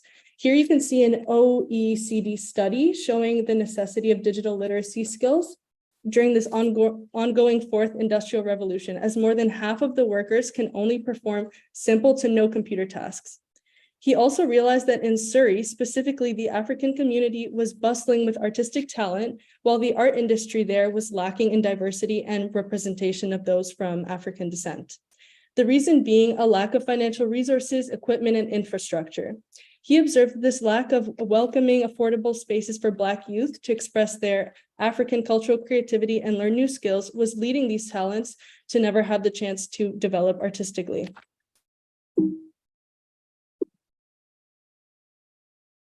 This led him to create an innovative solution, the Africanada Center and Vision Studios. The multipurpose center has successfully been providing literacy classes, mentoring artists of African descent in its community, serving as a hub for African artists to showcase their work, collaborate, provide professional development opportunities, and bridging the gap between cultural diversity, art, and technology. This dedicated space showcases African talent and provides them the necessary resources to become successful. Our ask today is a $75,000 loan paid back at 0.1% with 7% interest per month over 80 months or 6.67 years in order to make renovations to the studio. The contractor's evaluation for the total cost of the renovations is $120,000, which includes, like I list here, buying film equipment, music production equipment, the expansion of the building for more educational rooms, computers, instruments, and the building maintenance. At the moment, the center is solely relies on government grants, which are not always guaranteed and is not reliable. The last grant we received was in August for $112,000, which was utilized for part of the infrastructure renovation. So as we have $45,000 left of that grant, we're asking for $75,000.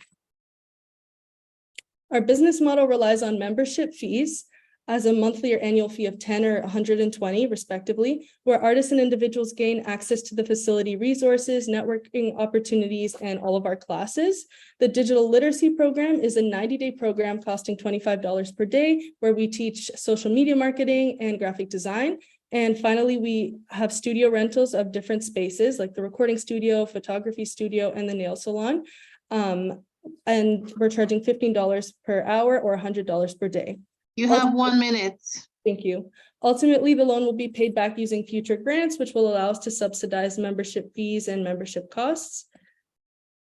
Our unique selling proposition lies in serving an underserved market, a niche, by being the only for-profit community center in Surrey, BC, servicing those of African descent for multi-purpose artistic and technological endeavors. We're leveraging social media in order to reach our target market, collaborating with local art galleries, cultural organizations, and educational institutions through events like auctions, which we recently held, to tap into existing networks and community outreach events. On this regard, we're currently making $3,000 per month on the weekend community outreach parties, but we will continue to have art exhibitions and workshops and events to raise awareness about our existence. Our projections are currently estimated to steadily grow over the next 5 years, while our operating expenses will drastically reduce after these renovations. And thank you so much for considering us. Thank you very much for your presentation, Zeniva.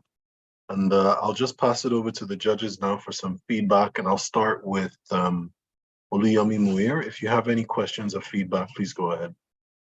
Yeah, sure. Thank you. Thank you for the presentation. I do really like it. I know it's not easy to develop something in an area where there's no access to it, so it can be quite challenging. I also appreciate the fact that you're trying to build a niche in somewhere in the British Columbia region. You did mention something, and I feel like we weren't able to complete it because the time was off. So, can you just kind of complete your pitch? I think you got like 30 seconds of my time, so we can just do that quickly, okay? Okay, so the only thing I was going to talk about was just our projections. I wasn't going to go through all the numbers, but just to say, like, our operating expenses will go down after the renovations, and we'll be able to provide our investors with a solid return on investment. Our gross margin is projected to remain stable, and we will be cash flow positive, and we are currently profitable. So I was just going to mention a few of those numbers. Okay, thank you. So far, you say you've been getting grants from the government, I believe, is what I said? Yes. Okay. And there was something I was actually going to do, approach, but the thing is that I think one of the things I would just like to really comment on is the fact that this doctor has actually made a good effort to connect with the local government to actually make sure he can get what he's looking for from a government sponsorship and connecting with the community to build that. So art is a very big factor. I think we need to tap more into it because of the generations that we're in right now. A lot of them have a lot of artistic value, which we need to try to develop for them versus just saying, okay, we need you to go to school and become, everybody can't be doctors, not everybody can be engineers, not everybody can be, financial planners. So kudos for doing that. I think that would be everything on my part. I just wanted to hear the last pitch on the part there, but thank you for your time. Thank you so much. Thank you for the feedback, Oluyomi, and I'll pass it to the next judge, Anita Grant. If you have any questions or feedback, please go ahead. Amazing. Okay, thank you. And Eva, I first want to say they definitely struck gold when they got you as an intern, because that was exceptional to step in and take over this presentation on his behalf on such last notice. So congratulations to you. And in regards to the business model and idea, I absolutely love it. And just echoing my other panelists that the importance of providing opportunity, especially in the art space for the Black youth. With that being said, I just wanted to just get an understanding of how many members you currently have, and with this new investment or renovation, how many more do you plan to intake? Unfortunately, I don't have that information at the moment because I'm a remote intern, so I've never been to the center or been to BC. I'm in Toronto, but I'll definitely relay the information to Dr. Charles to answer the current membership. But I do have all the numbers in terms of revenue, so I guess it could kind of be estimated. That number could be calculated based on the revenue, based on how much we know that the memberships cost, and so forth. No problem. That's okay. Thank you so much. Thank you. Thank you very much for the feedback, Anita, and I'll pass it over to our final judge, Anthony DaCosta. If you have any questions, please go ahead. Hi, Geneva. First, I'd just like to, commend you and your team and your people for the patience, dedication, passion you're executing in this program. It deserves special mention. It's evident that your initiative is, it's just not a project, but it's a mission to make a real difference in people's lives, especially the youth. And as a father, I can relate to that. And in an age where literacy is paramount, this stands as a beacon of hope and innovation, I suppose. And the commitment shown by the founder to empower youth with modern renovation is commendable. I really appreciate it. I'm awed by this. My question to you would be,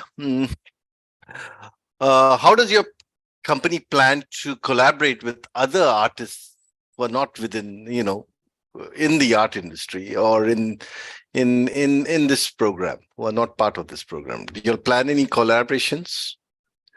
During the duration that I've been here, there's been multiple B2B meetings with either other community centers or other businesses that wanted to collaborate with us, whether it be for merchandising or for community events. We've hosted recently the Afrofest in BC. So that was a big outreach project, and that included the auction. And so, yeah, they are doing multiple methods of outreach with different centers and businesses So I can, yeah, my other question would be, so you're definitely gathering awareness. Do you all have any plans to go outside of BC or like go Canada wide, as I would say?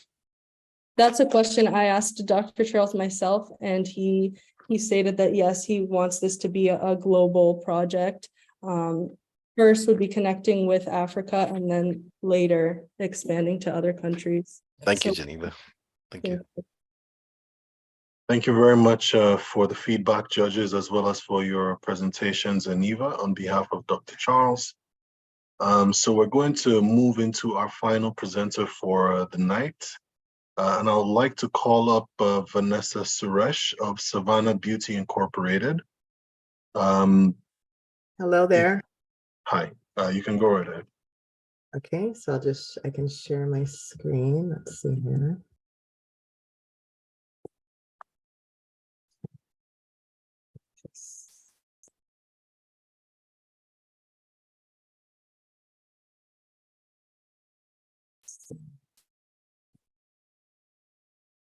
Are you able to see my screen? Right now, no. Okay, I'm just. How about now? Still no. Okay. Can you see it? Oh, okay. Can you see it now? Still no. No? That's strange.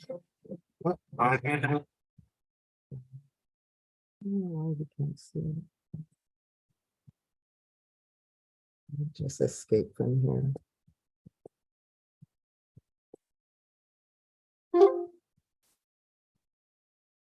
So once I hit start, I'm sharing my screen. Okay, can you see it now? Yes, we can. I made it. Okay, thank you. All right. All right, so we can start now? Yes, you can start. All right. So good evening. My name is Vanessa Suresh. I'm the co-founder and creative director for Savannah Beauty Inc. We're a beauty brand, which I'm going to talk to. Thank you for the opportunity for pitching to you today.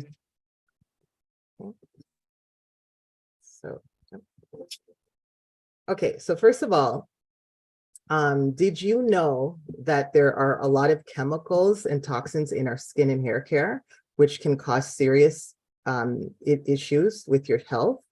Approximately 70% of people report of having sensitive skin. So we're going to take a look at this clip just to get a little bit more information. Plastics, formaldehyde, tar, even gasoline, all things you wouldn't want to put in your body. But could your favorite skincare products actually contain these ingredients? Did you know there may be toxic trespassers working in your medicine chest? According to a recent US research report, 1 in 8 of the 82,000 ingredients used in personal care products are industrial chemicals. And since we absorb up to 60% of what we put on our skin, those chemicals may be the cause of certain health problems. So the next time you reach for your favorite shampoo or natural beauty product, take another look at the label and check out what it could be doing to your skin. And that's where Savannah Beauty comes in. I've been building Savannah Beauty from the ground up for the last 2 years. I created all my recipes. In 2009, I was diagnosed with a chronic skin disorder, which caused me a lot of pain, and my skin became very sensitive.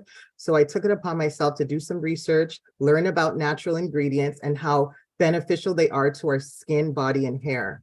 So why natural ingredients? Well, they're grown in nature. They're gentler on your skin, and they don't have those harsh chemicals. And if you have sensitive skin or allergies, this is the best route to go. Let's go back to nature. The demand for natural skincare will reach 23 billion in 2026 at a compound annual growth at about 7.24%. My brand, which is my baby, the love of my life. I've been working extremely hard. I'm very passionate about Savannah Beauty.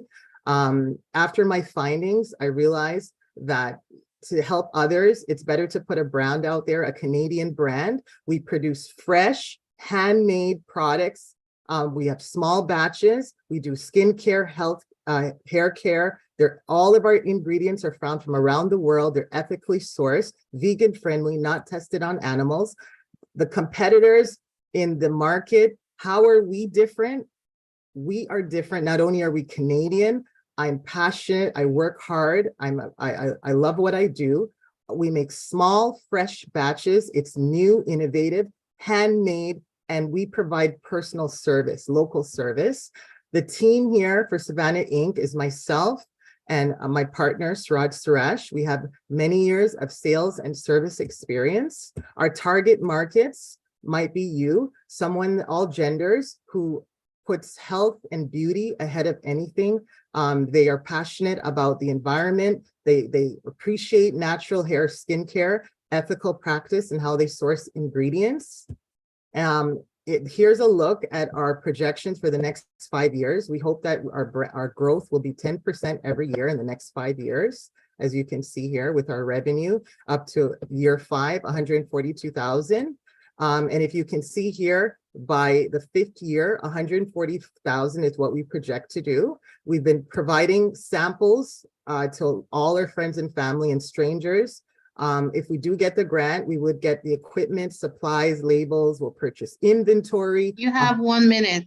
A much needed industrial mixer. Here's a quick look at our innovative products. We have body washes, whipped scrubs, foot soaps, hair souffles, which is very popular, body scrubs that are different, fresh, very scents are very low. Our raw shop would be a secondary market where we would sell the actual ingredients so you can make your own creation. Another secondary market would be men's collection. I didn't know men love scrubs until I heard my friends, their husbands were taking their body scrubs and body washes. And that's it. And I hope to be successful. So thank you for listening. And I'm a little bit nervous, so I'm jittery in my voice. And that's everything. Thank you very much for your presentation, Vanessa. Thank you. And I'll just pass it over to the judges right away. Okay. So we'll start with Anita. If you have any questions or feedback, please go ahead. Awesome. Thank you so much for the presentation. Thank you. And congratulations on pursuing your dreams. And it's something that you truly enjoy to do every single day. It truly is a blessing to be able to do that. My question is, and I don't know if you said it, are you currently in market? So I'm not in marketing department, but I've been in sales. Currently, I am just 100% focused on the brand. I don't have any other income coming in. I'm fortunate to have a husband to provide for me. So I live Savannah Beauty. I make recipes from scratch, and no, I'm not in marketing, but it's a learning and I'm ready to learn. Sorry, I meant in market. Like, is it available for purchase right now? Oh, I forgot to mention, I have savannahbeauty.ca, which the consumer can purchase their products on our website. Sorry, I misunderstood. No, that's okay. The nerves. No, no problem. And just to add on to that. So regarding when did you launch sales? When did you start your sales? So we're supposed to launch in the next couple weeks. The problem is I'm a perfectionist, so I'm always making changes. I have been just giving samples away, promoting the brand online, Facebook and Instagram, and just been getting feedback. And on our websites, we have a lot of reviews based on our samples, but we are going to launch this fall. Okay. So the website's up and it's up, but I have everything out of stock because I don't want to get any orders until I'm ready to launch. So I've just been promoting the brand and building a buzz. Perfect. All right. Thank you. Okay. Thank you. Nice. Thanks for the question, Anita. And I'll pass it over to our next judge, Oluyomi Muir. If you have any feedback, please go ahead. Hi, thank you, Vanessa. Thank you for your presentation. Thank you. I do actually have a particular interest in products such as these now, natural products, because I do agree there's a lot of chemicals, especially with hair dye products for men and their beards and things of that nature, which you don't know is causing irritation. Just to say, as you're expanding into your market, what has been your approach to, what has been your steps to try to market your product in the because this is a very competitive industry now. A lot of people are being very hyper focused on skincare products. What have you done currently to actually, apart from the social media aspect, but in store, like in retail? Has there been anything where you've placed your products in retail stores to actually start to identify yourself as a brand so that people can start to know your natural product? Okay, so I thought about that, but I actually want to start with my website, the e-commerce, only because when you put it in large stores at the beginning, they tend to take a profit, which I looked into. I right now am promoting everyone I see, I give a sample to. I'm constantly talking about the brand. It's just basically word of mouth at this point, friends and family and strangers. I don't have any plans right now to put my product in the stores. I would like to build as I'm building it for the last 2 years, I want to just build it from the ground up and use my website, my forum, basically. Okay. So maybe in the future I don't say no, but maybe as it will blow up eventually, I expect it to, so. Okay, thank you for that. I appreciate the answer. Thank you.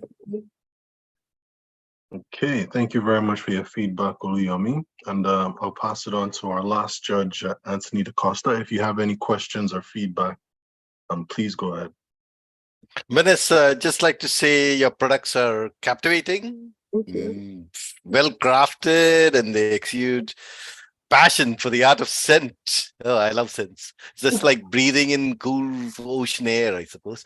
And thank you. And it's really a powerful tool, honestly, the scent with customers, especially. It creates some sort of memory, at least for me. Now, my question to you would be, how do you plan to engage with your customers post-purchase? Like, what is your post once they buy from you? What are your plans? How do you keep them engaged? Well, on my website, I have of course, you can contact me if you ever have any questions, because I have on a page on my website, I have contact us. Definitely. Instagram, Facebook. I already have pages up on Facebook and Instagram. I'm thinking about once I collect because I do collect their emails when they complete surveys. So maybe I would, provide information. I like to educate the consumer about ingredients on my website. If you go on my website, savannahbeauty.ca, I do have a ingredient spotlight, which I want to educate the consumer about natural ingredients. So every month I will change the ingredient to teach you about the ingredients in our skincare, right? And so I'm just going to go the education route, and to keep engaged on Facebook, I'll send out blasts about what new products are coming, and also a little bit behind the scenes on how I create some of my ingrediants. And are these sustainable and ethically sourced ingredients? Ethically sourced. All my supplies are ethically sourced from around the world. Yes. Thank you. Yes, sir. Thank you. Thank you, Vanessa. Okay. I'd like to give you some samples sometime. Okay, so thank you very much for your feedback, all the judges, as well as for your presentation, Vanessa. Thank you. And to all of our other presenters who presented tonight, we'll just like to thank you for participating in this year's CASA Foundation's Friends of Africa Pitchmasters competition. This is day one of a 2-day Pitchmasters competition. So again, Vanessa, thank you very much for participating. Thank you. And you can stop sharing your screen now. Okay, thank you. Okay, so again, I'd just like to thank all the presenters who presented today. And thank you as well very much to all of the judges who assisted us with reviewing and giving feedback to all of our presenters. Vanessa, feel free to leave your camera on, but no pressure. You don't have to leave it on as well. So just before we go, I'd just like to say that each of your contributions have added to the rich and fulfilling session that we've had today, exploring the ideas of new entrepreneurs as they make their way into the Canadian business landscape. So up next, the last group of judges, so our last group of judges for tonight, they'll be led into a separate Zoom call deliberation room to evaluate the performances of each of our last set of presenters. So judges, the deliberation room link would be in the agenda for the day, which you received before the event. And Otherwise, the CASA team should have sent you the link via the chat here today. And if you're having any issues, please let us know. We should be able to resolve that. And before you go, just one more final message. Please remember to send all copies of the Pitchmaster scorecards. Or if you're using the Excel spreadsheet, you can send that as well. Please send that to the CASA office team once you've completed the deliberations on each of the presenters. And as well, let us know if you have any issues and we should be able to resolve that. So as we wrap up today, I'd just like to announce that the winners of the 2 days, so today's virtual session and tomorrow's in-person session, they'll both be announced on day 3, which is the main day of the 2023 Friends of Africa Summit, which will be held October the 7th, Saturday, at the Westin Harbor Castle in Toronto. So for those of you who are able to show up in person, please contact the CASA office team for details to attend the day's main event. And for those who wouldn't be able to make it, we can provide a Zoom link for participants to join in and engage in the ceremony. So again, a final thank you to all involved in making tonight a success. We look forward to getting back the results and announcing the winners on Saturday. And just a quick roll call of all of the different presenters who presented today in no particular order. We have Stacey Martin of Stacey Martin Lifestyle Incorporated. We have Chiagozie Winifred John of Chef Winnie of Niger. We have Adeola Maseko of Demex Cakes. We have Zaniva George, who presented on behalf of Dr. Charles Kwistadade of Africa Canada Education Foundation. We have Abiola Alifa of Abilex Co. We have Kadesha Lindsay of Untainted Bath and Body Care. We have Shelly Jarrett of SMJ Magazine. We also had Ayisi Niemba of MCOW Foods Incorporated. We had Nardine Samuel, who presented on behalf of Irene Harmson of Cove Neurosciences Incorporated. We also have Ali Abdennour of Atabaj Medical Incorporated, Vanessa Colbeck of Flyter Family, Asha Wielden of Kula Foods, Nairobi Vision of Elemental Notes Incorporated, Ruth Ario of Wazobia Bakery, Cheryl Sutherland of Please Notes Goods Incorporated, Keno Akbomi of Folks Events, Zainab Williams of Fund Evolve, and finally, we also had Vanessa Suresh of Savannah Beauty Incorporated. So again, thank you guys for all of your presentations, and thanks as well for your feedback to all the judges. We look forward to getting the results back on Saturday and announcing the winners as well. So we will be closing this webinar shortly. Again, if you have any questions about attending on Saturday, please reach out to the CASA office team. I did see a question regarding if you're going to be on the if you're going to be part of the exhibition or the marketplace or the exhibition on Saturday. Please reach out to the CASA office team and they should be able to provide you with more information regarding that. I don't think any of your original plans would change, but they should have more information about the agenda for the day on Saturday. But again, thank you guys for all being here. Thank you for the compliments. I did see some comments, and hope you guys have a good rest of the night. Look forward to seeing you present online to watch tomorrow and on Saturday as well to hopefully win, you know. So thank you guys again, and hope you guys have yourselves a good night. Bye. Thank you so much. No problem. Thank you. No problem. Bye, guys. I'm going to be closing the Okay, Zoom. bye. Good night. Thank you. Bye.